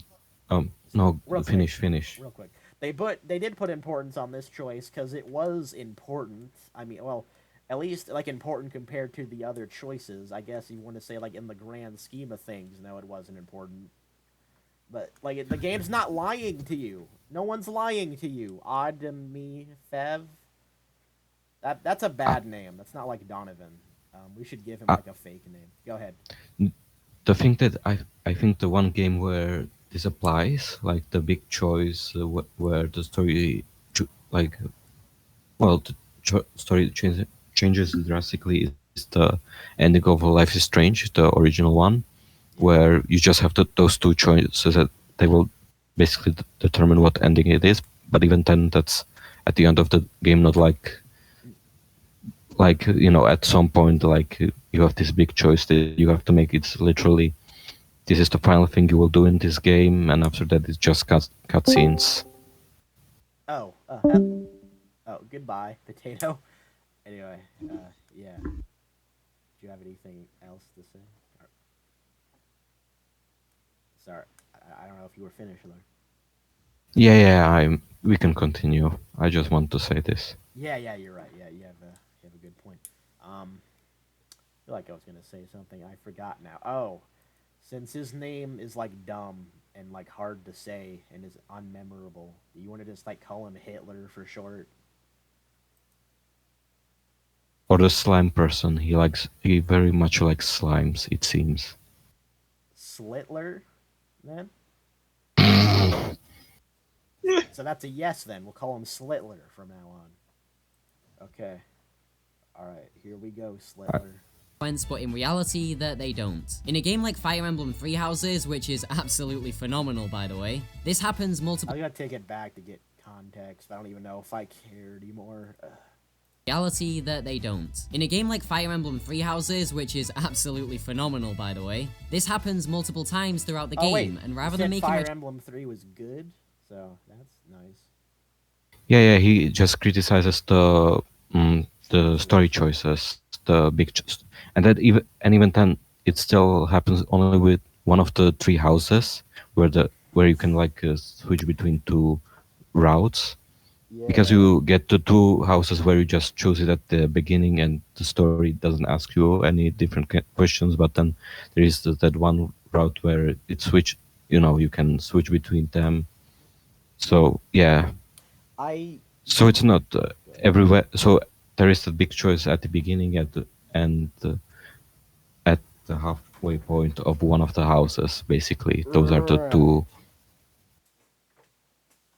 Oh, okay. I guess you're done with your thought. I was gonna Yeah, say, yeah. oh, is he ever gonna talk about like choices that affect gameplay at all? Like, well, Bioshock came to my mind. What Fire Emblem seems to also count as like your choices affect gameplay. Undertale definitely Slight. does. Well, this is kind of the hard. Mm. It will be at the end. He will give you a pretty unexpected answer for what he considers a good game, which gives you a lot of choices. Unexpected. Okay, I'm excited. It's not that unexpected. It's just weird that he goes with that. My choices feel impactful or important, all it does is remind me that they are not important. If I can just save the game now and then come back later, there really isn't any consequence to my action. Well, that's not. Yeah, No, that's those are not what the you were four talking roots. about.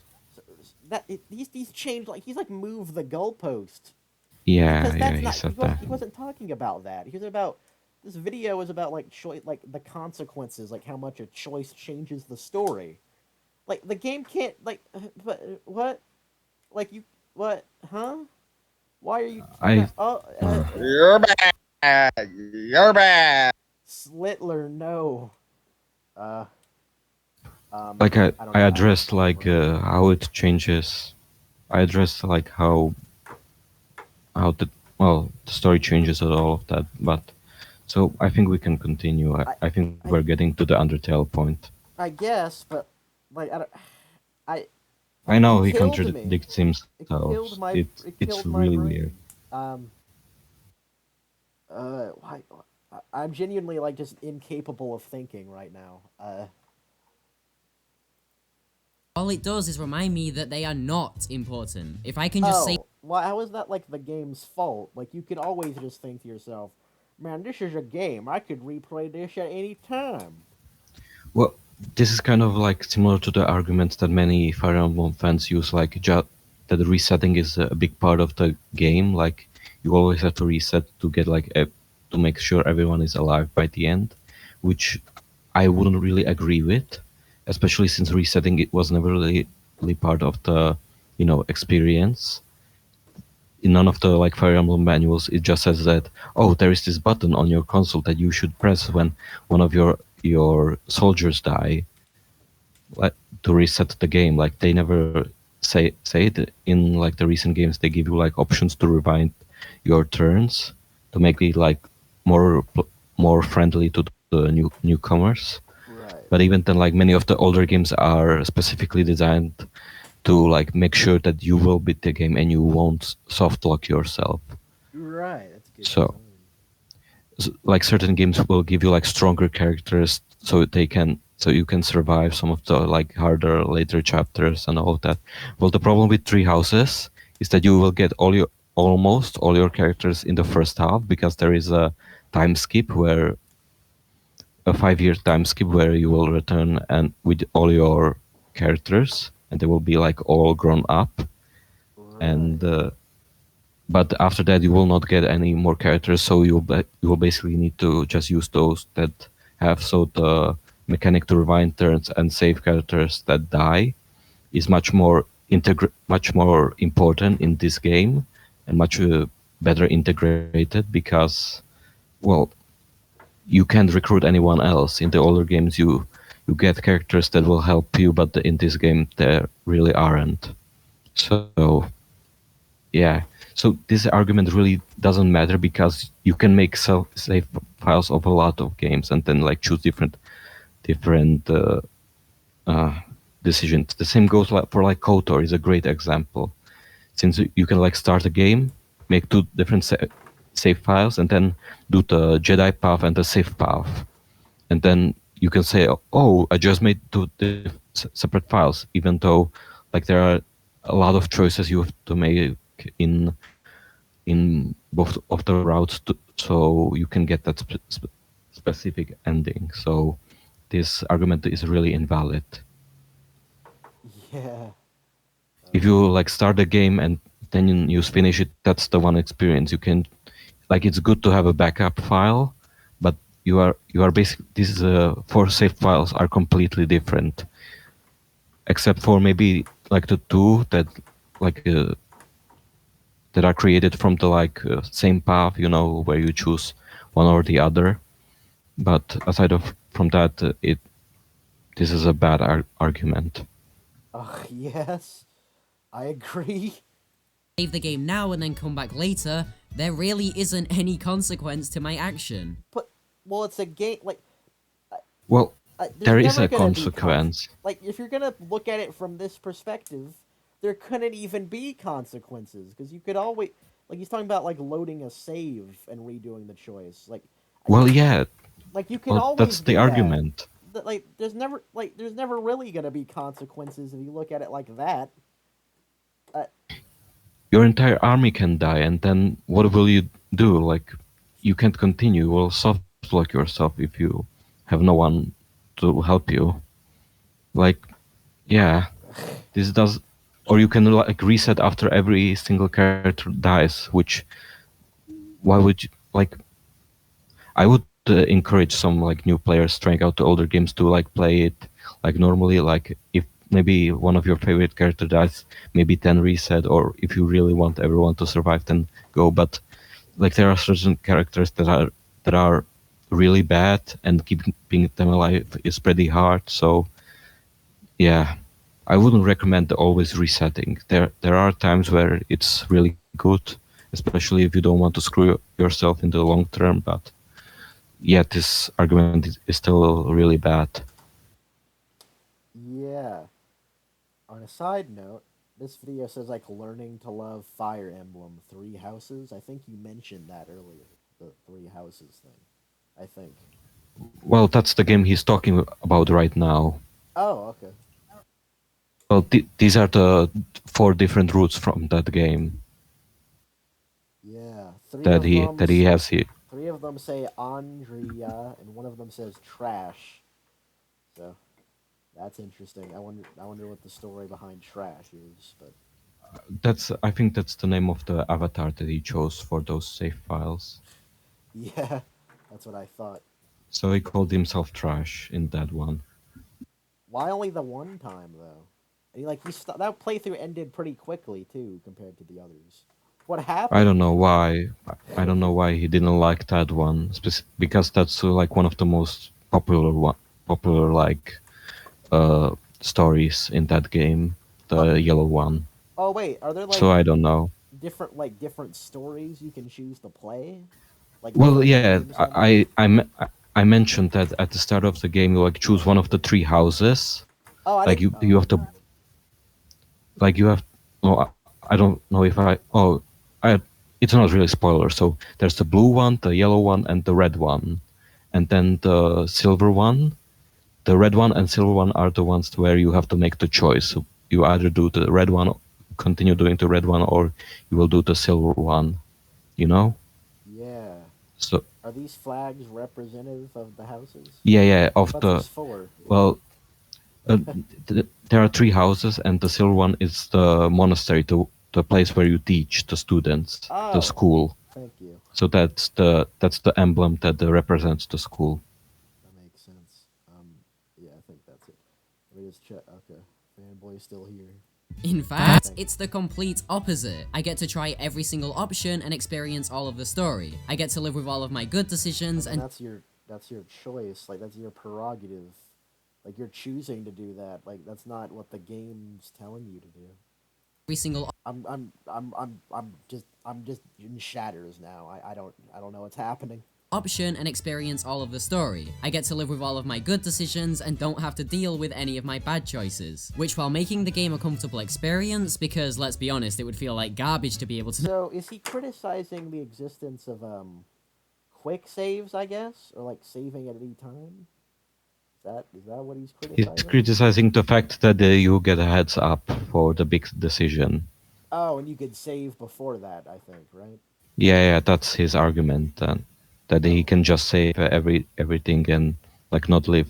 But for like that's kind of, if you're playing this game for the first time and you get like you choose the red path and then you have to choose between the two, like the first time experience, you will not know that there are like two paths.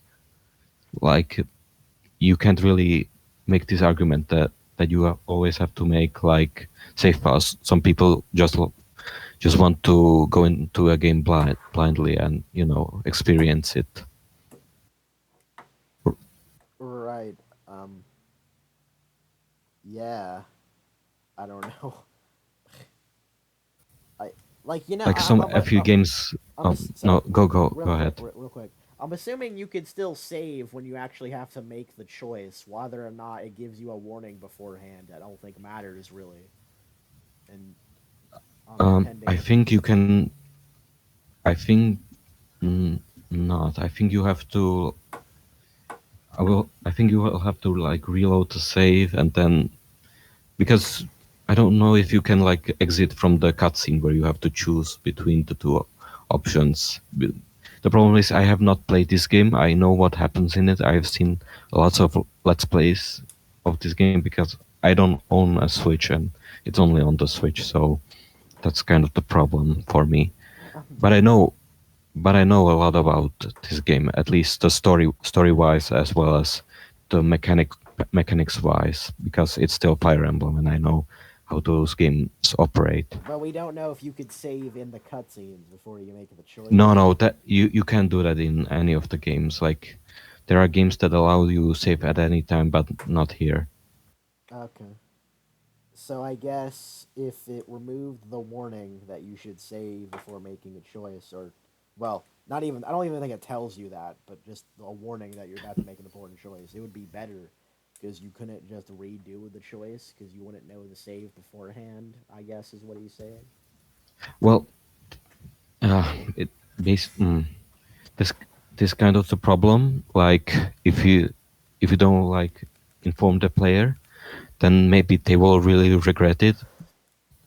For example, like there are few characters that are only available in one route, so maybe you will, maybe you like that character, and losing them might be pretty terrible for the like first experience. So having this like disclaimer will make you evaluate your choices, like what are you going to do at this point. Well, I guess that's his point, is that it should be like that. Like, you should have to have consequences for your choice and be worried about that.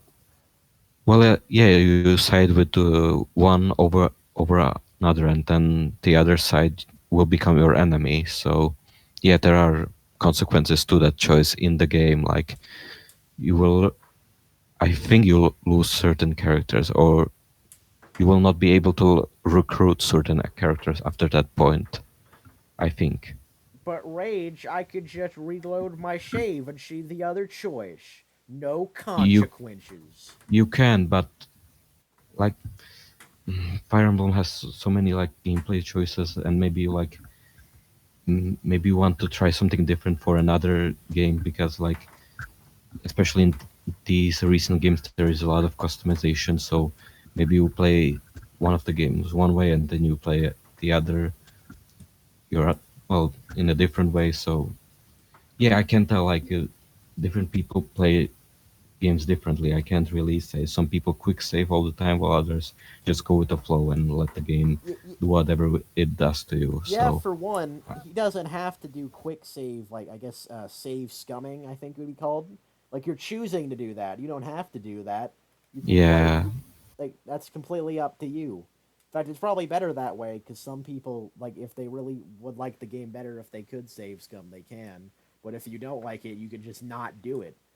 And also, the point is that the choices had no consequence, and but they do here in this game. So so you're just saying that, well, I could reload my shave though, but that wasn't your original point again. So I think he's mentioning like the small choices, like why are the choices.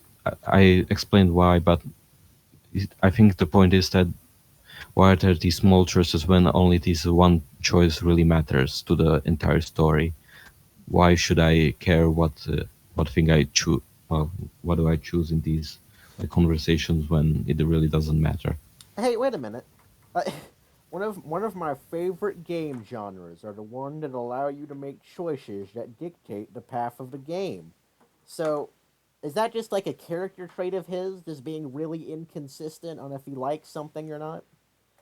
However, if you look at them for more than like 20 seconds, it becomes quite apparent that games like Fire Emblem Three Houses has choices that don't really matter, where you can just hop back to your previous save.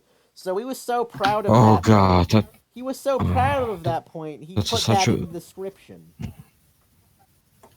Oh my oh god. this this is so bad. Like the gameplay matters in Fire Emblem. Make the You're pain stop. and people like this. Like, damn it. Yeah, I can hear the pain in your voice. like Fire Emblem is a really punishing series that has some ridiculous difficulty spikes in many of the games. So having like this thing that really helps you is nice at least. This is our Like reaction to that. like for example in the like I mentioned on the Wii U, you can like buy 3 of the older games and all of them like you can make like one quick no save state like in on emulators to help you if you really screw up but don't want to restart the entire map from the beginning. You can like reload it, and even though it's not in the original game, it's still like it can help, and it can help new players ease into this new genre they're entering. You understand, right? Yeah, I think so. Oh, I think like you're saying that because this game actually has like a lot of consequences because you can lose characters for at least the whole level or whatever. No, It's nice to no, like not welcome only in some new players by having the quick it's save. not it's not the whole level. It's literally the entire game. Like they die, Oh, that you can't use them anymore. Like in the newer games, they introduce casual mode, which works like when the characters are defeated, they are defeated to the end of the level, and then they are like resurrected, and you can use them in the next map. But you can still technically lose by losing every single character on the map. But it's not that punishing. But in the older games, you only had the classic difficulty, which means if a character died, you can no longer use them for the rest of the game. They are dead forever. So that's why it is kind of hard to get some people into the Fire Emblem like fandom, because some of the newer some of the newer games um, are controversial with the older fans, and the newer fans see the older games as punishing. It's pretty difficult like this to get people interested. but Rage, I have the ability to load the shaves I chose to make. It's the game's fault I And did that. yeah, you can do that in every single game, absolutely every game. It's ironic that like the refutation to his point is just pointing out that like the choices don't matter because he's choosing that they don't matter by choosing to reload his save all the time. Like he's choosing it to not have consequences. Yeah. bad choices, It's which while lit- making just it's literally apples and oranges. It He's comparing two different genres Fanboy, it's with gotten two so different much worse. contrasts. Oh, go ahead. Oh, Uh, we're getting to the Undertale one. I can feel sorry, I had it. to took my dogs out. You've been missing some gold, fanboy. You've been missing some gold.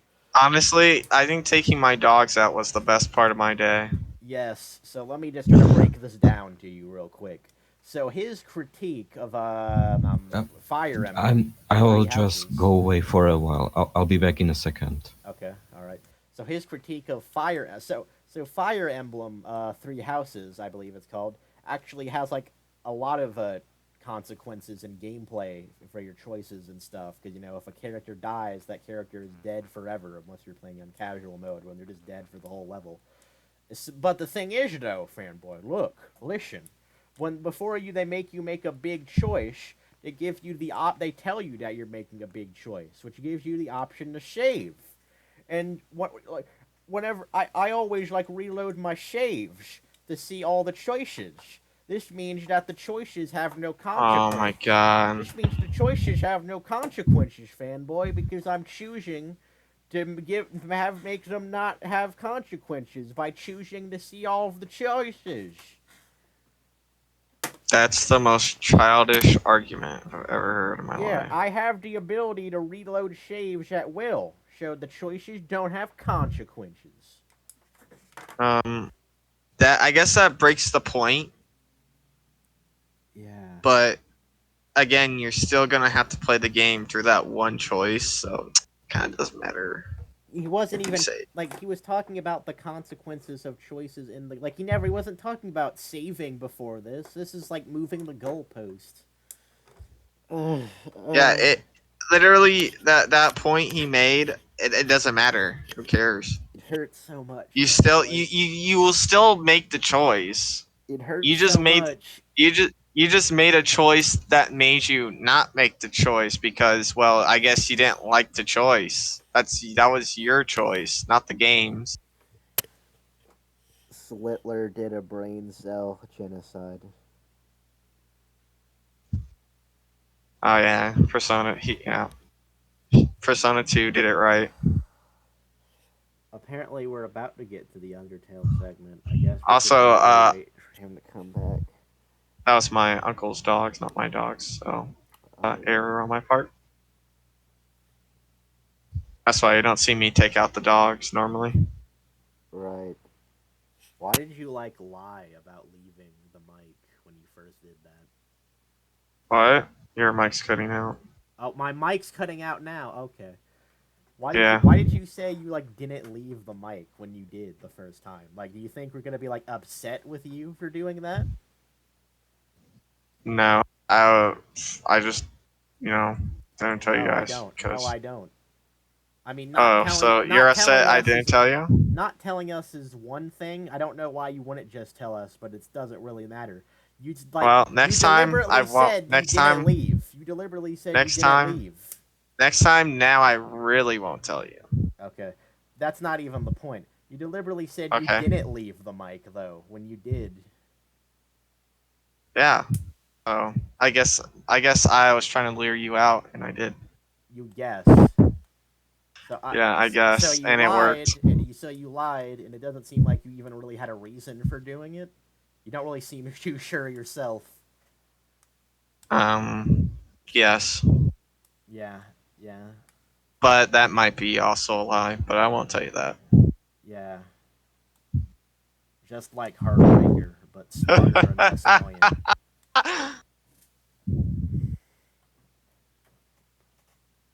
Yeah, it works though. Again, like I'm not. I'm only saying it to you though. Yeah, you don't make me want to stab my ears with pencils, though. It's funny because I think you're the only one I could say this to and get away with it.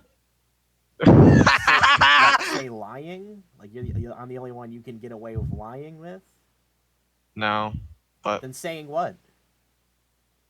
saying anything. Yeah, you're being Ah, weaselly, like ah, Heartbreaker. yeah, yeah, yeah. Say it, sheep. Say it again. I want to hear it. Weaselly? Oh, no. The yeah part.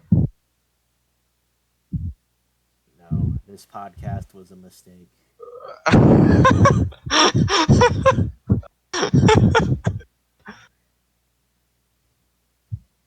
uh, I guess here's my thing on it. You told me did you leave? And yeah, I just lied on purpose because yeah, Yeah. I why honestly, I not? kind of already, yeah, yeah, yeah. To be absolutely fair, though, Because my actions don't got to consequences. be fair, at least you're being honest about your lying. When Heartbreaker said it was a white lie, he still tries to justify it. So you're an honest liar. That's good to know. Dude, that's actually Usopp's character in One Piece. Oh, okay. You know how he's like an I'll never watch One Piece until you stop lying. that actually, well, if Usopp didn't lie, even though he was speaking the truth, but if he did like be honest, then wouldn't that put the people at more risk? What? Actually, well, that's just not what happened. It's just not his character. Yeah. I was just speaking to myself. Sorry. Thank God I'm you're back. back. I had to deal with this guy. What happened? You don't even. He's a liar about for no reason. He's I'm an honest liar. well. He has I guess more in well. He lies about things, but he doesn't actually care that he did it really. Unlike Heartbreaker, he tries to justify it to me, which is a way more infuriating. Anyway, Yeah, like when I said I was away and I lied about it, it's because I didn't want to tell him the truth at that moment. there literally is no reason. Like, he was kind of trying to play it off like he was trolling me, but he didn't even actually say that. Like, he actually has no reason. Yeah. Yeah, exactly. I Heartbreaker troll doesn't it. No, even really have a reason either, but I troll it. No reason. yeah. You didn't I even think I say think that, that's. though. You didn't I even should put say- that in my bio. Yeah, you will. You didn't even, like, say it was because Yeah, of you know what? trolling. I You literally will. didn't I have will. a reason at all. Watch me. Watch me. decisions I and don't will have now. to deal with any of my bad choices. Which, while making the game a comfortable experience, because let's be honest, it would feel like garbage to be able to not replay a game with branching paths, it does not make me feel like my choices bear any weight whatsoever. If Lionheart That's up to you. You don't have to save scum. dies, then I'm okay, because let's face it, nobody cares about this character. But if Bernadetta dies, I actually care, so I'm just going to press the home button, reload save, and then Oh boom. my god, he's still going with this. Oh, so the consequences Gone. are And there. it's the same You with let any- them die, and you choose to reset it, even though Done. there is Done. divine pulses and all of that. Also, this guy is an idiot. Done. Boom. I put The it. consequence. I put gone. it there. And it's the same put it with there. any game that has multiple endings. Undertale advertised. Oh, here it Bye-bye. is. Here it is. Everyone, no, shh, shh. Here it Oh, no, is. no, no, no, no, no, no. My I will Discord bio mute is more you. I important will now. mute you. This is we finally got. Don't do to it. We finally got to it, Don't do it. I will complain. but I couldn't hear. Yeah. 420. Yeah. I'll complain by spamming Discord notifications. Then the episode's over. Goodbye. Consequence. Gone. And it's the same with any game that has multiple endings. Undertale advertised itself super heavily as a game where your choices. Oh my god. Please stop. I don't even know if you were just breathing in the mic like always or you did that intentionally. You're going to do it intentionally now because I complained about it. Alright, so you're muted, fanboy, because I already know what you're gonna do. Any game that has multiple endings. Undertale advertised itself super heavily as a game where your choices matter, but they don't. Alright. The only Okay, choice is which route let's- you want to take first. As you Oh, which one do you want to take first? I guess, I mean, you could do a neutral route, but I guess that would be... Okay. Well, I get you could do a neutral route, but I guess that would be like kind of like the other games where the end result would be the same, even if you can change small things during the game. But I'm not even sure why that's a problem, really. But then you have like so many neutral routes that happen when you do specific things. So But maybe there are choices in the gameplay. But maybe he thinks because it's not like it's just told to us. Like, I don't know. I don't know. as a game where your choices matter, but they don't. The only choice is which route you want to take first, as you can just Wait. Oh no! Is he actually? He's still making the. Oh my god! No! Don't do this. self super heavy. You can replay the game, so it doesn't matter what choice you make. Wait, Heavily as a game where your let him choices finish because matter, but I think he will say something dumb. they don't. The only choice is which route you want to take first, as you can just always play the others later, and therefore there isn't any consequence to your actions I didn't like this was a waste of my time. I regret this. I'm joking, by the way. dialogue or decisions. Your choices here just don't matter. One is you can just always play the others later, It and doesn't even need responding to. therefore there isn't Like, any consequence to your this- actions, dialogue, or decisions. Your choices here just Oh, stop the video. He said that there are no consequences through the dialogue Wait a in minute. Undertale. The game that makes fun of you when you make bad decisions and then try to fix them. Yeah, I just remembered. If you do the full genocide route, like you you can get the pacifist route again, but the ending's a little bit different. No, yeah.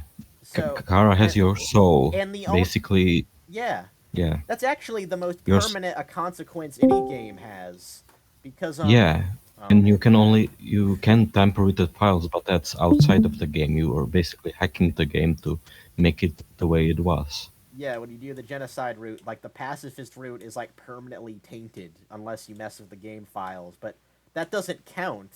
Like that, yeah, that's the most permanent consequences get, Slitler.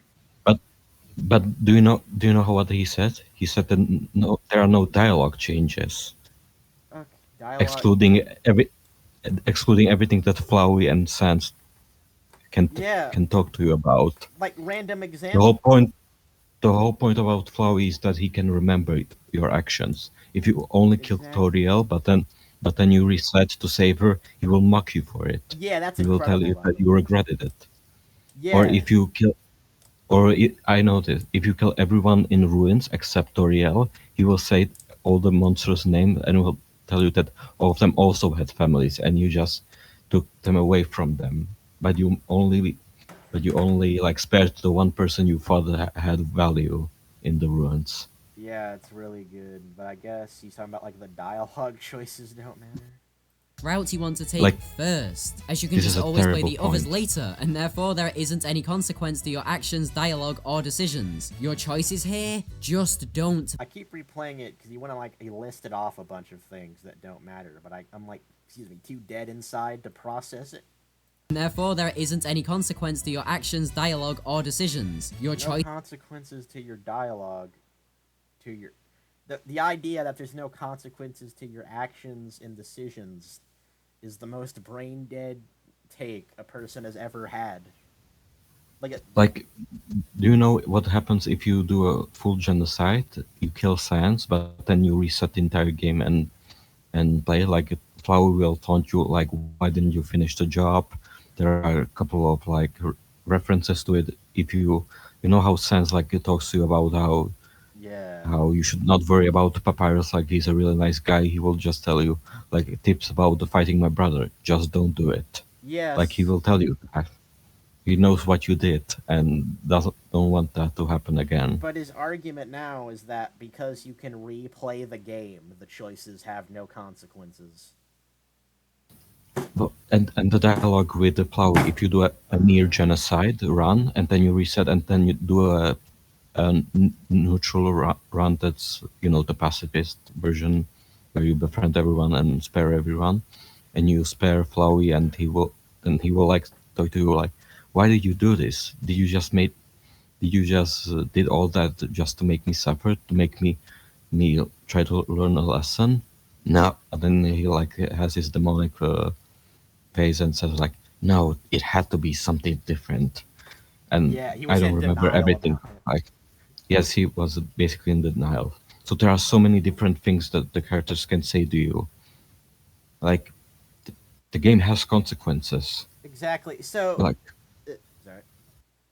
no, go. I finished my point. So I like finished my. his argument kind of feels like, how do I put it? Like I don't know. Let's like we have an argument about like morality or something, or like philosophy. Like let's just say like we're having an argument that the Earth is round, but then he says, well, I mean, like we can't prove for sure that our perception of the world is correct. There you go. The Earth isn't round. That's kind of like what he's doing. Something like that. Kind of. I don't know.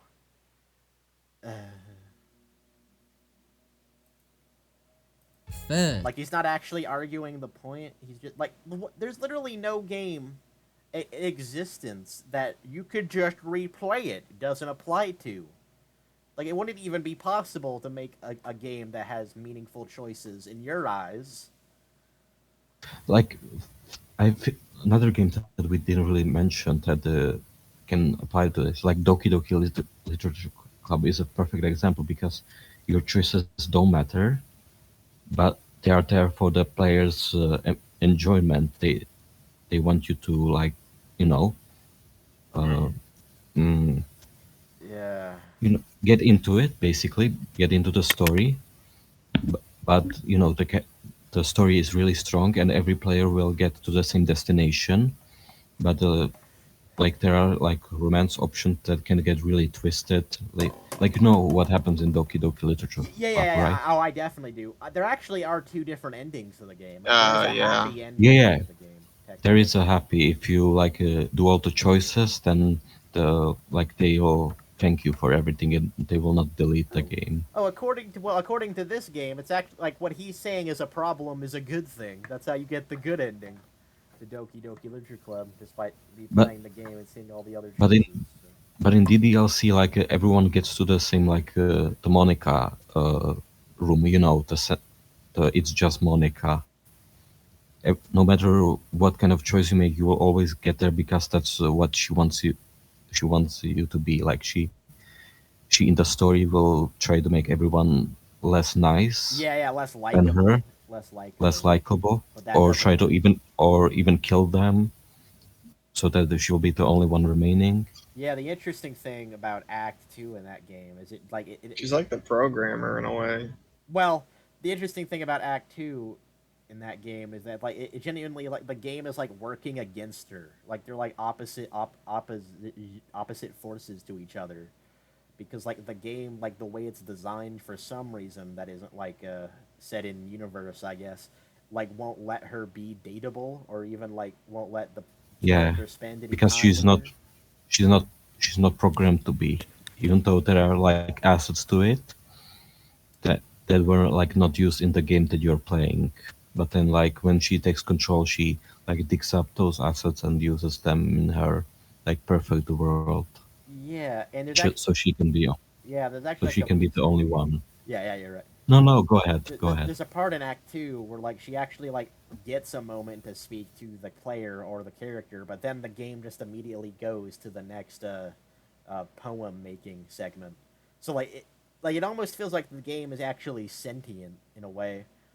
It's kind of strange, but Well, technically, the president is sentient because then when Sayori becomes president, and you know, she tries having she well, tries doing the same thing Monica does, yeah.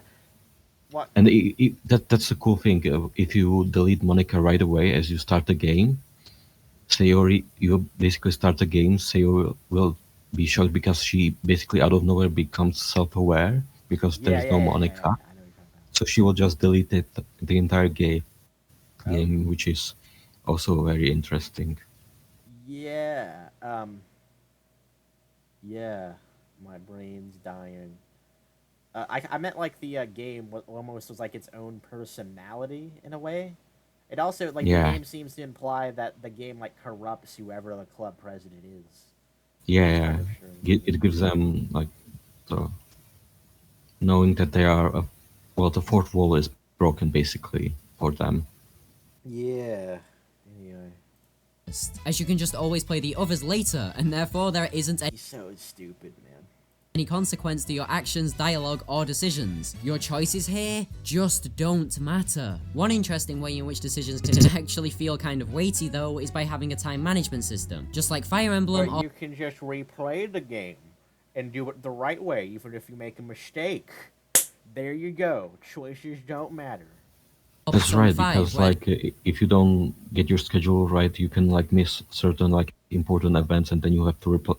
The game basically gives you like a week and says that you have to do this or else the game doesn't let you continue. Like there is the time management, but there are also like deadlines that you have to meet in Persona games as well as Fire Emblem, Three Houses. Is that right? Because I played like Persona 4. I didn't play the entire game, but I know that there are like deadlines you have to meet. So like certain story events have to happen. Yeah, let me make a prediction. What he's about to say is going to be completely hypocritical to everything he was just spewing at us. If Undertale had a timer on it where you only had like 24 hours to beat the game, would that suddenly make it meaningful then? No, no, Because you could he still mentioned replay the game. the argument is that it's more of a sandbox where you can like you, you get it like you have a sandbox, you can do whatever activities you can bet, you can like level up in certain stats, and every player can have a different experience But with what does the timer have Persona. to do with that? Basically, It's more like you have to. The timer I is don't there know. to. Well, it's there to motivate you to complete the tasks as fast as Oh no, I was possible. talking about his points. I Yeah, was talking about his like in points. Persona, like 3, or like any of the Persona games, there's like a to upgrade your character and get certain personas in the game. There's like points in the game where you have to do in this one certain area, Yeah. and Well, if you miss it, you can never get a like you can't turn to it unless you let's see his argument yeah first. unless you Just do what don't this guy matter. says and One be like, interesting oh, I saved the game Yeah. and I can just reload it back, you know. Yeah. Thank you for being right, fanboy. way in which decisions can actually feel kind of weighty, though, Why are like these two letters?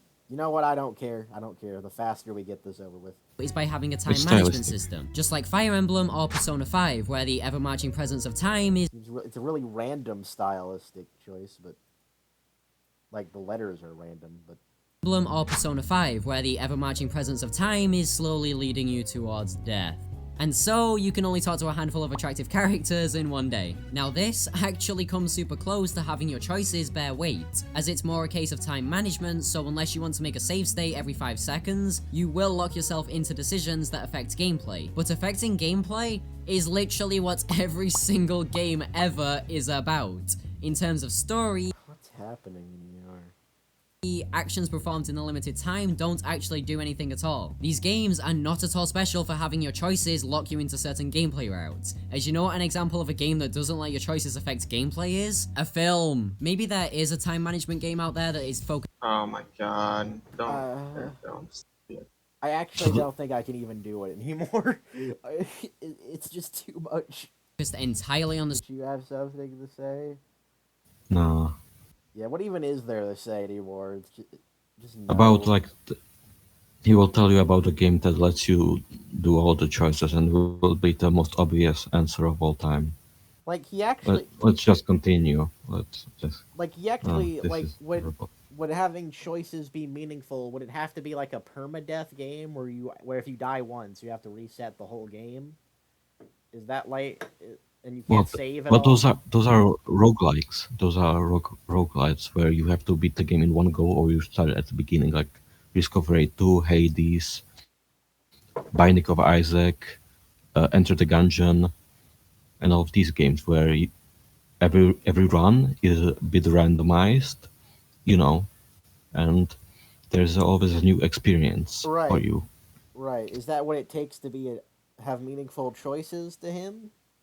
Not really, because the roguelikes usually don't have stories. The only games I know that have Hades has a absolutely fantastic story for being a roguelike, But it doesn't have and I know that choices. I was talking like if a game did have well that same gameplay and it there had choices. it has Hades has illusions of choice, Oh, I but didn't know that. Sorry. it has well because you have like these items called nectars because that you can give to certain characters and you can like level up their bond, but if you grind enough like you can max out everyone's bond, so it can be like very personal for someone playing for the first time, and the game has like a massive script over like 5,000 pages of script, like voiced. Like I have Yeah. 100% that game. Like got all the achievements, and and through the 100 hours of playing that game, I remember the dialogue repeated only 3 times. 400 hours of playing this game, only 3 times the dialogue repeated itself. So Oh, that's cool. it is. I would highly recommend trying that game. Even if you're not into roguelites, I think people will enjoy them nonetheless. Right. Right. That's cool. Let me try to get a grasp of what he said. decisions can actually feel kind of weighty, though, is by having a time management system. Just like Fire Emblem or Persona 5, where the ever-marching presence of time is slowly What a leading like strange and non-committal way of wording that too. Kinda weighty. Okay. you towards death. And so, you can only talk to a handful of attractive characters in one day. Now this actually comes super close to having your choices bear weight, as it's more a case of time management, so unless you want to make a save state every 5 seconds, Wait! you will- Your refutation to like Undertale choices not mattering is that you could just replay the game. So why is me saying where I could shave state every 5 seconds? How would that not also be a refutation to this mattering? Like what makes it different? Because it's more annoying to save state here all the time and redo any decision. You don't know. You're wrong, Slitler. You're just wrong. Please stop making videos. I don't know if the rest are this bad. Actually, I can't imagine them being good. will lock yourself into decisions that affect gameplay. But affecting gameplay is literally what every single game ever is about. In terms Except you can change things when you have choices, even if it's not like that much. That's why it's different, because it's different. Yeah. Well, like think about it. Like, what about PvP games? That those games can't have decisions because like I'm the running whole out of interaction is audio. between player versus player. You can't have those. So the interaction is between players. So in these games, you need some kind of a bridge between the game and between the game and the player. Yeah, I'm getting tired. Me too. Sorry. It's okay. It's okay. Man, I don't PV game like PvP games suck, dude. Because like, if you lose a round, you can just do another round. There's no consequences to Well, it. that's kind of the problem. Like Overwatch can get really repetitive because like mm, there's only so many game modes and ways to play. But you have games like Team Fortress 2, even something like League of Legends. Even Left 4 though, Dead. Oh my yeah, god, I don't know. that's a You're good yeah. game. Continue. No. I'm just He saying. was I'm adding to sticking your Left 4 point. Dead. He was What's like the best game he ever? was adding to your point. Masterpiece. If this guy likes Left 4 Dead, it's terrible. Uh, Oh well then, fuck this guy. Case closed. No, it's just a game like League of Legends. You basically play the same game over and over and over. Like there's only one map that you can play on, but you have like 150 champions you can like try out. You can play with. right. So there is always the replayability. Plus, you never get the same match twice. And TF2 has so many different game modes plus all the community mods and all of that. So if you don't like the normal game, you can like try out the randomizer times 10 or something like that to spice it up to make it more enjoyable for you. But in these games, like I understand that the replayability for something like Life is Strange is not great because the choices don't matter. You will see the holes in the writing. We'll see like the excuses the writers have to give for your choices to still align with the story. Like you can save that the depressed girl, or you can let her die, but the story needs to continue with both of these choices. So how are they going to achieve this? Well, they just write her off from the story even if she survives or she dies. Yeah. And but what about the games where the well, the problem with Fire Emblem is that there are a lot of different things from normal RPGs. Like when you level up, each stat, every character has their individual growth rates. So one character maybe has a 60% chance to increase their strength by one, while others may only have like a 30% growth rate in that stat. So there is only a 30% chance that they will level up their strength when they level up.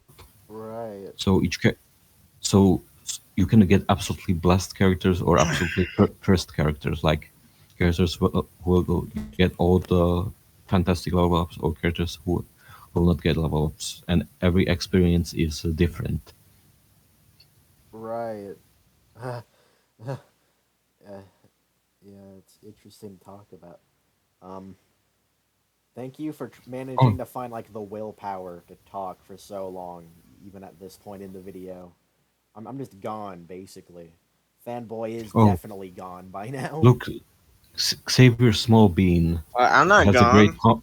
has a great I meant comment. like So mentally you gone. only played the Well, I'm no not that mentally comment. gone either. Look at that comment, Oh. the green comment. So you only I played can ju- Undertale once.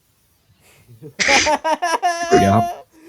That's actually and the really good. comment right below that one as well. Wait, okay. That's a good one, right? That's the reply. That I don't know what to say. This man's gonna be a say legend. This guy's gonna be like the hero on the thumbnail. You know say what? respectfully agreed. You know what? That's a respectfully agreed moment. We can literally answer that for him. As well as the comment below him is also fantastic.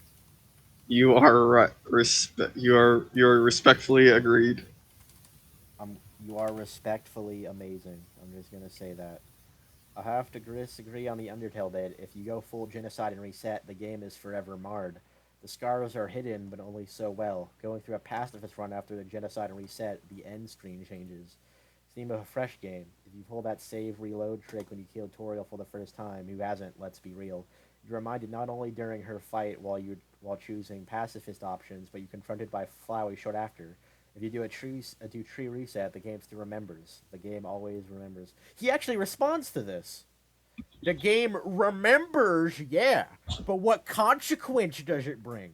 Pointing out that this isn't your first time is cool and a good fourth wall break, but it doesn't stop you gameplay wise. It's a fucking dumbass. No, what So does consequences does so it does bring? it? You so- are reminded 24/7 about the consequences you made in that fucking game. You The can't reminder please is him. well enough. You The can't- reminder is well enough for a So, consequence. wait. The reminder So itself is already pretty groundbreaking for games, at least at the time, anyway. Yeah. what? Wait. What's his point then? Yeah, Should it what the affect? The Should it point is, affect no, gameplay okay, or not? let me explain it to you. It's Schlittler. I just came on the podcast. So, you can replay the game, though. Nothing stops you from replaying the game. So here's what Undertale should have done, y'all. When you do the genocide route, right? When you try to replay the game again, the game, like, stabs you in the heart, and you only have, like, 1 health for the rest of the game. Now, that's consequences. Uh, It sounds. Can you just reply to him? Please reply to him. Reply to that comment, please, that he made. my brain isn't in the right state to even know what to say. Just say. I'm on. You're wrong. You're wrong. That's all. No. You are wrong. You know, maybe I'll remember this. I'll respond at some point. I'm not even. This is a year ago, and it's gonna know it. The consequences. This is a year. He wrote this a year ago, and now the consequences are here. It's the thing is about his argument is that it's so stupid that it's actually like hard to refute because it's like really complicated in its stupidity to really like break down the mechanics of the argument. What are the consequences? But like, think about this. Like when you start okay, I will not sugarcoat this. So he basically says that his favorite game that gives you like all these choices is Breath of the Wild, like The Legend of Zelda, because it's a sandbox style game. But when you start the game again, like the game is still the same. Like you can, but with Undertale, everything just can change. The first playthrough is completely different than the second one. The characters know that you're doing a second one. Basically, at the end of the video, he says like all the different things you can do in sandbox style game. I don't care anymore. I just had to say that. Yeah, that's the title of the video. I don't care anymore. No, the title of the video should be this comment. Wait, where was I going with this? Got lost track. Oh wait. What game even? What could a game even do to have consequences in your standards? Ah, Undertale should have literally fucking killed me in real life as a consequence.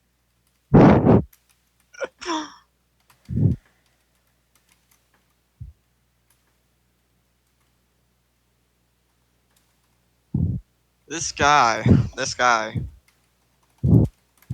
Yeah, this guy. I feel like he doesn't get it. Is he the stupidest? And is he the dumbest antagonist we faced so far? Yes. No, no. No. Retro is Like worse. retro. This this has some good points, like good points about some of the No. games, like you know. I don't know. They're kind of overshadowed at the moment. Yeah, but they at Look, least I don't have some believe good you. Show me points. proof of these good points. Are these good points Like in the the room with us? like the It's a whatever. It's a her. basically the game, certain games are railroaded to go into a certain direction, and you can do anything to change that direction. Like life is strange. Like he says those kind of, like that analogy is right, the one about trains, and I think this video has given us more to talk about, more than the Yeah. retro one, where it was just stupid argument after stupid argument. Well, Yeah. Infinite Retro didn't even It's make thing. arguments really. Well, it's the thing is he says that, and then he actually tells us that a good game like Undertale, that choices don't matter. So how am I supposed to take this guy's word for it? Even a blind squirrel can say that the choices in Undertale matter in a fucking scarredful way. Like, there's no way to let Undertale forget. The game developer made it like impossible for you to run away from your choices. I mean, you can tamper with the game, but that's outside of the game. Like, you can't normally do it in the game itself. Yeah, the game knows, like, once you like delete the files for it to try to do a true reset, Yeah. the game will add an extra file state, like probably called lol, he tried to true reset his genocide run xdxd. Yeah. Love Scott like not Scott Coffin, Toby Toby Fox. Toby Fox with that's the message that's in there, by the way. That's in that file. The file itself is called get fuck kid.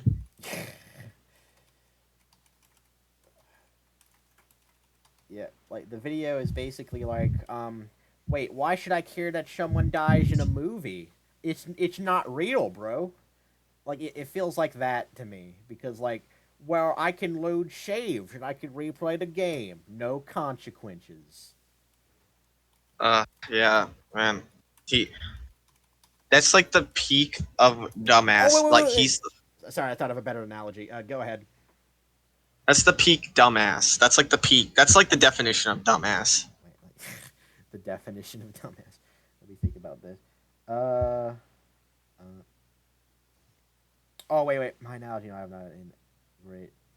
I'm losing it, guys. I'm losing it. Okay. It's okay. I'll reload our save so we can do a better run. Yeah. No, I but was. later in the video he will just say about the snowball effect, like the choices coming back to hurt you in the long run. When you have games like Fire Emblem as well as Undertale, where in the long run the game will in some way punish you. In Undertale, it's that the game will remember your actions. In Fire Emblem, you can really screw yourself up if you let someone die early. This is And the and the same, he like uses example of Breath of the Wild, where you can like lose a really good item and then you are screwed, or you can get a good item randomly by a roaming enemy, and like it's not a bad point, but he's ignoring these games, All right. which What? also do it in a different way, and he even says like, I don't want the characters in like Bernadetta in Fire Emblem die, so I will reset the game. So there are consequences to your actions, If you didn't do that, that character is dead. So there are consequences. They are just in the gameplay, not the story itself. Yeah. So, what do you think about like my analogy? I said I swear this video is basically like, why should I care what happens in a movie? I could just fast forward to the end so I know what happens. This movie has no stakes. That I feel like that's Yeah, pretty comparable to his or video. you or you look at the end of a book to see who survived or something. Doesn't mean you can. Okay, okay. Here's what you. Okay, let we can literally debunk this easy. It doesn't mean you can prevent something or cautiously like fucking avoid something. Doesn't mean like this the consequence isn't there. Yeah. Well, In It's fact, wait, still there. let's look at it this way. If we took away the ability to save or at least to reload, you can only reload if you get a game over. So basically, you're playing as long as possible, saving, but you can't reload. So in Undertale, if you have killed Toriel, you cannot reload. You will have to live with that decision. You can do that. You can play it that way, and the game will punish you in a way. Like you will not get the good and neutral ending. You will get one where she's dead. Or same goes in other games as well. If you remove the ability to reload, certain games will just be not be will be harder to complete because you will not be able to rely on that. Yeah, it's such a dumb argument. like he wants Because he genuinely wants It's the like game to like permanently not be playable or something. I don't yeah, know. he wants the game. He literally wants the like game to like every time he fucks up, he wants the game to just take like reset him all the time. Like he's not even doing it anymore. He wants the game to do that. well, one of the most popular challenges in the Fire Emblem community is called an Iron Man. I don't want it's not any the reference to the character. Just it's called Yeah. an Iron Man. Basically, what you do is play the entire game, but you can't reset or you can't rewind anything. So if a character dies, even by even if it's a low chance of them dying, they will die. You have to live with that decision, and many of these runs are never completed because if the in many games, if the main character, the lord, the main character dies, the game is instantly over because the basically the king of your chessboard died, so the game is over. So many of these Iron Man runs were never completed because they died. It's kind of like a Nuzlocke in Pokemon. You you know what a Nuzlocke is, right? Wait, do I Where know what is? Say it again. in Pokemon there is a really popular challenge called the Nuzlocke, in which if a Pokemon dies, no, if the Pokemon faints, they are dead, and you can no longer use them. So you can technically game over in that game and no longer play.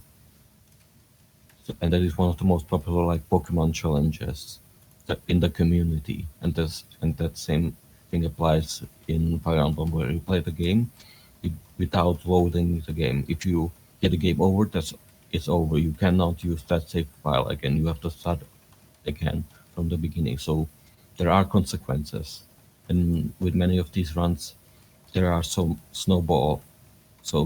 big snowball effects that will get them later if they screw up at the beginning. All right, I think I finished my comment. I think. Uh, Cut the green wire.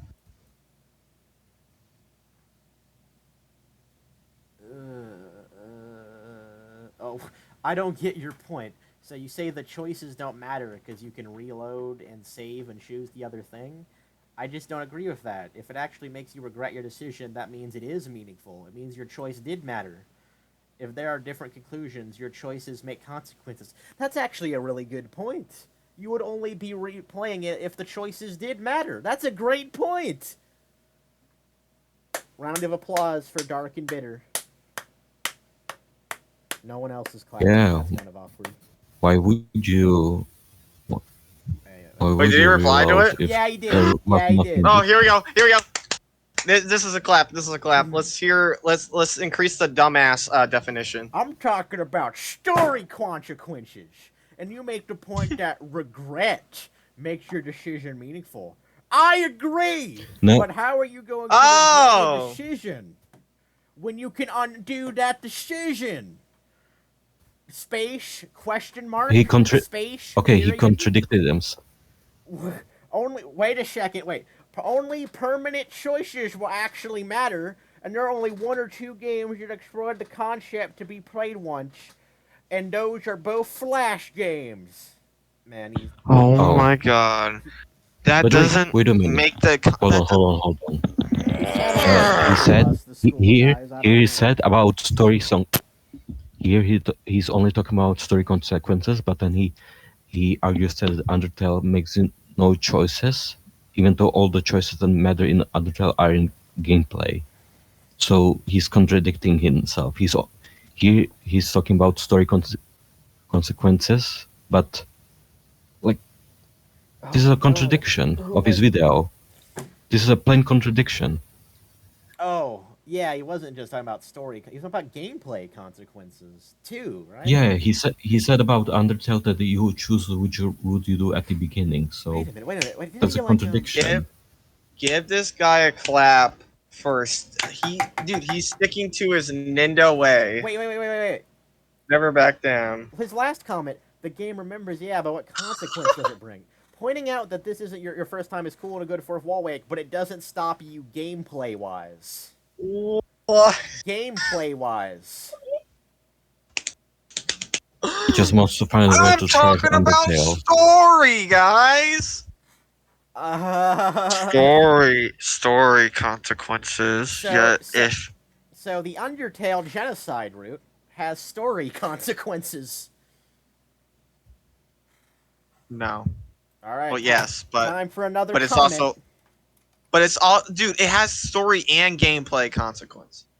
Yeah, it has the gameplay consequences of the game being completely different and like And fighting sands. yeah, like if There's that. And I'll give it that. Undyne.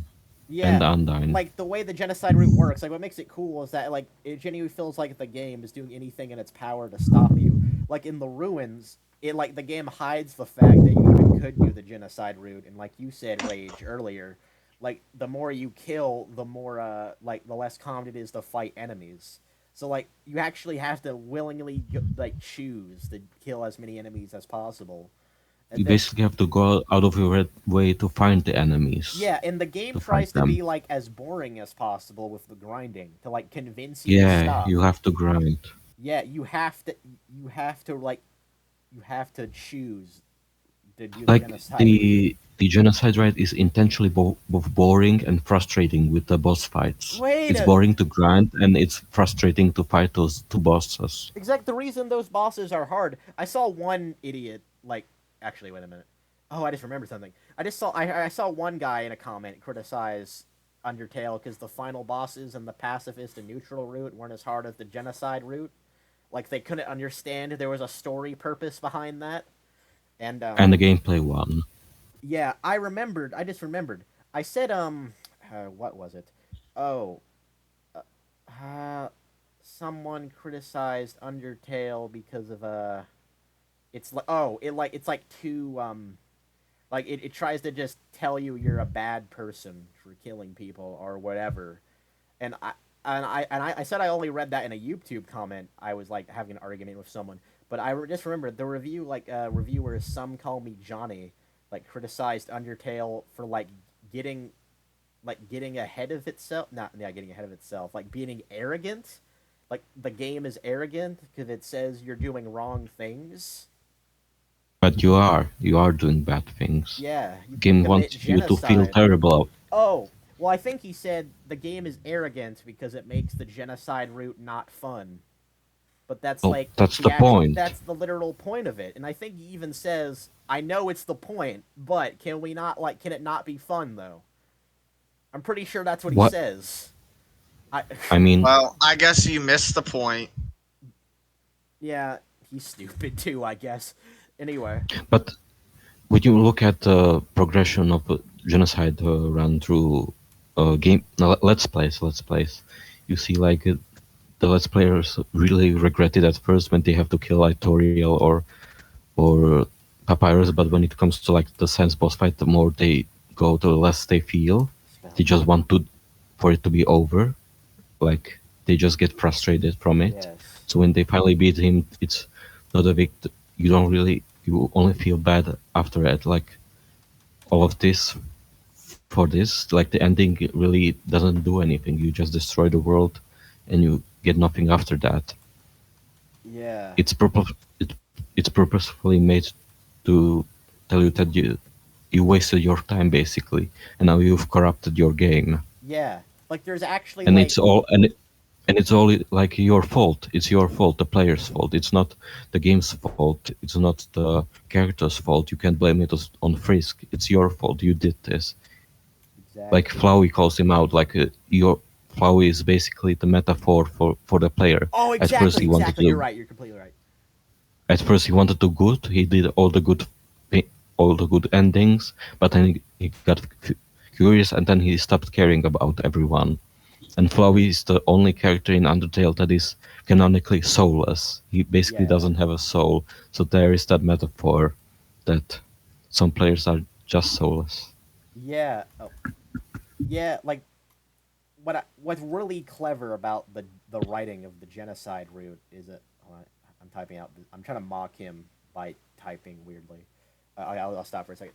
So the clever thing about the genocide route is that the game knows that the reason you do the genocide route isn't actually for any desire to be evil or anything. It's just because you want to see what happens. That's what Flowey did, and that's what Sans knows is why you would be doing it.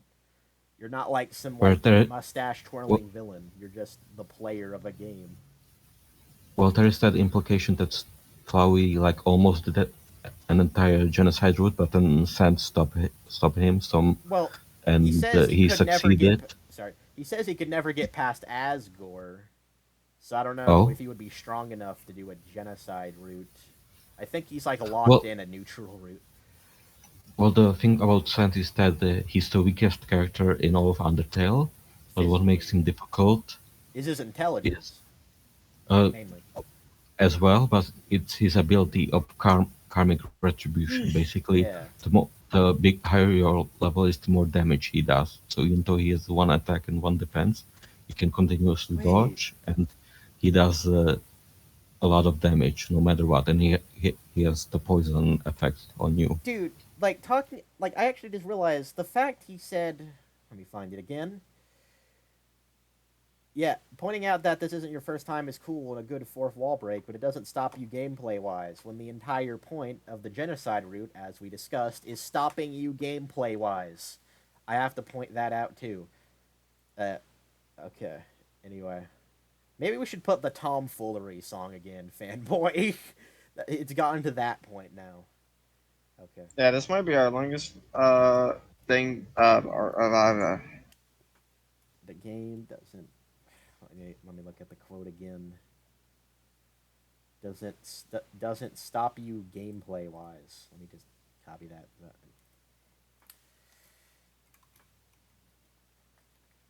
Doesn't stop you gameplay wise.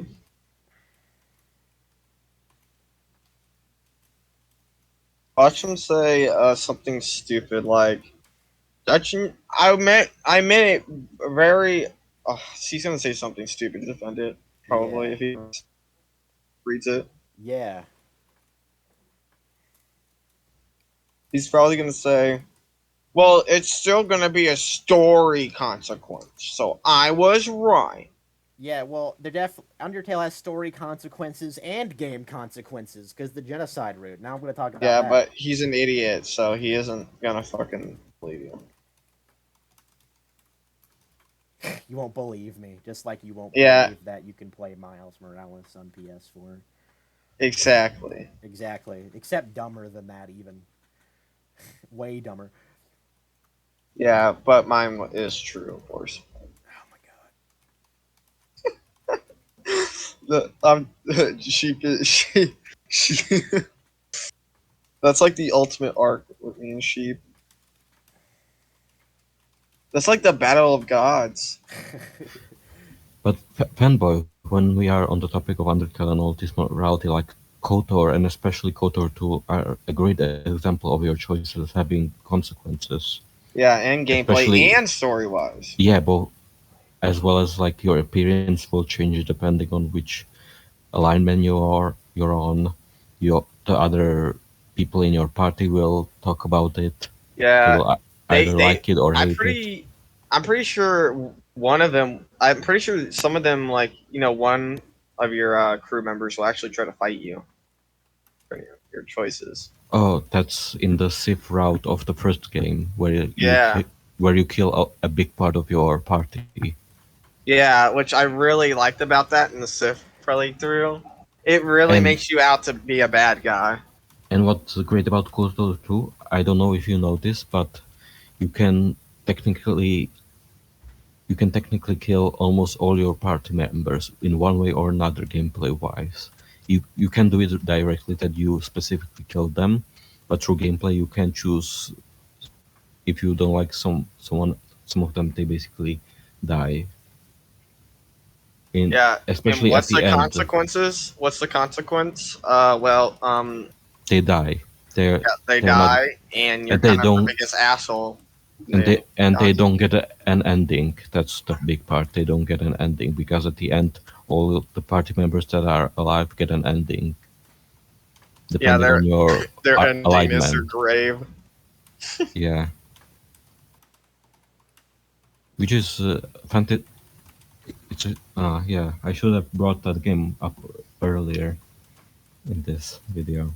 Yeah, Kotar is the best example for another good example for a choice, story and gameplay wise. But I can restart the game, fanboy. Technically, yeah, you can, Yeah, in Kotar you can. I've done it plenty of but in times, but but in KOTOR 2, like even like the game acknowledges that you if you're playing a Sith, like you know what happens if you like be, reach the full dark side. You remember yeah, what happens, like to the menu specifically. yeah.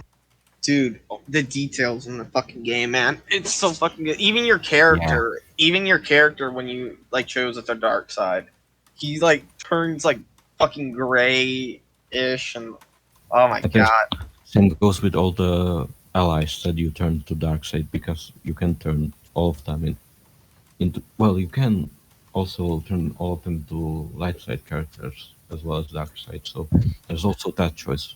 How what are you going? You can customize your allies really well in the second game. So there is also that.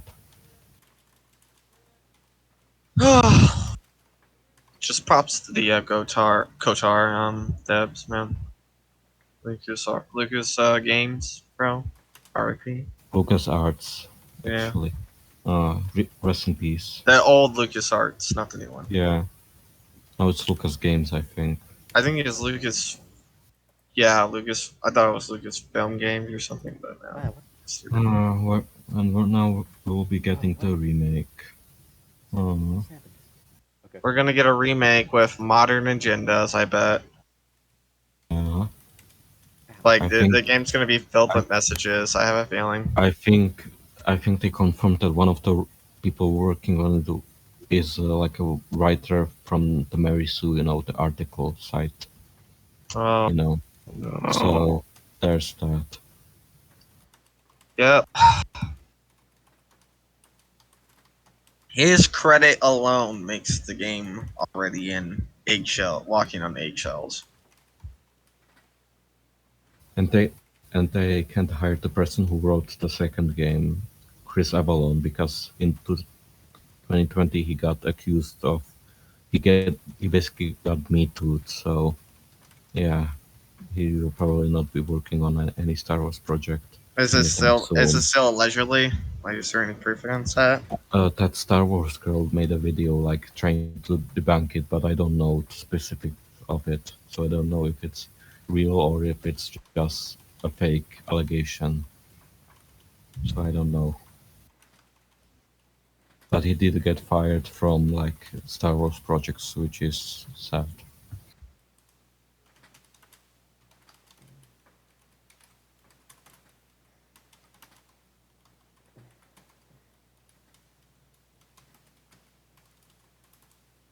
Keep your dick in your pants, people.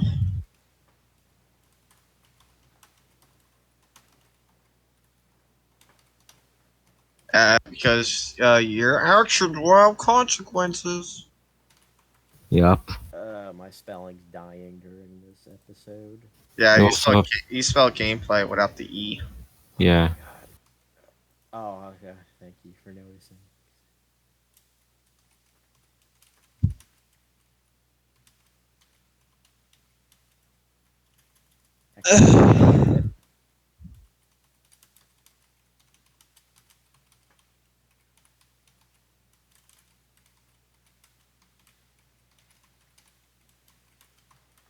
I'm almost done, I promise.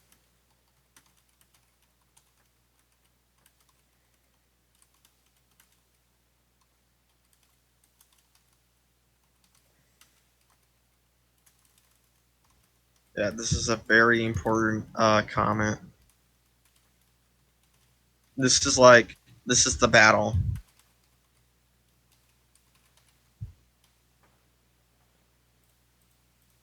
You are wrong. Is that the proper ending? I don't know. Yes, he is wrong. He actually's like responding to each comment, so he probably I will know, respond. I know. I hope he responds to yours. I want to see what dumbass shit he has to say. I choose to save Mila. What a good example of a decision that will change nothing. Oh, Ayla says I I freaking hate it. fucking. Damn, really means a lot.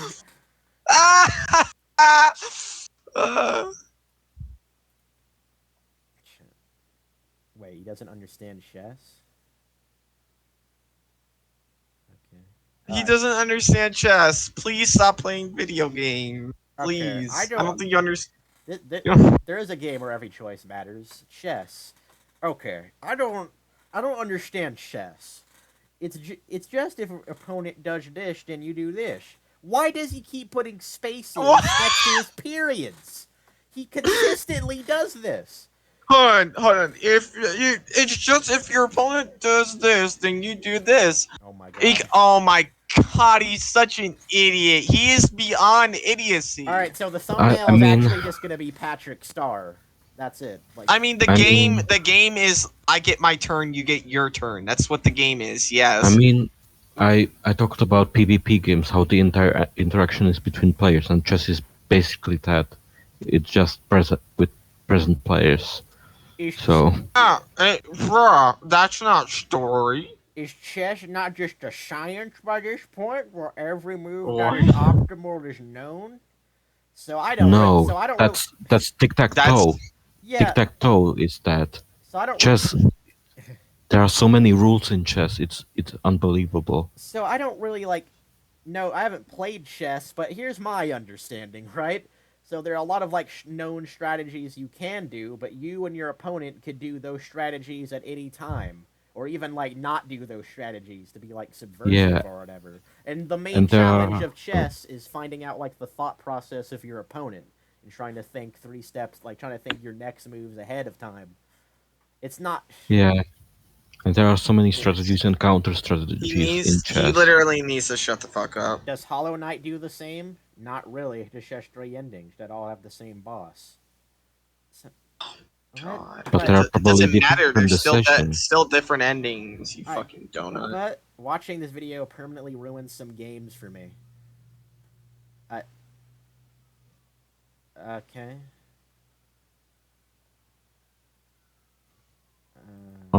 He was talking about the Telltale game, so I can understand if this Oh my god. video ruined it. Someone ruined an essay about this, and then did he write his own essay? No, not really. Okay, I'm just gonna read what he says first, and if I need to read this to understand, then I will. I'm not really sure where I'm going with this, more just random, really. This is literally what the video is about. My god. Just rambling about choices in games, and no, I don't. That's supposed to be a capital I. And no, I don't think they are bad or anything. The concept of quality or opinions never factors. I just think they're games, and I want to talk about them all. If anything, they're some of my fave games ever. Oh, You know, okay. It doesn't really sound like they're your favorite games. It's my opinion, which Because- we're able to debunk. I'm Because sorry. I can criticize my favorite games and still like Yeah. list all the things I can appreciate about them. Yeah, Like I okay. can criticize them. Yeah, as I've matured Go over ahead. the years, I think I've realized there's some I think Undertale is my favorite game of all time. I love it more than possible, but there's still criticisms to levy against it. Mostly in terms of gameplay, I think. I think I noticed that a lot of the puzzles aren't even like puzzles. It's some of them are just like trial and error. Like only a Yeah. handful are like real puzzles, but I would have to substantiate that. Maybe that's a video Um, I'll make at some point. yeah, I'm not all One. for. I'm all for about like going against your game that you like, showing some criticism about it. But if you're making like Oh my god. factual claims stating that, oh yeah, the choices in this game don't matter, but it actually does. So Um, Uh, it I makes would. you look wrong I and would. dumb. I So would probably. This will be the first one thing that I will criticize about Undertale in its story. It's one small thing that I really don't get. yeah. In the second Undyne chase scenes, the one where you're at like the bridge Right. in the air, Right. and she's below you and she's like shooting through the ground. The sequence basically ends with you have nowhere else to run, and uh, she cuts the bridge below you, and you fall, and then you wake up in the golden flowers in the garbage, Yeah. know. Why would And it doesn't make sense. Like why doesn't she engage you in combat? Why does she just makes you fall the down? point is to get your soul? She wouldn't kill you by making you fall. That wouldn't make sense. Like, don't souls shatter over a few seconds? Yeah, you're right. It doesn't make any Well, sense why she did that. not human souls. Human souls have determination, and your soul is purely determination, while the other souls have different like main trait. But our Well, Frisk, soul, when you die, our like soul cracks. Oh, sorry, go ahead. yeah, but it can like rewind. While the other human souls they are able to be contained in those jars, and even like those souls are the ones uh, that are used on the amalgamate experiments, where their determination is sucked out of them and used as experiments for alphys. Right. So they have a determination and they can live after death for a short while. But in every neutral ending after Omega Flow is defeated, they probably go to heaven because they Yeah. are away. Yeah, that's Yeah. never addressed what happened to the souls, but I guess they were like No, used up, getting rid of Omega Flowey no, at the end. like Sans always mentions like the souls disappeared, No. even in the best ending. No, I know that. Like, I know that, but it's never really explained like what exactly happened, like why they disappeared. I assumed it was like the souls aren't even really treated as like sentient as they should be, because like the souls I, in both the pacifist and the neutral ending, like they just get used up on the barrier and Omega Flowey, and it's not really addressed at all. But well, again, we in assumed they would go to heaven, I guess. the neutral fight against Omega Flowey, you get to see their like weapons, what they use as attacks, Right, and and it's the then same weapons you after pick you up during the game, because after you uncorrupt them all by asking them to help, they will like help you and they will weaken Flowey for you and even defeat him. So yeah, they still are sentient, as well as you know that snowball minigame in Snowden. yeah, If I you know if you about play that. if you play that snowball minigame perfectly, you will basically get the confirmation of what each color means in the lore. Like the light blue is patience, the dark blue is Yeah. integrity, and it makes sense. Like the light blue attacks make you stand still, so it's patience. The orange ones you have to move through them, so it's bravery.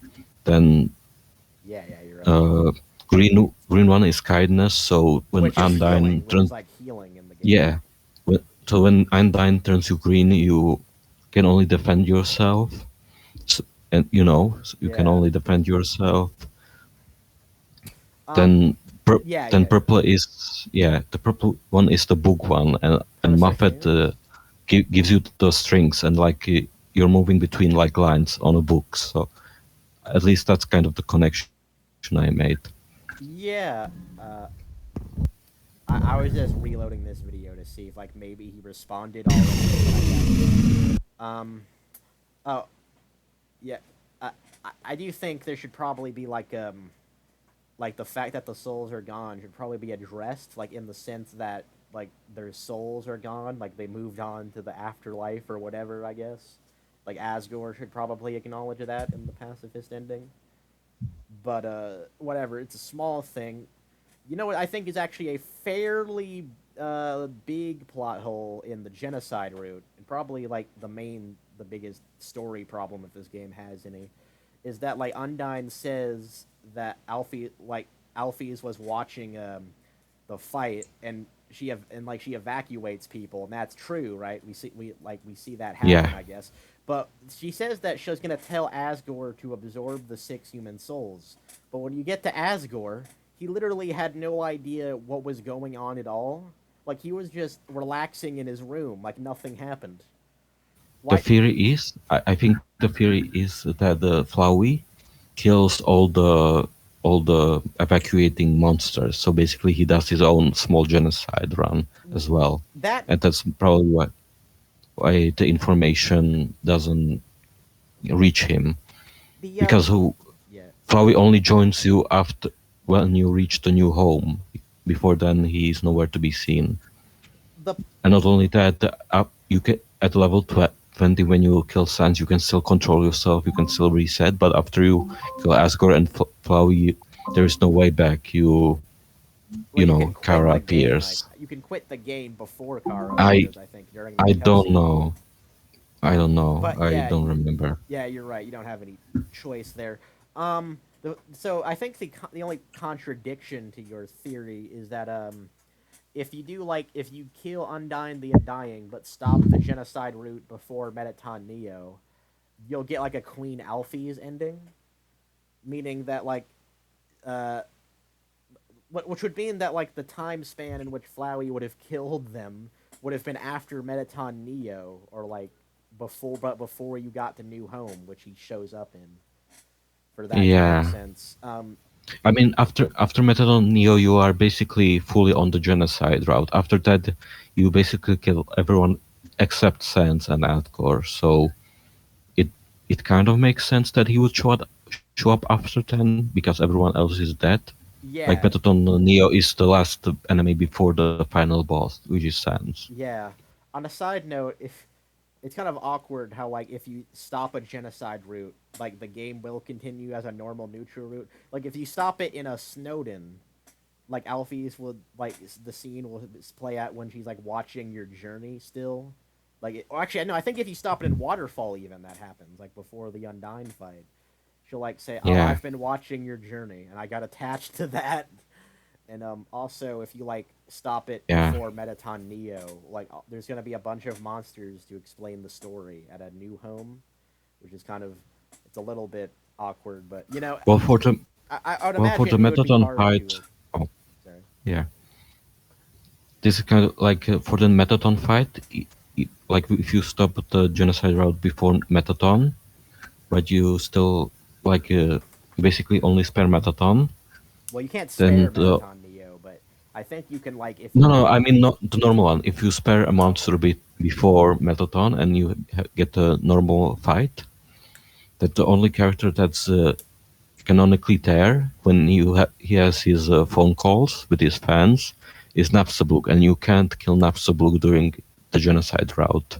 yeah, So technically, it still works with the Metaton.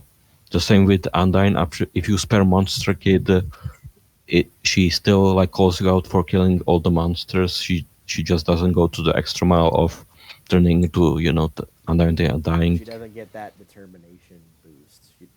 She I don't doesn't know realize the world because is invaded. yeah, Um, and the same goes with Papyrus because you show like a level of kindness and you basically prove him right that there's still good in you. So I guess it makes sense. The office one doesn't really make sense that much. yeah, but yeah. Anyway, it's very minor issues anyway, and I would imagine it would be hard to like I don't know, like come up with things for each possible decision you could make, which the game does do for the most part. So anyway, we should probably get back to the video, I guess. terms of story, actions performed in a limited time don't actually do anything at all. These games are not at all special for having your choices lock you into certain gameplay routes. As you know what an example of a game that doesn't let your choices affect gameplay is? A film. Maybe there is a time management game out there that is focused entirely on the story going by during the day, but as far as I can tell, there hasn't really been one that actually makes every choice matter, rather than just fooling the player into thinking that they matter when it comes to the story. And this is where I can actually talk about the point that I wanted to make. Mass Effect, Fire Emblem, Undertale, Until Dawn, Detroit Become Human, Life is Strange, every single game that advertises itself as making the player's choice matter are the games where the player's choices matter the least but feel like they matter more. Because, Matter the yeah, least? they all have like a Wait, Undertale, the choices matter the least in Undertale, everybody. No, did he said the ones that matter the least mattered the more? I don't. No. I He just said don't- I that these don't games know. just don't matter. So let's look at the Wait, list. wait. Like, Oh, yeah, you're right, actually. let's go Mass there. Effect Andromeda first? I haven't really played any Mass Effect games. Mass Effect That's the Andromeda worst is one, right? Yeah, it's Yeah, the worst one. but I don't know So how the shit. choices work in cares? Mass Effect, really. Wait, Until Dawn, that's the part of the series that Muller really hates, right? I don't think so. But the thing is about Because- Until Dawn. Sorry, go ahead. No, I just remembered that they played the They played games it. that are...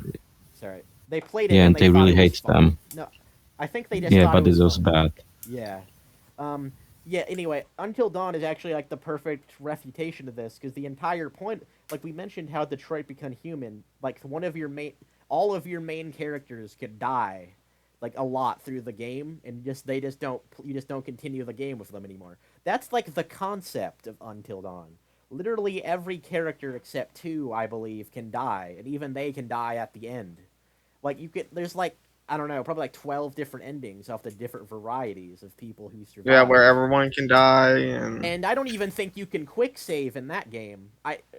No, you can't. I think you might be able to like go back and replay No, you can't. chapters. Oh, There is a way though. When your character dies, you instantly go to home screen and close application.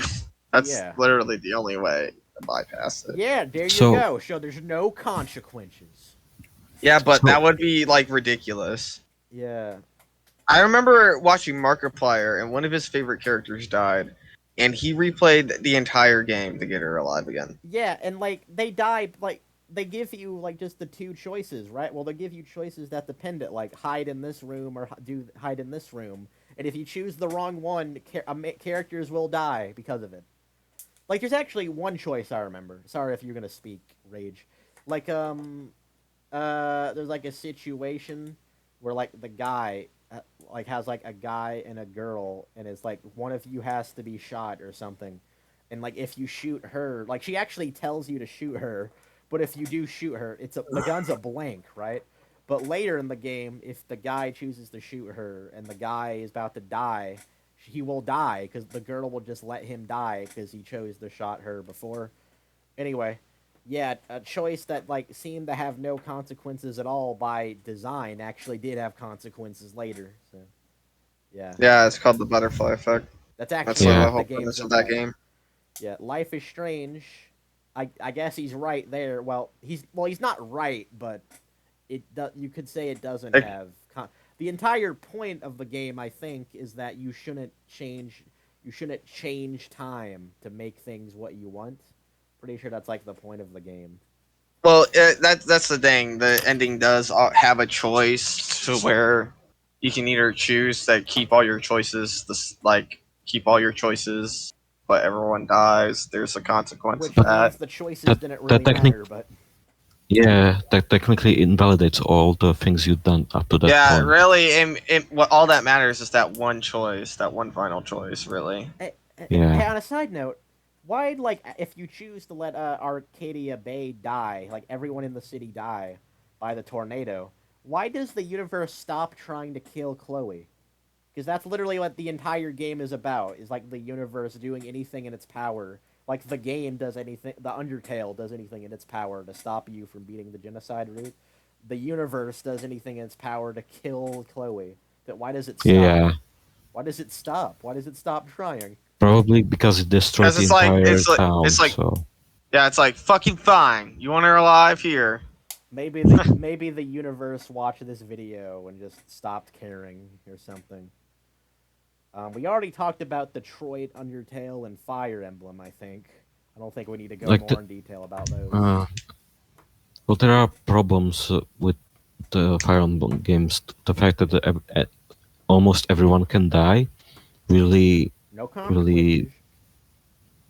it really hurts the writing in many aspects because you can.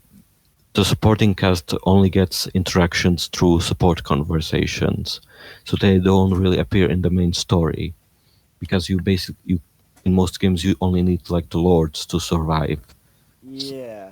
He. So and in Tree Houses it's the most problematic because in certain cutscenes, like the characters from that house that you picked at the start will like appear, and they will have like a small conversation. If any of them are that, it kind of breaks immersion.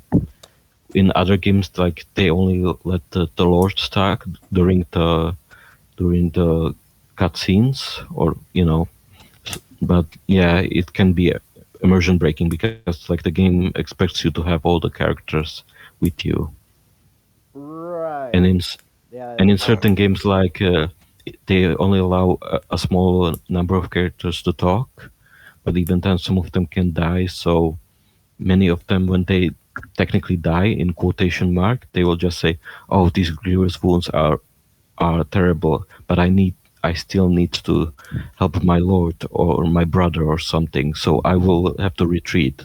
But so basically the explanation is they can no longer fight, and they aren't technically dead, but gameplay wise they are dead, and on the ending screen they are listed as dead. So there is that problem with FE games. Yeah. Still, though, I feel like having a lot of characters in the game, like main characters, right, die. I feel like I would consider that a Yeah. consequence, but this guy literally doesn't, because I could just load a shave file. Okay, so if we talk to him, right? If we ever talk to him, I want to ask him. Okay, so imagine you played Fire Emblem, but you didn't reload saves. Does it have consequences then? Because if it does, just do that, and your criticism's invalid. There's no problem Yeah, anymore. just play Iron Man runs. Just do that, Yeah, and you'll get your consequence-filled experience. yeah, The thing you've exactly. been dying to have in video games. And we just gave it It's to you. funny. Yeah, it's funny. Like he wants consequences in video games, but he doesn't. He doesn't like try to achieve it. Yeah, it really is up to you. Like Detroit Become Human, if you lose a main character or whatever, you could replay the level or whatever, but you could also just stick with it and be like a man. I don't know. Yeah, like when I was playing Detroit Become Human, I lost Kara, and I didn't be like, I'm reloading my save. I can play. Yeah, yeah. You could. That's also like what the point of Until Dawn is you could replay it because some people would rather. Like some people would rather have the option to do that, but some people would rather have the option not to do it. So just choose the option not to do it. Yep. Idiot, So man. basically, our conclusion is that half of this list is bullshit. Yeah, Mass Effect, the same what we just said probably applies to Mass Effect 2. It Even doesn't. though that's the Yeah. bad game on Mass Effect, so who would want to play that one anyways? This what we said applies to it applies to Undertale if you're playing it for the first time, because yeah, it applies to Undertale like the neutral route and stuff. It technically applies to Life is Strange, but the ending really ruins all the choices, like makes them all meaningless, really. So Advertises itself as making the player's choice matter? Are there games where the player's choices matter the least but feel like they matter more? Because, yeah, they all have like 1,000 different paths to go down, they let the player choose what they want to say, they have multiple endings, and sometimes literally tell you straight up that their next choice is going to be a big boy decision. But if I called games like The Walking Dead a train on rails with the exact same start and end regardless of what choices you make, then every game here is just that same train, but it can switch tracks. And I respectfully disagreed. God help us. That But face we is our mentioned this. reaction. That Yeah, face dude. is our reaction. Dude, we're gonna have to Okay. be Connors with against this guy and be like, My mission is to exterminate all deviants. You're one of them. My mission is to get therapy. I don't know. My mission is to get. I mean, I agree with the train allegory with switching tracks, but Right. certain games do it differently. Like Life is Strange does it at the very end, while others do it at the halfway point. Some of them do it at the start of the game, and some of them can do it at any time. Like there's, you have to specify when it happens. Like there are differences here, but we also already mentioned it, so let's continue. Real quick, I,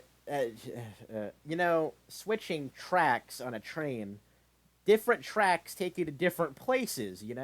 I feel like I would constitute that as mattering, if you ask me. But Yeah. I'm not Slitler, so. This is most notable in Detroit Become Human because What? it literally shows you the train tracks. It has every Yeah, so like it's not lying to you and pretending or whatever dumb thing you said. option you made on a diagram showing the path that you took and missed out on. I honestly think that's really cool, by the way. That shows you all the possible things you could have done. It's also, He's basically it's really he's basically saying that. Oh, okay. It's Go ahead. It's also really helpful for 100%ing the game. Like the game makes it easy to see everything in the game if you wanted to. Anyway, go ahead. He's basically just saying that it breaks immersion, the fact that you can see all the options that are possible. But That's kind of his point, I think. I don't but my immersion Because wasn't broken. Okay. Yeah. Like Yeah, I in think the end of the day, you're still playing the game too. I mean, Yeah, if you beat a level and it says level beat or something, like you beat the level, does that break immersion? Does having these choices up here break immersion? Because that's not happening in reality. Although maybe no.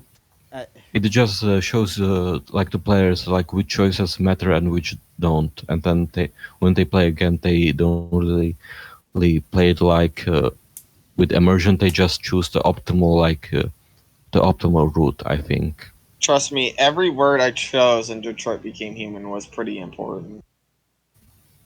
Yeah. I mean, for Some example, choices- this choice right here, where Marcus is standing right there, this is a choice whether to kill a person or to leave him alive. yeah, I was Doing gonna this would destroy your public opinion. If you don't decide, I'm pretty sure he dies. No. Yeah. This is a big decision, but the smaller decisions that are on the diagram that are So showing he all the literally- choices. Yeah, so him showing this clip made his point ridiculous. I snapshotted it, by the way, as a possible Yeah. reaction image. That's our Yeah, you're right. reaction to the video. That's our reaction to the video. Revenge. Oh, Yeah. it's- Our Let's reaction just- is Ugh. our reaction is make a video about him. We Leave it can do alone. this. Leave it alone. Go Quit to the his comment podcast. section. Oh, yeah. So for one, I wonder how he justifies because us shooting someone that has a lot of consequences to the person we shot and the family, but And the public image. yeah, but that's the important part in terms of the game, I guess, is that it actually affects your ending. But he would say, I guess, that you can just replay it and not shoot him. So it affecting your public image and affecting your ending doesn't matter because you can replay it because he's stupid. Yeah, that's Yeah. that's what we would say to him after he said that. You're stupid. No. Yeah, You're wrong. get Oh, shot. let's just get it over with. Revenge. Everyone hard press triangle. If your choices mattered, then why is there a Also, I kind of like, on a side note, it's a small detail, I kind of like how they word shooting him as revenge and not murdering a person. It's wording it in Yeah. a way that it would seem morally correct that you would press it, sort of thing. Anyway. All right. Back a predetermined bit. So let's see. Turn back. Go back. Okay. Here is just that same train, but it can switch tracks. And this is most notable in Detroit Become Human because it literally shows you the train tracks. It has every option you made on a diagram showing the path that you took and missed out on. If your choices mattered, then why is there a predetermined path for them to take? Decisions Well, there's not a predetermined path. any of the main characters could die, and the game would keep going. So he's basically like, how many decisions do you have to make it a satisfying experience for you?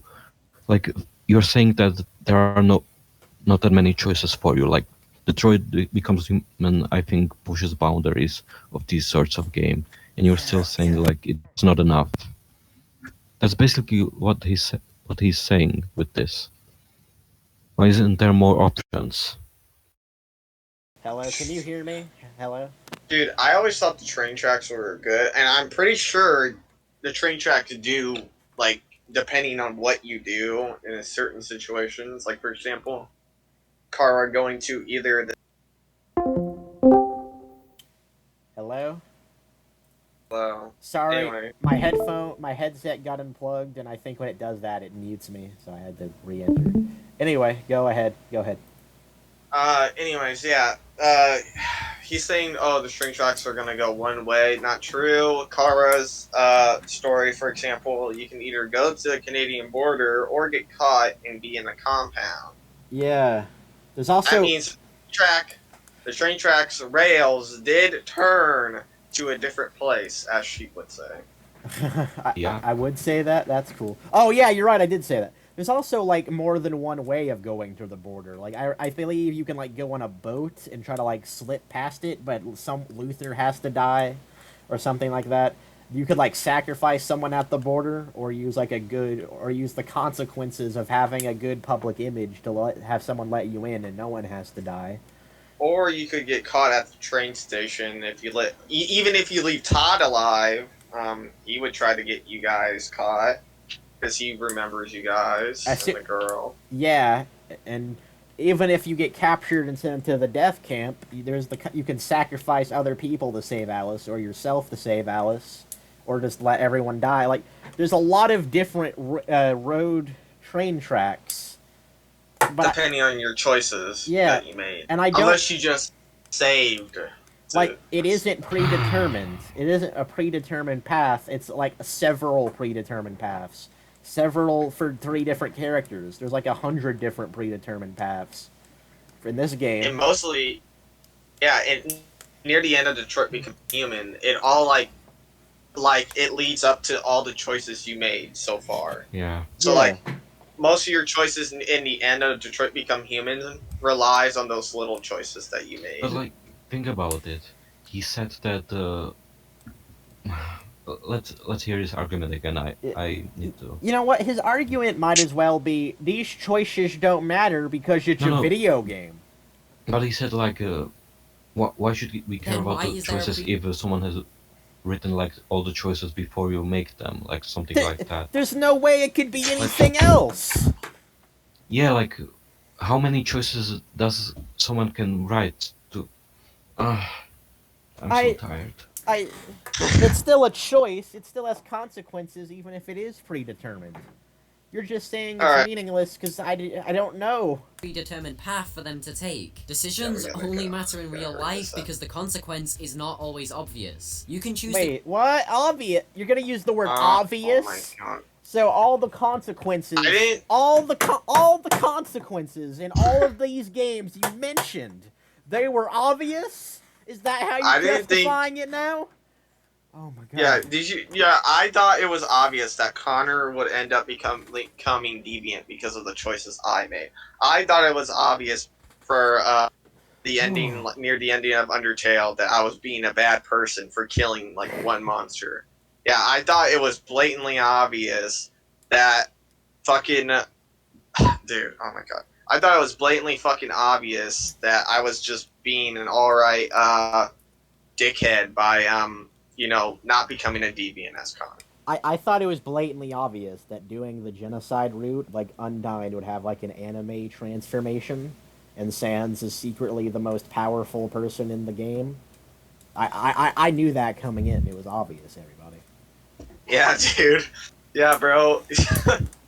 Dude, it's like when you you could say that about any game, really.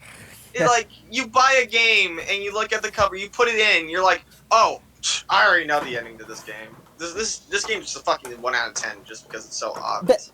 I made an analogy to that earlier. Like I said, like I compared his arguments for the video to saying, what's the point of even caring what happens in a movie if I could just fast forward to the end of the movie and find out there are no stakes in this movie?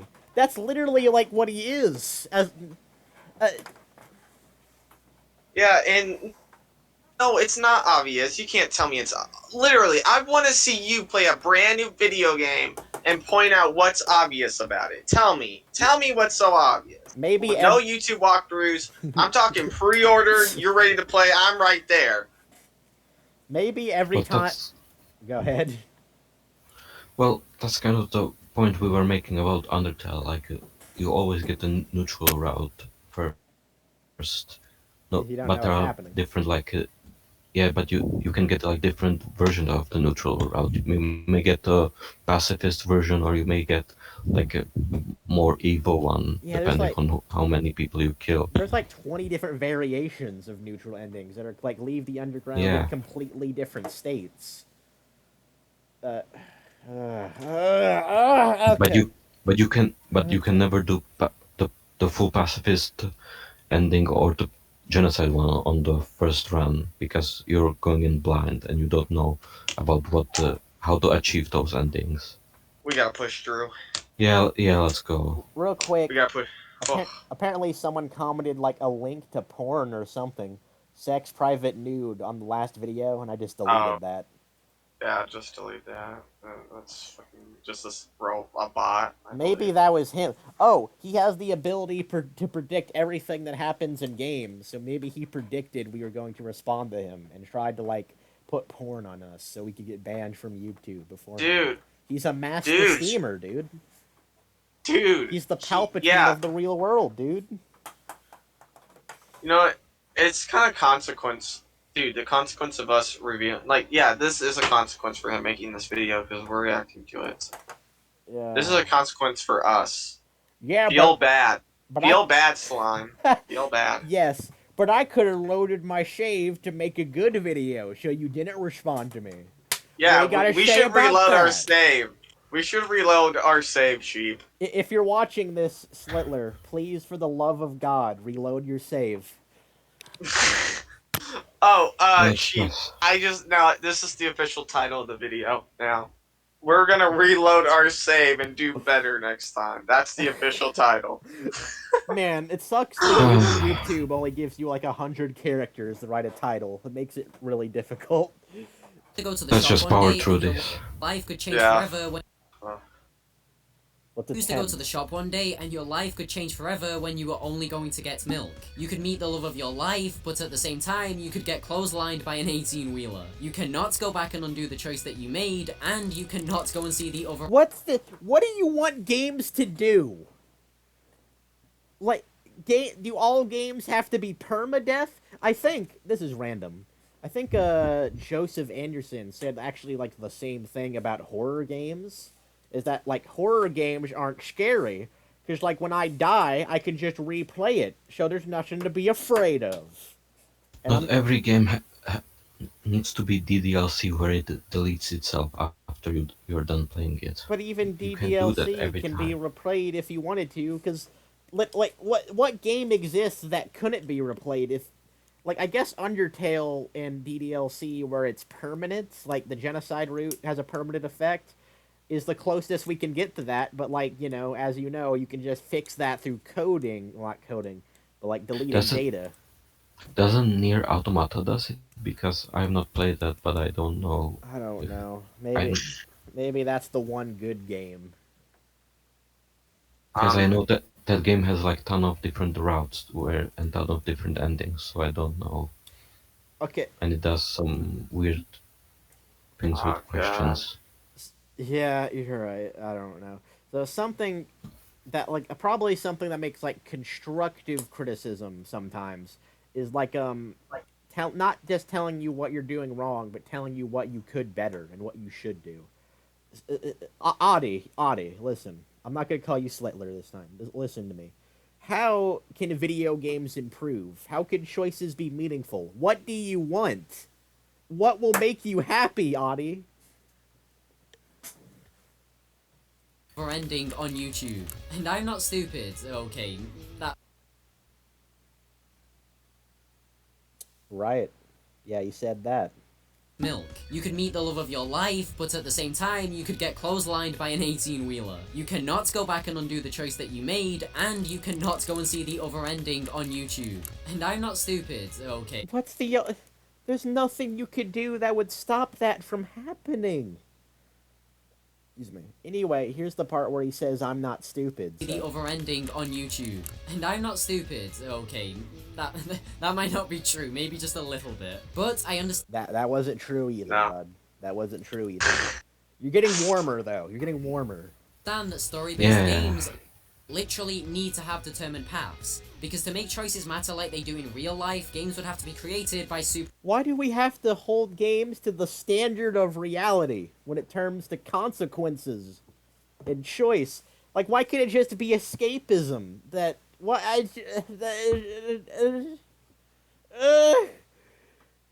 The reason Why- UNDERTALE became so popular because people related to the characters and loved them, and it gave them. And the fourth wall breaking stuff was also amazing for people who enjoyed that type of stuff. So, and it really made people feel about video games. Yeah, that's cool So, and all, but where's the yeah. consequences, man? Where's the consequences? Yeah, we play. Story-based games literally need to have determined paths. Man, this is the longest 10 minutes of my life. Because to make choices matter like they do in real life, games would have to be created by super advanced AI. And at that point, it would probably choose to wipe out humanity rather than serve us in making video game anime girls. But the At thing least you'd be dead. that I find striking is that there are non-story focused games out there where your choices do actually matter. In the Oh same my god. Oh, is this what you mentioned earlier by him taking a weird direction at the end of the video? Yep, he starts talking about sandbox games and how they're the best. Alright, I'm interested. I guess he's gonna do what I said. He's gonna tell us how to do it right. do actually matter. In the same vein that they do in real life. I guess, But they don't In the same vein as they do in real life. Alright. Whatever he's got to talk about, time to compare it to real life. use that tagline that your choices matter, like so many other adverts do. And those games are open world adventure games. Games like Breath of the Wild, No Man's Sky, Sea of Thieves, they can have story or they can be completely aimless. But one thing is true in the sense that the tiny decisions that you make snowball insanely hard and have genuine consequence. Let's say that you're What walking... do you mean? Well, I guess he's about to explain what he meant by saying that, but... So, Undertale and other games don't have something, like a small thing that could snowball into something big? I mean, okay, I guess what he's talking about specifically is something that wasn't meant to happen. Like something, like an accident happening. While in Undertale and stuff, it's predetermined whatever would happen. So, it really is just predeterminism is the problem with choice in games. He could have just said that in like a sentence. He didn't have to waste almost 7 hours of our time. to Tarrytown in Breath of the Wild. Along the way, you see a horse that you want to get, but you don't have the stealth armor or any stealth potions. So you need to go to a campfire in a nearby forest to make one, then you return all hopped up on stealthy steroids, and the horse is sadly no longer there. Seems like a pointless adventure, right? Well, I mean, it didn't yield any rewards, but what it did do is have consequence. You were no longer making your way to Tarrytown, so you didn't run into a Yiga clans member along the way. And that Yiga clans member never dropped a Windblade for you. And that Windblade never sat in your inventory for 20 hours, only to be the last weapon that isn't broken in your final fight against Ganon. Is that story realistic? Not really. Is it possible? Yes, 100,000% it is. And the beauty of this... Wait, is that not... I don't know for sure, but like in like Undertale and stuff, I guess that's not possible. But is that not possible in Mass Effect Andromeda? Because like I would imagine it's similar, isn't it? The one game I would say does it really well, where it has a story but it has a lot of different outcomes and the characters react to it, is Hades. I mentioned that before, where there are so many different combinations of dialogue between the characters, and all the different runs have, well, basically the final boss as well as many different bosses react differently to the abilities you have. They have a lot of different well, they basically react to the way you play as well as the things you get. And there's so many different dialogue. Well, isn't there no dialogue shown? The characters are basically stating or talking about the way you play, I haven't basically. played Hades, but I get your point. He hasn't mentioned Hades, so I don't know if we should talk No, about no, he that does in the not mention conversation. Hades here, but I that's a really game that sorry. it has the illusion of a choice, but it really feels like you're doing choices by doing specific things, getting specific items, and all of that. It really feels like it, even though the game is just choosing from a gigantic catalog of responses the characters can give you at a specific moment. So, and that game has, like I said, like a 5,000 page script that they adapted in, and and the voice actors had to read all of that. So yeah, Right. and that like you kind of get like the game starts. That's the cool things, and the game expects you to die, and then you get introduced to the main hub world where you meet a lot of the characters that live there.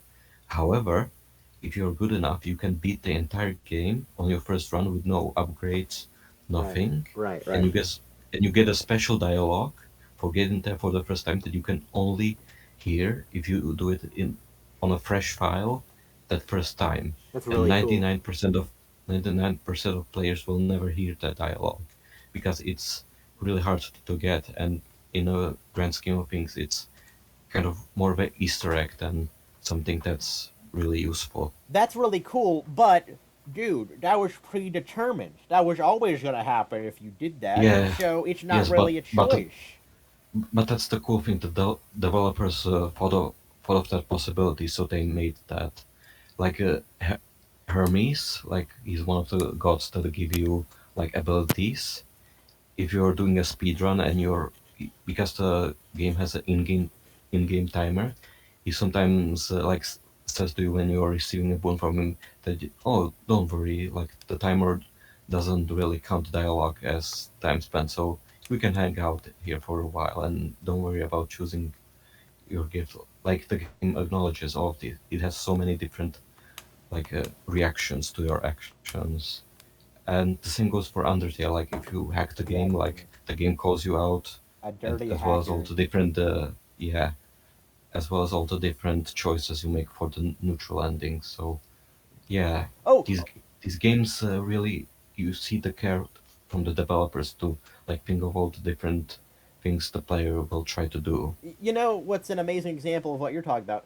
So in in the Judgment Hall, I saw a clip where like if you go back and kill like you do the judgment once, right? But then you reload your save, go back and kill someone, and then go back. Apparently, Sans will say, "Oh, you just killed someone to see what I would say. You're kind of a messed up person. Goodbye." And, Yeah, that's exactly what you were talking about. then there is also the test census test if you are a time traveler, also that Yeah, where that you too. keep reloading the judgment hall and all of that so we can get the keys of Sansa's room Yeah, and the laboratory. yeah. On a So, pacifist route. Oops, sorry. yeah, On a so pacifist route. these yeah, so the developers really care about these developers really care about what the players will The try to do, and detail. Yeah. they will try to think of all the different reactions the characters would have in these situations.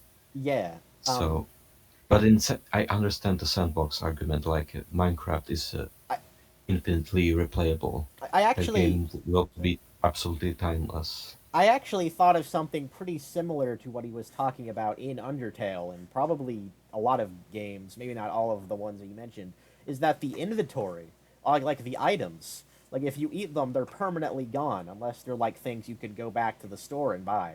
Like the butterscotch cinnamon pie, that is permanently gone Yeah, if you eat it. And that could lead to the same effect he was talking about, like things that weren't predetermined to happen, but were consequences from your choices. Like well, I don't know, like a random example, in like wait, in I However, in Undertale, there's a snowman piece which you can use as a healing item, or you get the special neutral ending if you have it on your inventory in the Yeah. Asgore fight. And the butterscotch pie can be used in the Asgore fight to make it easier for you Yeah. as well. Yeah. So there is that snowball effect. If you use it too early, the butterscotch pie, then it might make things harder for you. If Exactly. There's the snowball effect. We need to remember this in case we ever uh, talk to him. and in Deltarune you can get is it the spin cake or the top Yeah. cake, Yeah. Yeah. the Okay. most powerful one Yeah. Yeah. Let me that talk about. heals all three members, I think. Let me talk about that real quick. Deltarune has a great example of this because, like, it has the spin cake. I think is the all healing item. It heals all the team. But the secret boss, right? Like, if you use that cake before the secret boss, you won't have that to use. It'll make it like significantly harder. And Yeah, also, yeah. you can like choose to give the spin cake back to the someone else, and they'll give you like a lesser cake, and that also has The consequences chef, to the gameplay. Yeah, yeah, yeah. Well, I didn't want to the spoil chef. it. I didn't want to spoil it too much. Um, but yeah, you're right. Um, one's like specific example I can think of top of my head of the snowball effect is like that part you mentioned where Undyne cuts you off the bridge and like you fall to that place and then you have to fight the mad dummy. Well, if you used like your healing items because of a previous fight before that, and then you're at that point, you only get like one or two healing items from a freezer before the boss fight, but you won't actually have like you don't have the a possibility to get any more healing items from there Like, before fighting Mad Dummy, but after the Undyne Bridge thing. So that's a snowball effect right there. If you're done, if you're yeah, out of healing items. but the normal Undertale, the neutral run as well, the Pacific one, it's not designed to be punishing. Yeah. So the Mad Dummy fight isn't. It's not that difficult.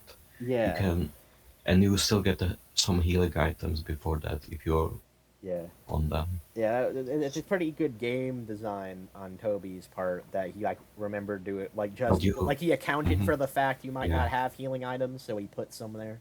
Anyway, yeah, And the same thing goes for the amalgamates. You get the chip dispenser, and then if you buy the chips, Alphys will react by explaining that they probably reacted to to the you chisps you got because or ate. because you had chips on your inventory, which is a cool detail if you buy them. Yeah, it is. This guy's sad face is our reaction to this whole 7 hour escapade. I believe it.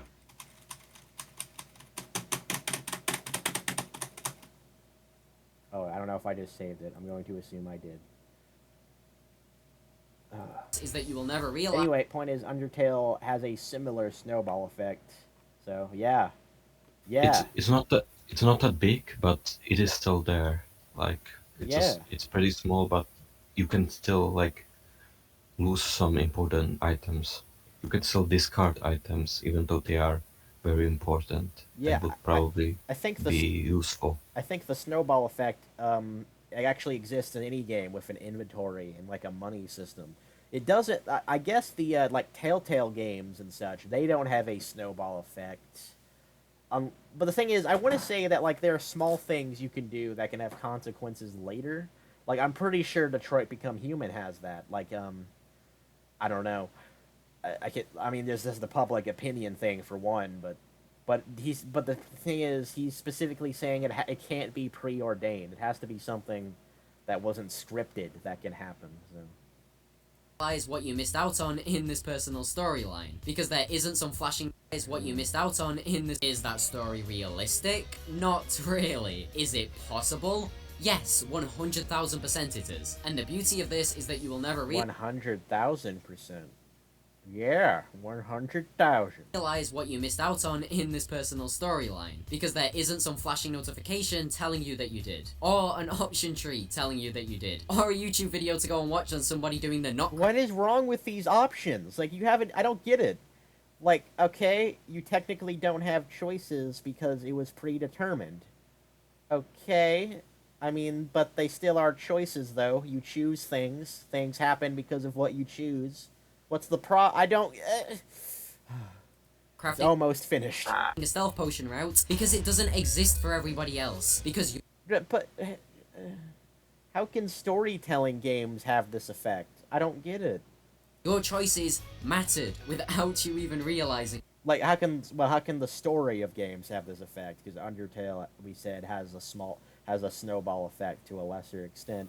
it. It's an effect known as the butterfly effect, or the snowball effect if you want. Life is Strange talks about it constantly, but as I said before, Life is Strange's choices are on rails. They don't legitimately change. What other option is there? How is it supposed to be done? Well, okay, I will give an example of this story based, like KOTOR 2 specifically the second one. You can get a really big snowball effect because you get a lot of party member exclusive sections where you can play as your character, the avatar character. You can only play as your party members, and if you don't train them properly, you can get some really difficult situations where you can Hello? rely on your overpowered main character, basically. And Oh. like the choices really matter in certain parts of that game, and but that was. certain choices even determine the ending of that game. But was that predetermined? Technically, yes, but certain things you have a complete control Then it's over. not a choice. Yeah, I won. Yeah, go ahead. We're at the end. We can do The this. finish line, the finish line. Sheep! You're delaying! But in a game like Breath of the There it Wild is. or Sea of Thieves, the butterfly effect is 99% of the gameplay and you don't realize it. Just how the butterfly 99%. I don't believe you. I think there's a I lot don't- of. I think there's a no. lot of preordained things that you're meant I to be th- doing in that game. In these games. I think I would say that Breath of the Wild is like 90% because like it is predetermined, but I would say like Minecraft is 100% because like everything is randomly generated. Because in Legend of Zelda, the map is still the same. You get a tutorial. You still have your objectives. While in Minecraft, you can do. The world is always different. You know all of that. Wait a minute. So I think it's a bad example where to say it's 99%. I would say it's like 90% while Minecraft is like 100%. Do you know how much I sacrificed? Anyway, fortunately, I think Potato's wrong that no one will watch this. I hope because of the EFAP community. I hope he's wrong. I don't even know. Dedication. How do you even tell someone? How do you even describe this video to someone? Tell me. Just say your actions don't have consequences because I have a save station. That I will don't. get it. I don't. There's no fucking toilet paper in here. Okay. In this- Yeah. effect is 99% of life, and we don't realize it because there are no train tracks or branching paths to begin with. Games that advertise Just stop talking. You said this so many times. themselves as having choices that matter like to also brand themselves as being somewhat realistic, and yet the preset branching story is Do exactly what they? Does Undertale brand itself on being realistic? Does the game about like mythical fairy tale creatures brand itself on being realistic? makes them less Maybe. realistic. While one tiny decision Man, But wait, this wait, real in- quick. This thing I made up that they're trying to do isn't actually true. Owned them again. Go ahead. I don't think I would say Fuck's it's sakes. unrealistic. The choice at the start of Three Houses where you choose like which house you want to be the teacher of. Like you have been hired as a mercenary.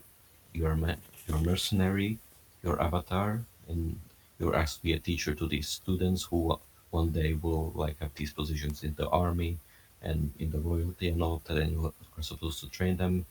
And before this decision of choosing one of the three houses, you can go around the school and you can talk about talk to the various students as well as the leaders of those houses, and you can even ask them about the characters. So even before you choose you choose one of the three, there are still a lot of things you can do to like no, before you choose. You basically choose which one you like the most, which characters seem most sympathetic to you. So I don't think the choice is unrealistic. You have a lot of you aren't trusted into the choice right out of the gate. There is still a bit of a game before that choice. You you get it? Huh? I, Yeah. Okay. I'm gonna be honest. I was dozing off I, a little bit, but yeah, I think I get whatever you're saying. You're right. I think, I think, I think my brain hurts. Yeah. Yeah, me Sorry. too. Sorry for not paying full No, Honestly, attention. no. we are saying the same things again. Let's just get to the end. Yeah. Let's just get We to the we point, as Sam literally says. literally I think we said so we like debunked the fuck out of this guy that anything we say is like just facts. Maybe the thumbnail should just be like when you 1 minute. die too many times, the sands, and he just says, Yeah, "Let's dude, just no. get to the point." Thumbnail should be our fucking tombstones. 1 minute. Like to also brand themselves as being somewhat realistic, and yet the preset branching story You know, I bet the reason he's like repeating himself now is he has to get it to the 10-minute mark because that's what you're Yeah. supposed to do. is exactly and what we're makes them repeating less ourselves because we realistic. hit ourselves. While one tiny decision in Sea of Like he genuinely could have made this video just one sentence if he wanted to. If everything you do is preordained, then that's technically not really a choice then. That's it. Yeah, That's all. That's it. that's it. That's it. You didn't need to look how much time you've took from our lives. Thieves changes the next 4 hours of gameplay for both you and your friends. You Ironically chose enough, to cook on this video. Yeah, we did. We're The worst stupid. decision. We're stupid. I know. This is Rage's This fault. is- This Alright, put wait, this this on is our us. consequence. This is our Rage- consequence. Rage put this on us. This is his fault. This is our no, this is the consequence. This is the consequence.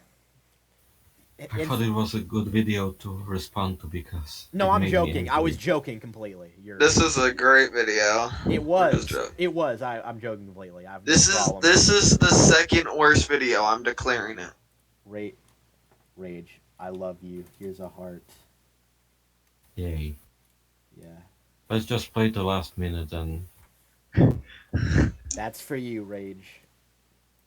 in the games where your choices Alright, matter, she's your delaying it to the choices 10-hour mark. for both you and your friends. Might as Ironically well. enough, in the games where your choices matter, Wait, what about friends? one tiny decision in Sea of Thieves changes the next 4 hours of gameplay for both you and your friends. Oh, one Oh my tiny God. decision. Oh, it's a green heart. One tiny. Excuse me. Thank you. One tiny decision. See if they should. Just played it to the end. Just. If, Yeah, I don't fucking blame Rage and if here. there is still some kind of argument, let's just. No, don't slow load it. Why would you slow enough in the games where your choices That's us. Joyce. matter. That is us. And he's Marcus, fucking putting us on our deathbed. Choices do not matter. Unlike the choice that you made towards He's bringing Okay, it all It's together. end. It's end. It's the end. Like how we chose this video. Oh yeah. this That's video right. This is all literally- the way 10 hours literally through, wasted. and Now the we have to waste 10 butterfly hours. This is it. effect now is that you're never All right, I'm gonna put him normal so I can understand what he's saying. matter. Unlike the choice that you made to watch this video all the way through, and the butterfly effect now is that you're never going to get those handful of minutes you spent listening to a British boy ramble about video He actually is really good at predicting things. games back. But hey, you could have been hit by a truck if you didn't choose to watch this video. Probably wouldn't have, but you never know. Hey, long time. Oh, that's how he ends it. I bet he feels so clever. But for you that. never Honestly, you're know. not really. Man, that was It's so okay. clever. Like you would say, Slime, I will reload my fucking save station. I would now because I have my save station ready and fucking willing to fucking save my life. While. I just really wanted to say that I'm not sending any hate towards any of the games that I'm kinda criticizing in this video, as some of them Kinda critical. Offended now. have the best stories I've ever played in a video game and some characters that I absolutely fell in love with. All I'm doing is pointing out a concept that I really found interesting. So, thanks for watching, and go and play Fire Emblem too. or you'll be losing your kneecaps. This has been interesting listening You to just you. Wait, we'll be losing our kneecaps if we don't play Fire Emblem? That would be like a consequence, even if you had time travel abilities. Okay. We actually finished it. We actually finished it. 7 hours and 18 minutes, everybody. 7 This hours has been and the 18 minutes. longest one. It's not even close. It's like double the time of normal every other episode. I guess. Dude. This guy, man. This guy. This guy. This guy needs to make up his mind. Honestly. I think there's some video saying that the choices in Undertale do matter. How long is that? Not that. I thought there was. No one made a video about that because it should be, simple enough. So. Snowman Gaming. Oh no. Oh yeah, I think he made a bad video on EFAT, but I can guarantee this would be more refreshing than. It was generic. That's that. I think he didn't say anything. You know what? Let's listen to the OST called "The Choice." The what? I'm going to sleep. That's how it ends right there. We listened to the OST called "The Choice." The OST called The Choice? Yeah, there's a song called "The Choice" in Undertale. Well, I don't. Oh, there is one. You're right. That's a pretty yeah. This is actually going to be like pretty relieving to listen to. This is On your side. Especially when you fucking have stupid of work. Grammarly ad. Okay, listen to the music. This is us now that we're finally finished.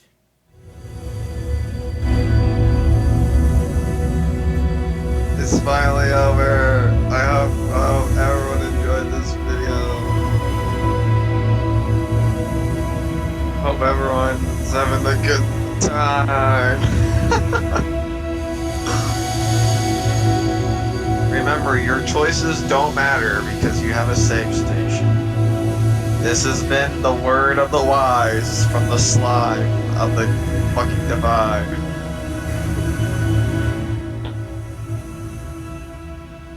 Anyone has their last words? I'm just trying. Last words, Rage? I'll be going to bed. It's already past midnight here. Oh my god. I really need to go. Oh, you want to stop right now? Yeah, it's over. We're done. Yeah. We won. You know what? We won. Let's just listen to it a little bit more, then we'll stop. Everyone just relish in our victory today.